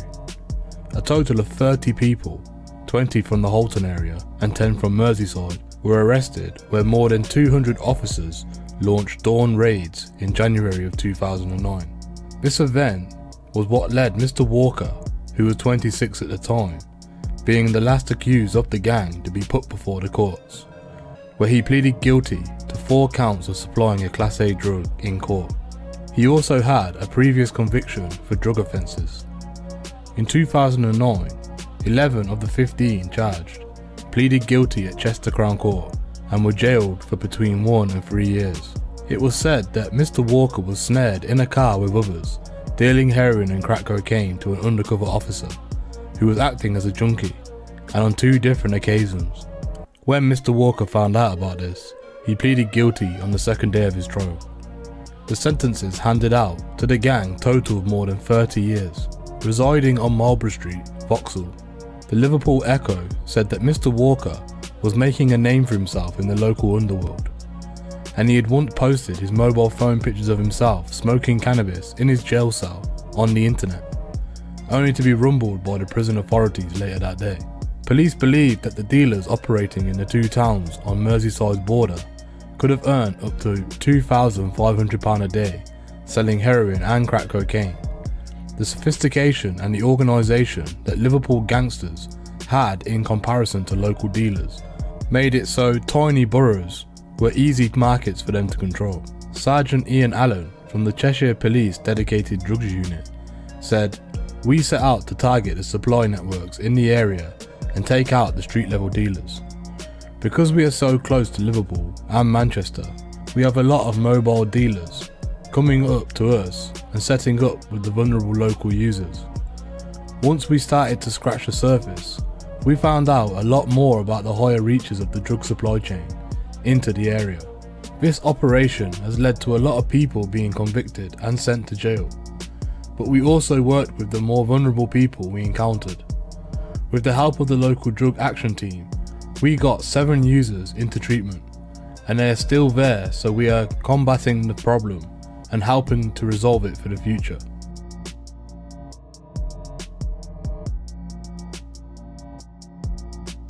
Mr. Walker's story continues after he served half of the sentence of 4 years and 8 months and was released on licence from HMP Liverpool in May 2012. Yet his return to society was only temporary, for he found himself rearrested after being stopped by the police on the 9th of June 2013 for driving a BMW down King Edward Street in Liverpool city centre, despite not having any insurance and being disqualified from driving. The police said he had failed to comply with parole conditions after not reporting to probation service and searched for Garston area in particular in a bid to track him down. Furthermore, it can be noted how Mr. Walker was cleared in the February 2013 at Sheffield Crown Court of being involved in a plan to smuggle drugs and a mobile phone into Doncaster Prison, whilst an inmate there. After which he unveiled a black t-shirt bearing the slogan "Not Guilty" beneath his jacket. However, he was subsequently charged with driving a Ford Mondeo on Park Lane West, Bootle, without insurance and was disqualified on the 3rd of April 2013, as well as leaving a threatening voicemail message on a policeman's answering machine on the 22nd December 2012. The court was told that this message intended to cause the officer or another person distress and anxiety. At the close of a short hearing on the 5th of August 2013, magistrates ordered Mr. Walker to serve an extra 5 months in jail on top of his drug sentence for the threatening message, with a 4-month sentence being given for the driving offences, which would run concurrently along with an extra 14 days for obstructing a police officer.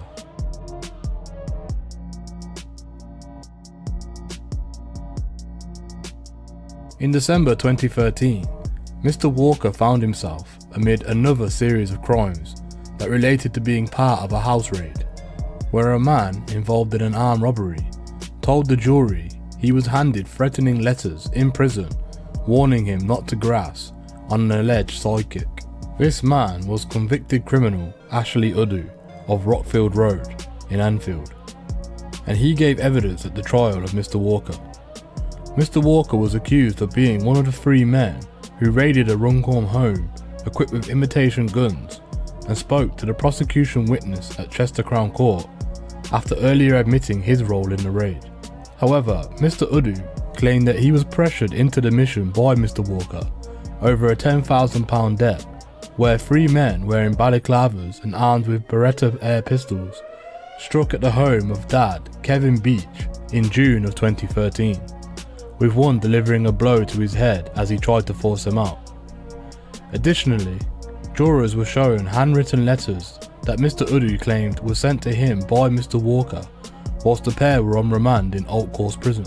The first of these was said to have been delivered by a third party in September of 2013 and warned Mr. Udu to remember what happens to grassers by reading, "You have said all this shit in the police statements, calling me a gangster, and I'm involved with guns and drugs. Then you're gonna go around saying you and me will end up fighting. Listen mate, the moment me and you start fighting, I'll be straight on the phone and sending someone to your mum's address to turn her life upside down. You only need to look back at my last court case and remember what happens to grasses on that one.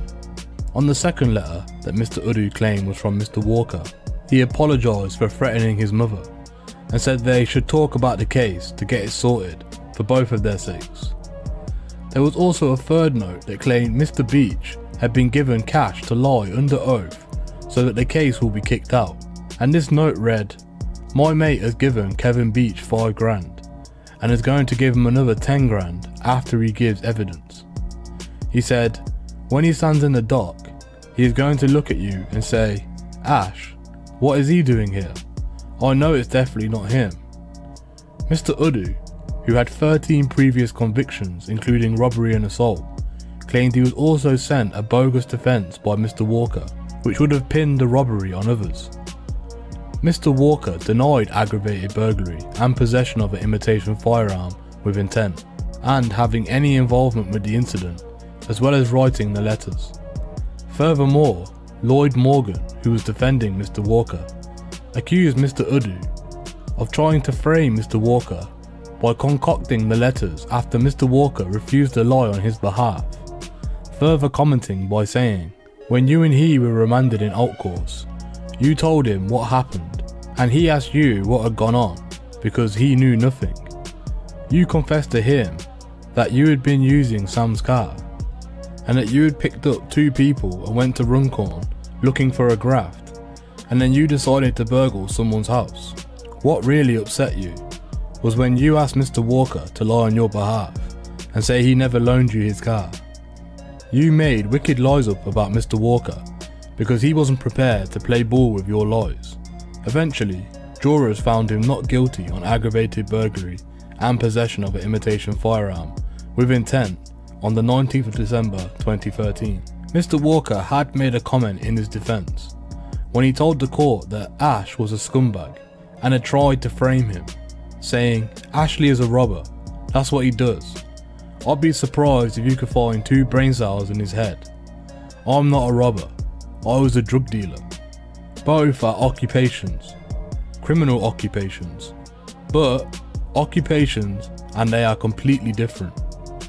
He also went on to tell the court he had abandoned being a criminal when he was in prison at the time of his son's birth, and insisted that he had been with Mr. Udu earlier on the day of the attack and went to Crosby Beach when Mr. Udu had driven a BMW that Mr. Walker had hired, as Mr. Walker was disqualified from driving.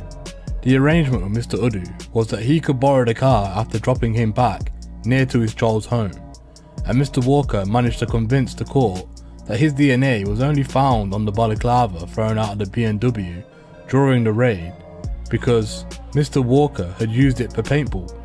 Mr. Walker also went on to tell jurors that no way at 30 I'm going to commit an aggravated burglary and get 15 years. It makes no logical sense.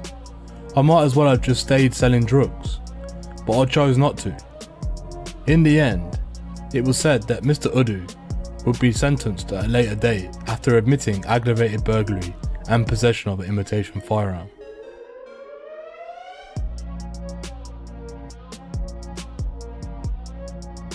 Time passed until the 7th of February 2014, where Mr. Walker found himself yet again in front of Liverpool Crown Court to enter his plea to 2 charges, both dating from December 2012. He pleaded guilty to being in possession of a Class A MDMA drug, otherwise known as ecstasy, but denied a separate charge of being in possession of a counterfeit currency, which had a trial set for the 31st of March 2014. As he left the courtroom, Mr. Walker, who was of no fixed abode, but whose last known address was in Garston at the time, was heard to say audibly, "That'll be another not guilty then." Yet it was later on in the same year when Mr. Walker continued to face the consequences after being arrested by police when he was recognised walking along Temple Lane at 4:30 AM on the 22nd of December 2012, where he was chased and arrested and found to have 10 ecstasy pills on him, as well as having 11 fake £20 notes. However, he denied having any knowledge that the notes were fake and said in his trial in August 2014 that he had sold a laptop and a BlackBerry phone to a man he had met in a barber shop on Lodge Lane and had been paid £500 in fake notes, which he accounted but had no inkling to see if they were real or not, and he did not know they were not real until he was told by the police.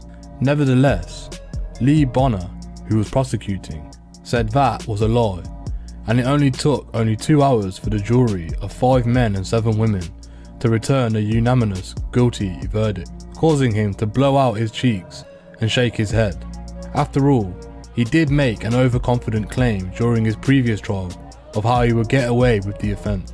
Mr. Walker was given an unconditional bail, but was told to return to face sentencing in September the 10th, to which Judge Norman Wright warned him that the fact he was given bail was no indication of the sentence he would receive, saying, "Possession of counterfeit currency ordinarily would attract immediate custody.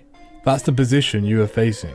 It can also be noted how the jury had not been told that he already admitted to possession of the ecstasy for which he is waiting a sentence. The judge, Norman Wright, commented on this when he told the jurors the defendant was stopped by the police officers who believed he may be under the influence of drugs and found 10 ecstasy tablets on him. It's right you did not know about that because it's totally irrelevant to the issue under your consideration. Yet this issue was not over, for Mr. Walker escalated the situation by missing his court sentencing and therefore going on the run. Despite a warrant being issued for his arrest, Mr. Walker still appeared voluntarily at the Crown Court days later with a sick note explaining his non-attendance due to gastroenteritis. That meant he was not fit to attend court. Judge Wright also said that the investigation should take place over the circumstances of the sick note being made, and instructed police to make inquiries with the doctor, to which he added, "I can't see why the doctors can't be spoken to in relation to this certificate and its coming into being." Eventually, Mr. Walker was handed a 12-month sentence for possession of counterfeit currency and 2 months for possession of a controlled substance.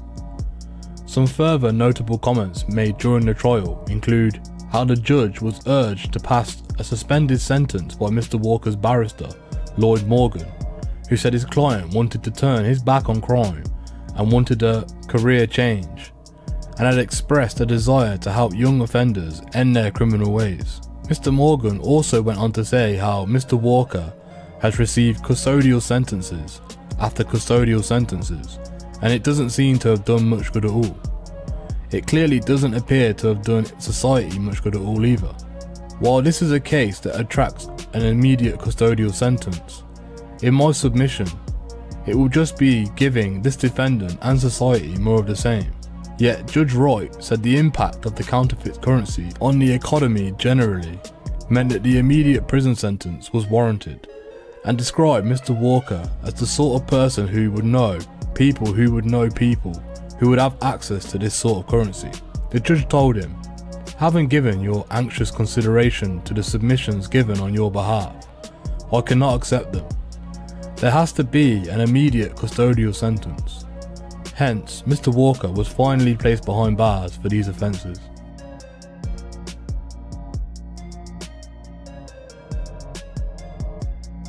"2014 was not just an eventful year for Mr. Walker due to these trials, but also due to an altercation he had with the England footballer Ross Barkley. It was said that Mr. Walker, who was 30 at the time, had sent a tweet to the then 20-year-old Everton football star and World Cup hopeful, which read, "Inbox me your number, you little rat. You know what this is about, so don't play stupid or your footy career will come to an end." It was believed that Merseyside police had made contact with Mr. Barkley following the threats, but the sportsman declined to make a complaint.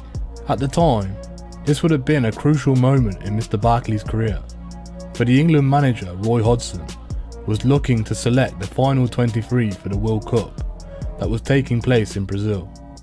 Mr. Barkley demonstrated his prowess with 45 appearances for Everton in the stellar season and scoring 5 goals. This had helped the Toffees to 5th place in the Premier League, 1 point behind Arsenal and within touching distance of the Champions League football for the next season. Eventually, it was said by sources that Mr. Walker and Mr. Barkley had had discussions in a high-profile Liverpool nightclub, The Playground. a popular wag hangout frequented by Strictly Come Dancing winner Abby Clancy, Alex Gerrard, and was frequented by many celebrities. However, CCTV footage was soon leaked which showed Mr. Barkley being punched after having a conversation with another man in the Santa Chapito's bar while celebrating Everton's 4-2 victory over Leicester City. Later, it was stated that the member of staff who had been leaked the footage had been sacked, with a spokesman for the management of Santa Chupos on Slater Street saying he was aghast that the footage was made public following the 1 AM assault. In response to this, the bar's management team acted quickly to discover how the film had been released, and after a meeting, decided to dismiss the member of staff who was believed to have recorded it on his phone and forwarded it on, with Santa Chapito saying they were hugely disappointed and doing everything possible to help the authorities. Further comment from the spokesman consisted of saying, "We take privacy of anyone in our bar extremely seriously, and what has happened is very disappointing. In the first instance, it's very rare that any altercations happen in the venue. We're a friendly bar, and this is not something that happens all the time. It's very much an isolated incident. We'll work with the authorities to help in any way we can now. We found out how the footage was made public and acted quickly to remove the person responsible from the company. He will be losing his job." A tweet was also put out by Mr. Walker at the time, which read, "Got to say, Ross Barkley did have it coming to him. Getting banged out again last night by one of the lads. That's what he gets for thinking he can go round trying to blag the lads' birds, the little rat. Far too many footballers and boxers in this city who think they can go round and try and grip any of the lads' birds when they are out in town drunk. It's only a matter of time before somebody does something bad to them for it." Said that he was the victim of an unprovoked attack by a stranger who approached him. Whilst his solicitor said in a statement, "We can confirm that Mr. Barkley was a victim of an unprovoked attack by a stranger who approached him on Sunday evening." Soon, Merseyside police had commented on the situation by confirming the force had received unsubstantiated information from a third party about an alleged threat towards a 20-year-old man in South Liverpool. It was also added by the spokesperson that officers have visited this member of the public and discussed the information with him. As a result, no further police action is required and no formal allegation or complaint has been made. Everton declined to comment on the situation, but a spokesperson for Mr. Walker added, "Reports of an incident between Sam Walker and Ross Barkley have been blown out of all proportion. Any dispute there may have been has now been resolved."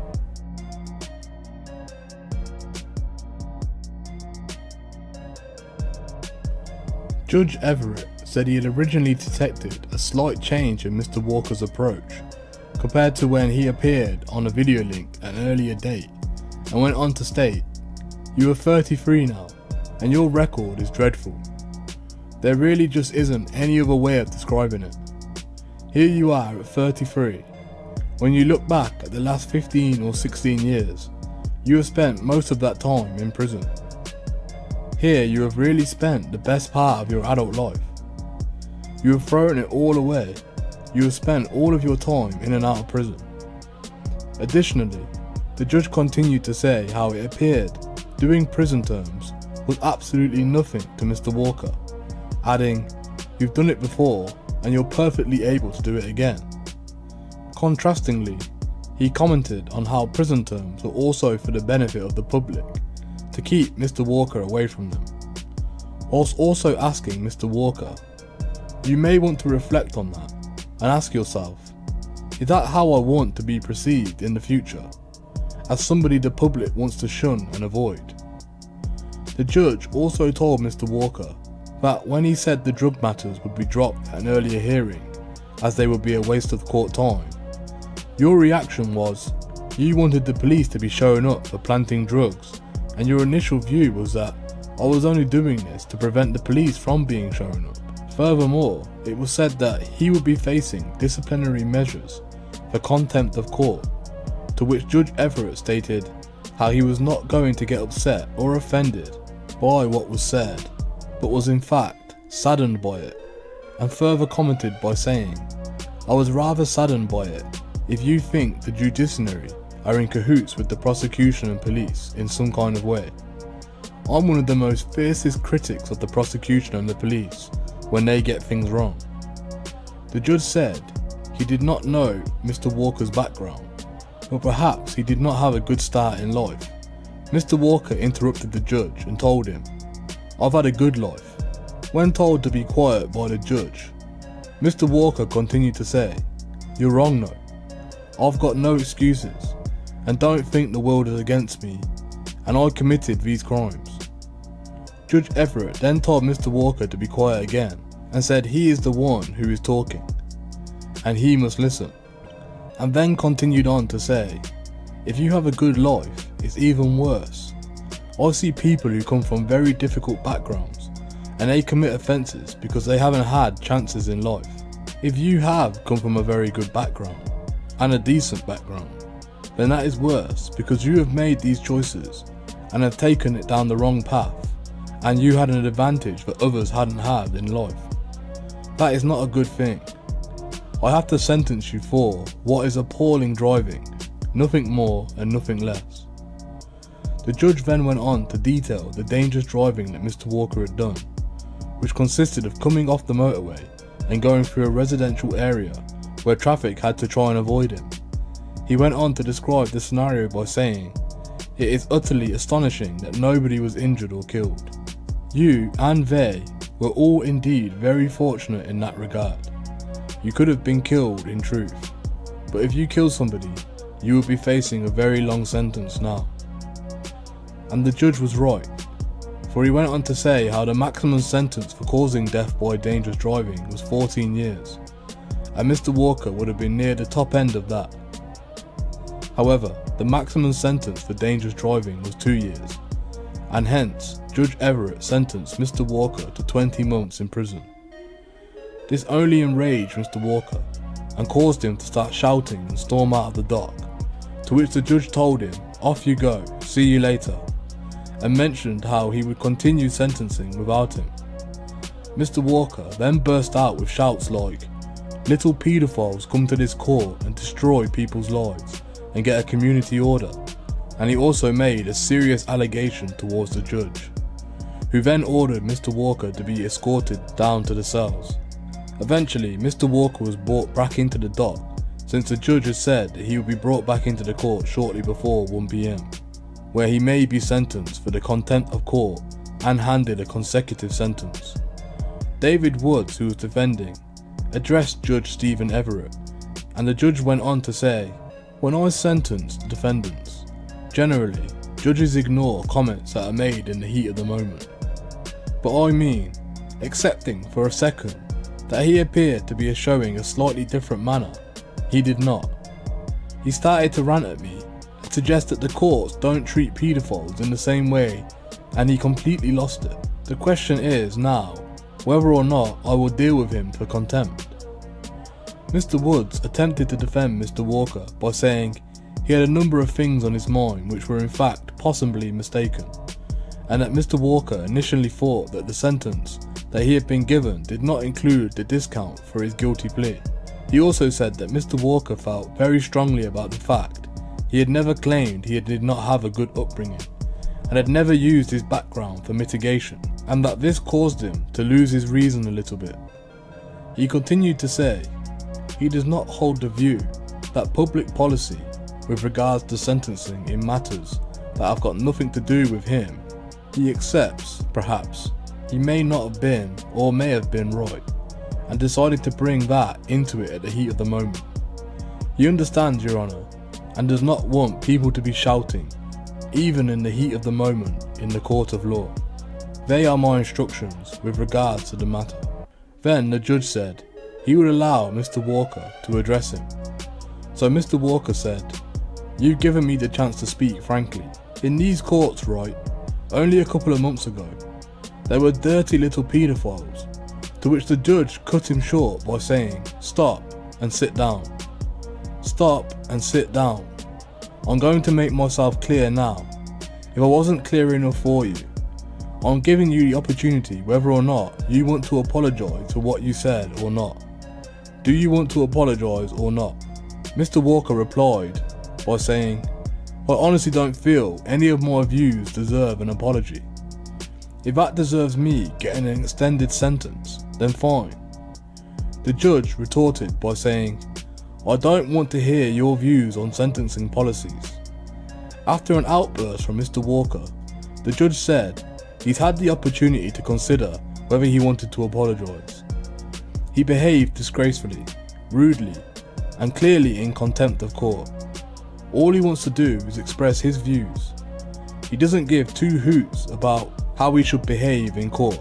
The judge then went on to say he will now consider whether he passes a consecutive sentence for contempt, and Mr. Woods said he had made representations to the limit of his instructions he had received from his client, but asked the judge to take into account the length of the contempt when making his decision, and that this was the heat of the moment situation.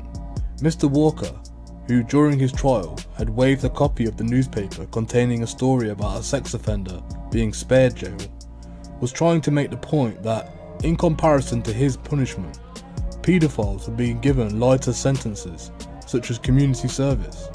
He continued to be adamant and refused to apologise to Justice Everett, and was given an additional 3 months for contempt of court, then a further 6 months for a second outburst. Mr. Walker further commented on the situation by saying, "Nonces come to this court, they destroy people's lives forever. They don't get jail. Yet I get jail.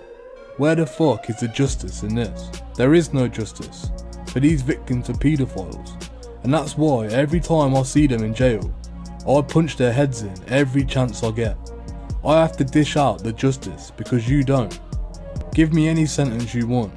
I don't give a fuck." Judge Everett also dismissed the suspicion by Mr. Walker that there was a police, prosecution and justice conspiracy against him, stating, "The world has only been against you because of the crimes you have committed. The sad reality is, he appears to have spent most of his adult life in prison. What a waste. He's throwing his life away." In the end, Mr. Walker's sentence was later reduced to 23 months on appeal. After he got back to his cell, he realised the errors of his way and cleverly sent a letter of apology to Judge Everett for his comments.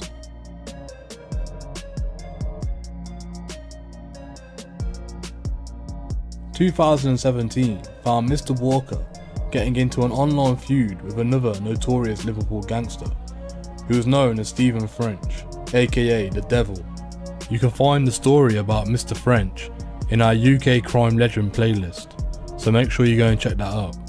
The feud consisted of the two trading a cocktail of insults and allegations in a heated Facebook battle. The pair were once in jail together, and during this dispute, they branded each other as liars and ridiculed their respective reputations as city hardmen. It was believed to have started when Mr. Walker questioned why Mr. French had chosen to speak out about his alleged Savile experience at the time instead of before, since the Echo had revealed police were investigating claims Mr. French may have been assaulted by the paedophile Jimmy Savile while he was a child. In a lengthy post, Mr. Walker said, "Mr. French says, he, referring to Mr. French, says that they, the authorities, would have believed him 40 years ago, and then hundreds of victims would have been saved. Well, if you was that concerned about the victims, then why didn't you expose him when you wrote your book? Savile was still alive then." However, Mr. Walker did not stop there. He sparked a series of new messages during July and August of 2017, in which he branded French a disgrace, before moving on to post several images and recordings supposedly of the high-profile former criminal and campaigner. There was even an image that was a mock-up of Mr. French in a Teletubby costume. All of these messages were even encouraged to be shared by Mr. Walker, which led them to attract hundreds of comments and likes, whilst one video received more than 1,500 views. In response to this, Mr. French posted a series of replies, including 2 recordings of his own, which saw Mr. French dismiss Mr. Walker's allegations as lies. These people want to talk about hate, dark, and despair. So let's talk about hate, doubt and despair. Mr. French wrote, "My regular friends and followers, you are going to have to excuse me, but I have to answer this man. I'm sorry if you are bored with all of this, but this guy has lost his mind, so I address him on my page. People are worried I am not okay, so judge for yourselves." Then the 57-year-old added a few days later, "I'm telling him to take down his whole page, apologise for all the lies you have told about me, and got other people to tell on his behalf, and I will forgive him. I will never talk of him, and I will never shake his hand, but I do offer him unconditional forgiveness. If he can do as I demand, I am not asking, I am telling him. If he cannot do that, it's fine too." Yet it was said that Mr. French and Mr. Walker had each challenged each other to settle their dispute face to face.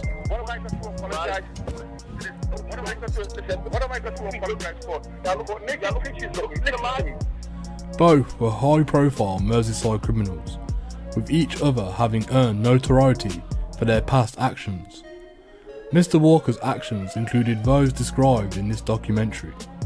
As for the former martial arts champion, Stephen French, he was nicknamed the Devil because he struck fear into the drug dealers he taxed and tortured, although he was jailed for 3 years in 2013 for possessing a knife and threatening a business associate with an imitation firearm. Before that, he claimed the road to a Damascus-style conversion, and it had put him to his end of his wrongdoing. And once again, he promotes himself as a reformed character. This is surprisingly similar to Mr. Walker himself. Relating to settling the dispute face to face, it was said that there would be a fight in October of the same year in Wrexham due to a countdown that Mr. French, who had begun to go by the name of the Fighting Preacher, had put on his profile, along with the poster featuring headshots of himself and Mr. Walker. This was as well as a boxing ring with the catchphrases, "Whenever a problem arises, you do 3 things: face it, fight it, and finish it." This only led Mr. Walker to go back on Facebook to deny the claims, where he said, "I didn't want to comment on this freak Frenchie again, but I needed to clear up a post he's put up. Stop trying to use me for attention and publicity by putting silly pictures up of us both, just because you're trying to pretend you're selling tickets for a fight between us in October. Who do you actually think you are, saying you will sell thousands of tickets? No one is arse, lad. You're the only one saying that for attention, to use me as your talking point on Facebook. You had your chance when I went to London last week, and you didn't turn up. Every place you asked me to go. Since then, it seems as though the dispute has been put aside, and no further actions have been taken by the pair, thankfully. Hopefully Mr. Walker and Mr. French can come together in the future and help the younger generation learn from the mistakes they made.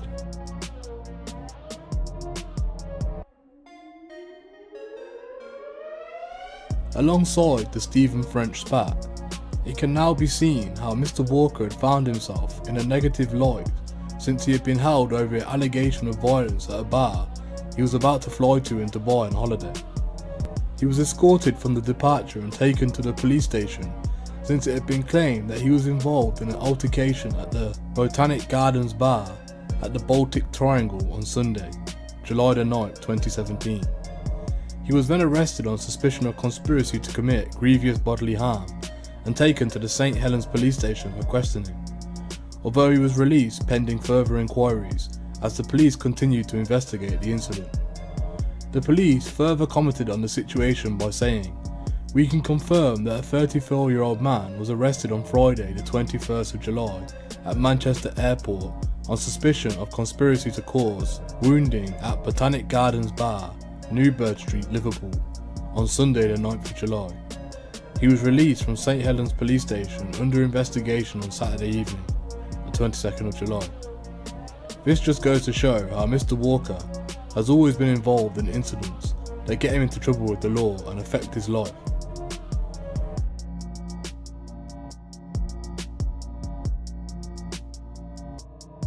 The beginnings of Mr. Walker trying to turn his life around can be seen back as far as March 2017, when he paid for 8 rough sleepers to spend 2 nights in a luxury Liverpool Shankly hotel. He told Liverpool Echo that he wanted to give something back to the people in the situation that, quite frankly, we could all find ourselves in at any point. He went on to say, "I put them up there because I can. I'm in a position where I can come out of prison and I can still live a stable life. Many people don't have that luxury. Every single one of us are really only one step away from being made homeless. It could happen to any of us. I just wanted to show these people who may have lost a bit of faith that there are still people out there who are thinking of them, and we aren't just sweeping them under the carpet." Mr. Walker paid for 2 executive rooms for the 8 men and women, and Nicola Twigg from Rainhill, one of the people Mr. Walker had invited, said how words couldn't describe how much the gesture had meant to her. She said, "It has been like something out of a fairy tale story. We would never have expected something so extravagant of anyone, and I still can't believe we got to say at the Shankly. It's something you always dream of, but when you're on the street, you don't think that could ever happen." Stuart Thompson had also been sleeping on the streets since he had been released from prison, and told the Echo newspaper, "On a normal night, I would be on the street just long enough to gather enough money for a gaff canister so I can light a fire in my tent. You're always in fear of being robbed or not being able to shake off the cold, so to be able to have a hot shower and a sleep in a warm bed is just amazing. What Sam Walker has done for us is out of this world. He has such a good heart." In addition to kindly providing them with accommodation, Mr. Walker also treated his 8 new companions to a day of shopping to replace their wet clothes, and said, "We all take these things for granted, sleeping in a warm bed, wearing clean clothes every day, but for some people, that's not just a reality."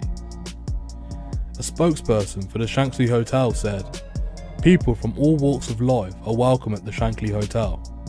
However, in common, all hotels, and in line with the strict legal guidelines, it is procedure for ask for names and nationality of all the guests. Furthermore, these details are essential for health and safety reasons, in particular fire regulations. The reason for these comments was likely because there had been issues at the reception when Mr. Walker was trying to book the rooms for these people. Either way, this just goes to demonstrate a more charitable, kinder side to Mr. Walker that should not be overlooked."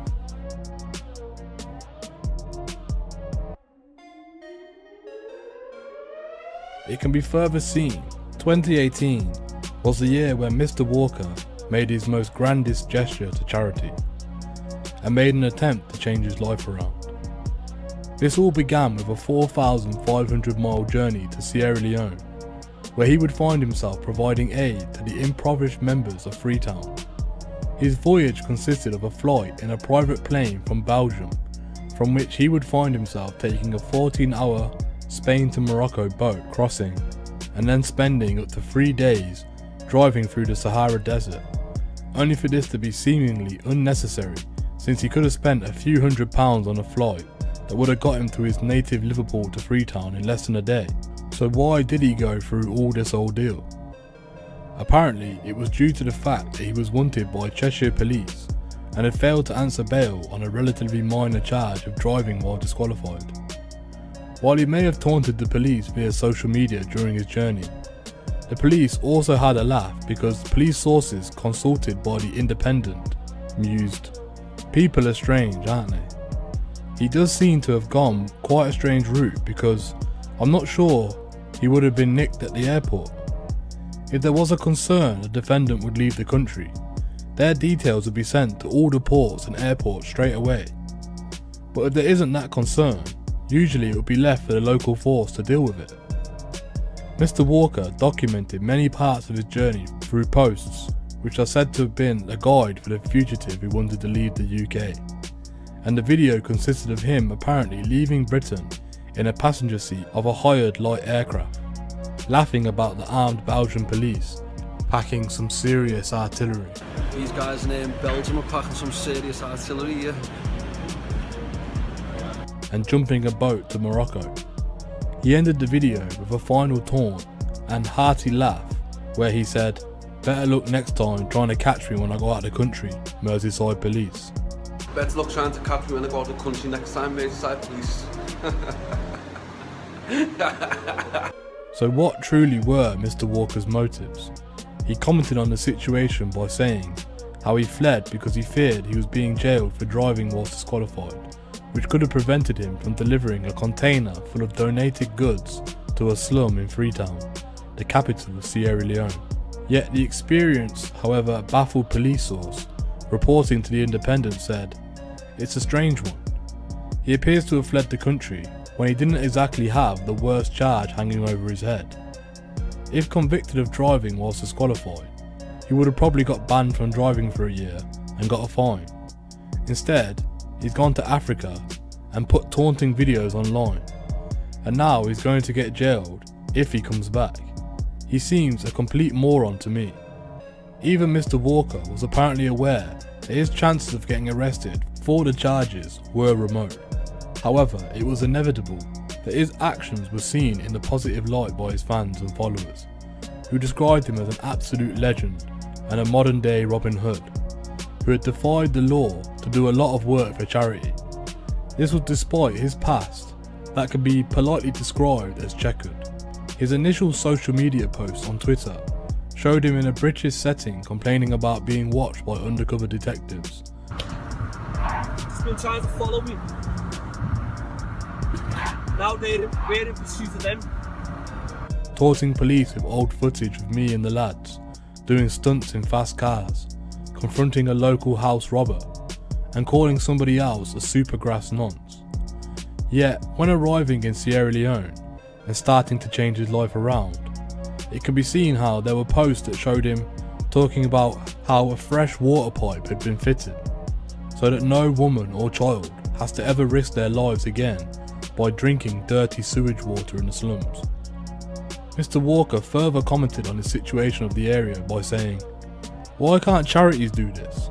I've come by myself and done it," even going so far as to accuse charities of robbing money that was donated to help those people. Mr. Walker continued to post more videos of his time in impoverished locations, such as a video where he is being surrounded by grateful slum dwellers, one of who said, "We are happy that our brother Sam has come to help us with water and sanitation. We thank God for him." In fact, Mr. Walker seems to have been very well received by the government of Sierra Leone, as his Twitter page had a post which said, "The new president, Julius Maada Bio, is good and for the people. I met his wife today." Another video posted by Mr. Walker in June of 2018 was of him in what looked like a government building and said, "I'm just sat waiting to see the Vice President of Sierra Leone and tell him my plans." Mr. Walker had established a friendlier relation with the local police than he had with officers in Britain. Mr. Walker said in a video of him in the company of armed officers, "Thought for a second they were going to open fire. Luckily, they were security police who had been seen by myself in a taxi and thought I was potentially in danger because it was at night." Whilst it may have seemed positive for Mr. Walker in Sierra Leone, it can be seen how some people back home were not happy. As the negative comments started coming in online, people wrote, "Pocketed a little picker mix, jumped the ship to Africa for a few likes, the things people do nowadays." Merseyside Police said that they would not elaborate on what it was already in the public domain about Mr. Walker, and the Cheshire Police said it was aware of Mr. Walker's online video and was reviewing it.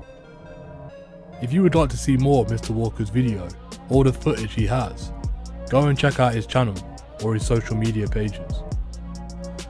During his time in Sierra Leone, Mr. Walker showed off video tours around mines where he claimed to be doing charity work. Footage showed how he also visited former blood diamond mines and sent images of gems being weighed on a scale and encased in a handkerchief, which provoked comments from Liverpool's underworld, with one crook posting online, "Get in touch, dickhead, or I'll ruin ya." Sierra Leone was rocked by a civil war for 12 years with the profits from so-called blood diamonds being used to fund armed trades. And to this day, the country still depends on the jewel trade. So why did Mr. Walker post these images? It turns out that his purpose was for a documentary, which he commented on by saying, "As part of my documentary, I went to a rebel-held diamond mine. I wanted to experience everything firsthand, just like the people of Sierra Leone have had to. That is why you will see me at a diamond mine. It's all for my documentary." Yet these charitable actions of Mr. Walker came to a temporary halt when he returned to the UK. His return involved him sneaking back in on an undetected helicopter flight and immediately taunting the police by booking a £250 night Hilton hotel opposite Merseyside's 500 police officer HQ, only for him to be rearrested. A Merseyside police spokesman said that on the 23rd of July 2018, "We arrested a Liverpool man who was wanted on a court warrant for failing to appear for a driving offence in Cheshire. Samuel Thomas Walker, who was 35 years old, was wanted by Cheshire police following an incident in Cheshire on the 4th of April 2018. Matrix disruption officers from Merseyside Police assisted colleagues at Cheshire Police in their efforts to locate Mr. Walker, and yesterday he was arrested at around 11:20 PM in Crompton. He has been remanded in custody to appear at Cheshire Magistrate Court this morning.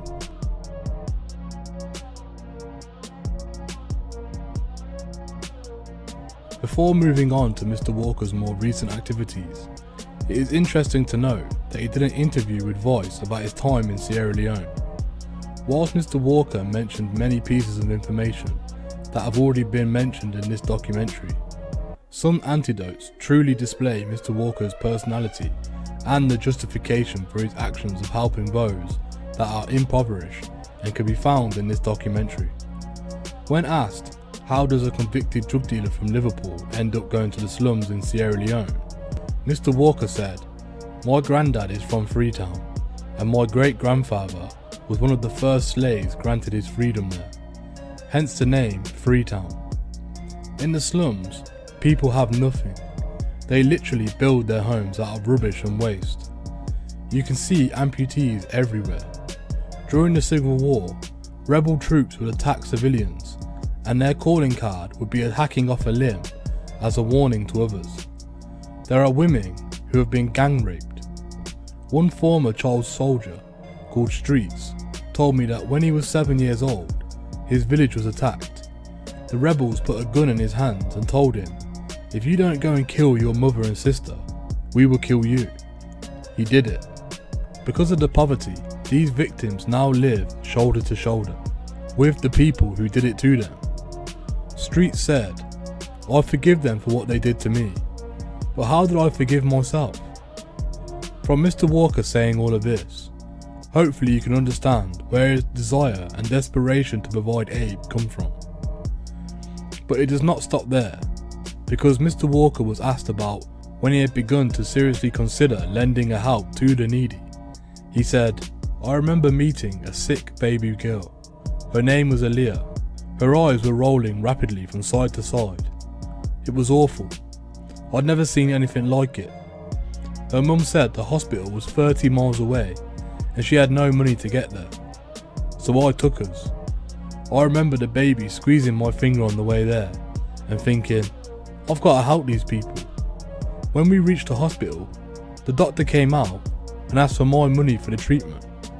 I gave him what I had, but when he realised I was English, he asked for more money, so I gave him my Rolex." The interview continues on, and when Mr. Walker was asked about what happened to Aaliyah and how much the donations he had chosen to give due to her fate that day had cost, he said, "Aaliyah died. I returned the next day and I sat there in the corridor listening to the mum screaming and crying. I promised myself that I would return as soon as I could with an aid container to help others. I don't want to give an exact figure. I set myself a target of getting a parcel, clothes and toys, sweets, food, water, up to 200 homes. I brought 2,000 water bottles. I wanted to make sure everyone we met was given something. I see the Red Cross in a lot of places, and they are the only ones on the front line. But apart from them, I don't see any other of these celebrity-backed charities. They don't exist out here. An interviewer went on to mention Mr. Walker's reputation on social media and questioned him on it, saying how people on social media had accused him of using the aid container to smuggle drugs or wash dirty money. To which Mr. Walker stated, "I have my own legitimate security businesses, which is doing well and pays a salary. I've served my time for all my previous offences, except an outstanding driving one. I've seen comments from people saying I'm smuggling drugs, diamonds, or washing dirty money. It's ridiculous. Thousands of people are having their lives changed in a positive way for the first time in years. The long-term goal is creating a completely transparent charity where all the receipts are published online and videos show people getting the aid that they are paid for." It was also mentioned during the interview how there was a video on Mr. Walker's Twitter showing him threatening to shoot a port security guy, and Mr. Walker explained the situation by saying, "I had paid all my port fees in advance, yet the guy in the video demanded another sum, which I paid. The next day he wanted more cash. I told him he was breaking the law. He says, I'm above the law, and I lost it. I said, but you're not above a bullet, are ya? And I shouldn't have said it, but I was desperate. It's one thing ripping off the system, but another keeping aid from people in the slums for cash. Even when I met the Vice President of Sierra Leone, he said, I have no say in the ports. I can waive government taxes, but the ports have their own way." Yet Mr. Walker said he did not mind a bit of corruption that the police of Sierra Leone had, such as paying a prison officer £1,000 to smuggle in a phone, or to get off a driving offence, as long as normal walking people don't get ripped off. This was in response to a question about comparing the British police to that of the Sierra Leone ones. One final net-worthy thing to take away from this interview is Mr. Walker's response to a question, have you given up on crime for good now? Mr. Walker replies to this by saying, you can't change overnight. You have to unlearn bad behaviour. But what's happened in Africa has accelerated my progression. For the first time in my life, my mum and my son told me that they're proud of me. It's given me a new sense of purpose to make change and do something positive. Hopefully this goes to show a side of Mr. Walker who desires to seek the path of redemption for his past crimes.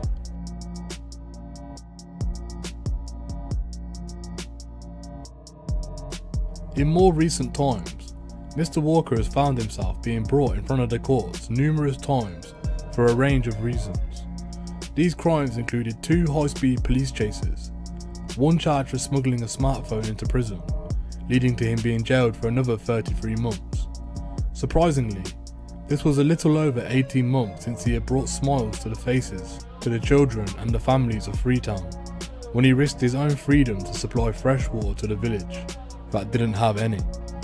When he returned home, he found himself back at Liverpool Crown Court, and it was here Mr. Walker was found guilty of stealing a £160 replacement car window screen after a misunderstanding with the owner. Even after he was asked to drop the charges, Mr. Walker was hit with a further 12 weeks in prison, to which he replied, "Nice one," to the judge upon sentencing him. This incident was around the 28th of June 2020, where it was said in court that he had distracted the owner of the superfast autoglazing in St Helens before making off in a Silver Rover MG ZT. Although he informed the jury that he had always intended to pay and only fled because he spotted police looking for him.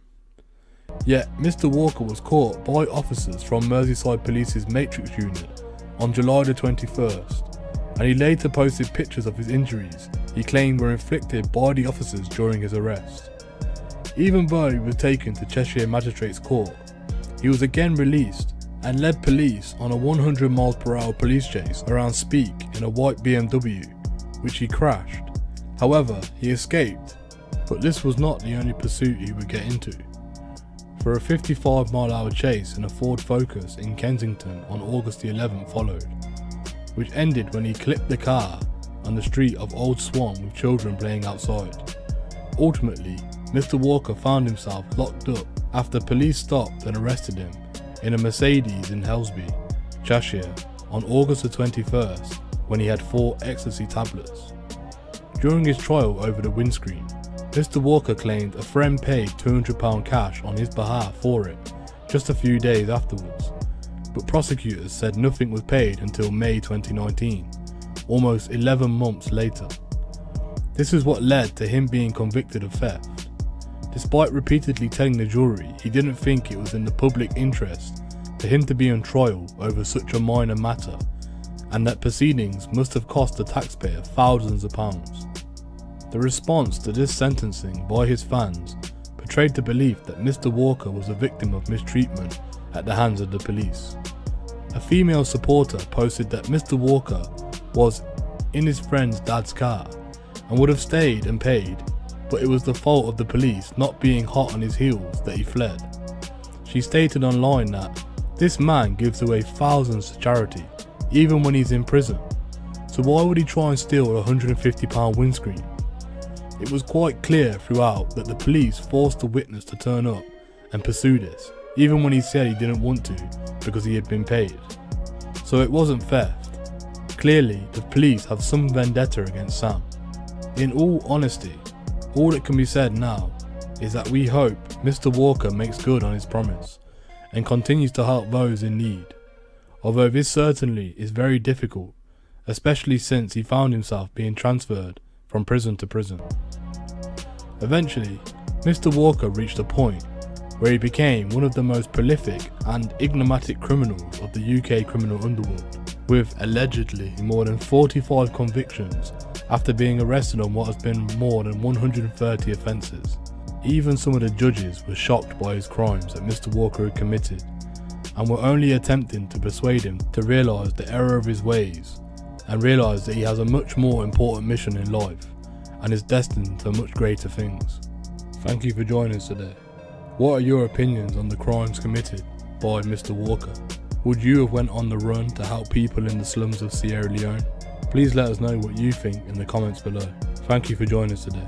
If you enjoyed this content, please don't forget to like and share. And if you're new to the channel and want to see more Street Crime UK content, press subscribe and hit that bell button so you can join us on the next video. Thank you for joining us, and until next time, stay safe.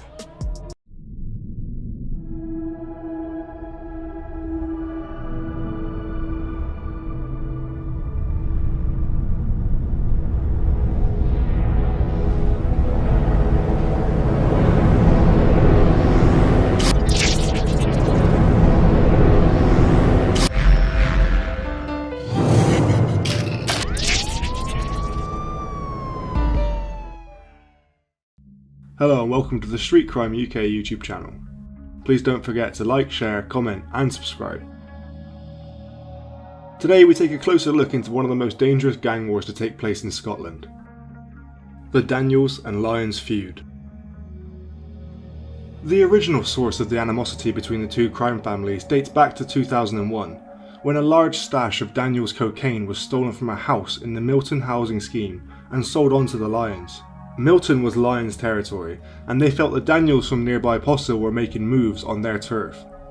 For almost 2 decades now, the bitter feud between the two gangs has seen fatal and non-fatal shootings, knifings, vehicle hit and runs, firebomb attacks, police corruption, witness intimidation and drugs, shed loads of drugs. For the most part, the Daniels have been at the top. The Lyons, headed up by Stephen Lyons, thought to be in Dubai after a targeted gun ambush in 2006, fled Scotland to Spain. His cousin, Michael, died in the attack. Hitman Raymond Anderson and James MacDonald were convicted of Michael's murder and jailed for life. The Lyons are alleged to have forged links with the Dublin crime family, the Kinahans. The Lyons have enjoyed immunity and establishment approval since 1992, as Eddie Sr., already well known to the police, was given disused Churnside School in Milton as a community project, He was given $1.4 million in public funding, all whilst using the place as the headquarters of his crime empire. Other known associates of the Lions from Paisley were Stuart Specky Boyd, Robert Piggy Pickett, and George Goofy Doherty. All three are some of the most violent and dangerous villains to ever pick up a blade. They targeted Mark Rennie in 1995 for a £40 drug debt that spiralled out of control. For the first attempt on Rennie's life, Piggy got 12 years and Goofy got 7. Also from Paisley and part of the Lions gang are Stuart Gillespie and William Basil Burns. Stuart, in a separate incident, shot and killed Rennie and was given a 25-year sentence. The Daniels family has been run by Bonzo Daniels since the death of Jamie Daniels in 2016 from cancer. It's also been said that the matriarch Annette Daniels, Bonzo's mum, and was once married to Ian Blink McDonald, is in charge. She recently called Daniels' syndicate members to a meeting in Dubai. Before Jamie Daniels' death, he was moving between safe houses and was flanked by ex-military armed guards. His death left a vacuum that saw attacks increase. Known associates of the Daniels are Edinburgh Kingpin, Mark Richardson, and Barry and James Gillespie from Rutherglen. Tensions boiled over in 2003 when Eddie Lyons Sr., 8-year-old son Gary's, who died from leukemia, had his headstone vandalised. Kevin the Gerbil Carroll was blamed, and in November that year he was left fighting for his life after being shot. Attacking a family member made it personal for the Daniels. Kevin Carroll was the long-term partner of Jamie Daniels' daughter, Kelly Green, and best friends with his sons Robert and Francis Fraggle since school. In early December came the most bloody attack by the Daniels at the Apple Row MOT Centre, owned by Eddie Sr.'s brother David. 2 masked gunmen walked into the garage and shot Eddie Sr.'s son Stephen, David's son Michael, and their best friend Robert Piggy Pickett.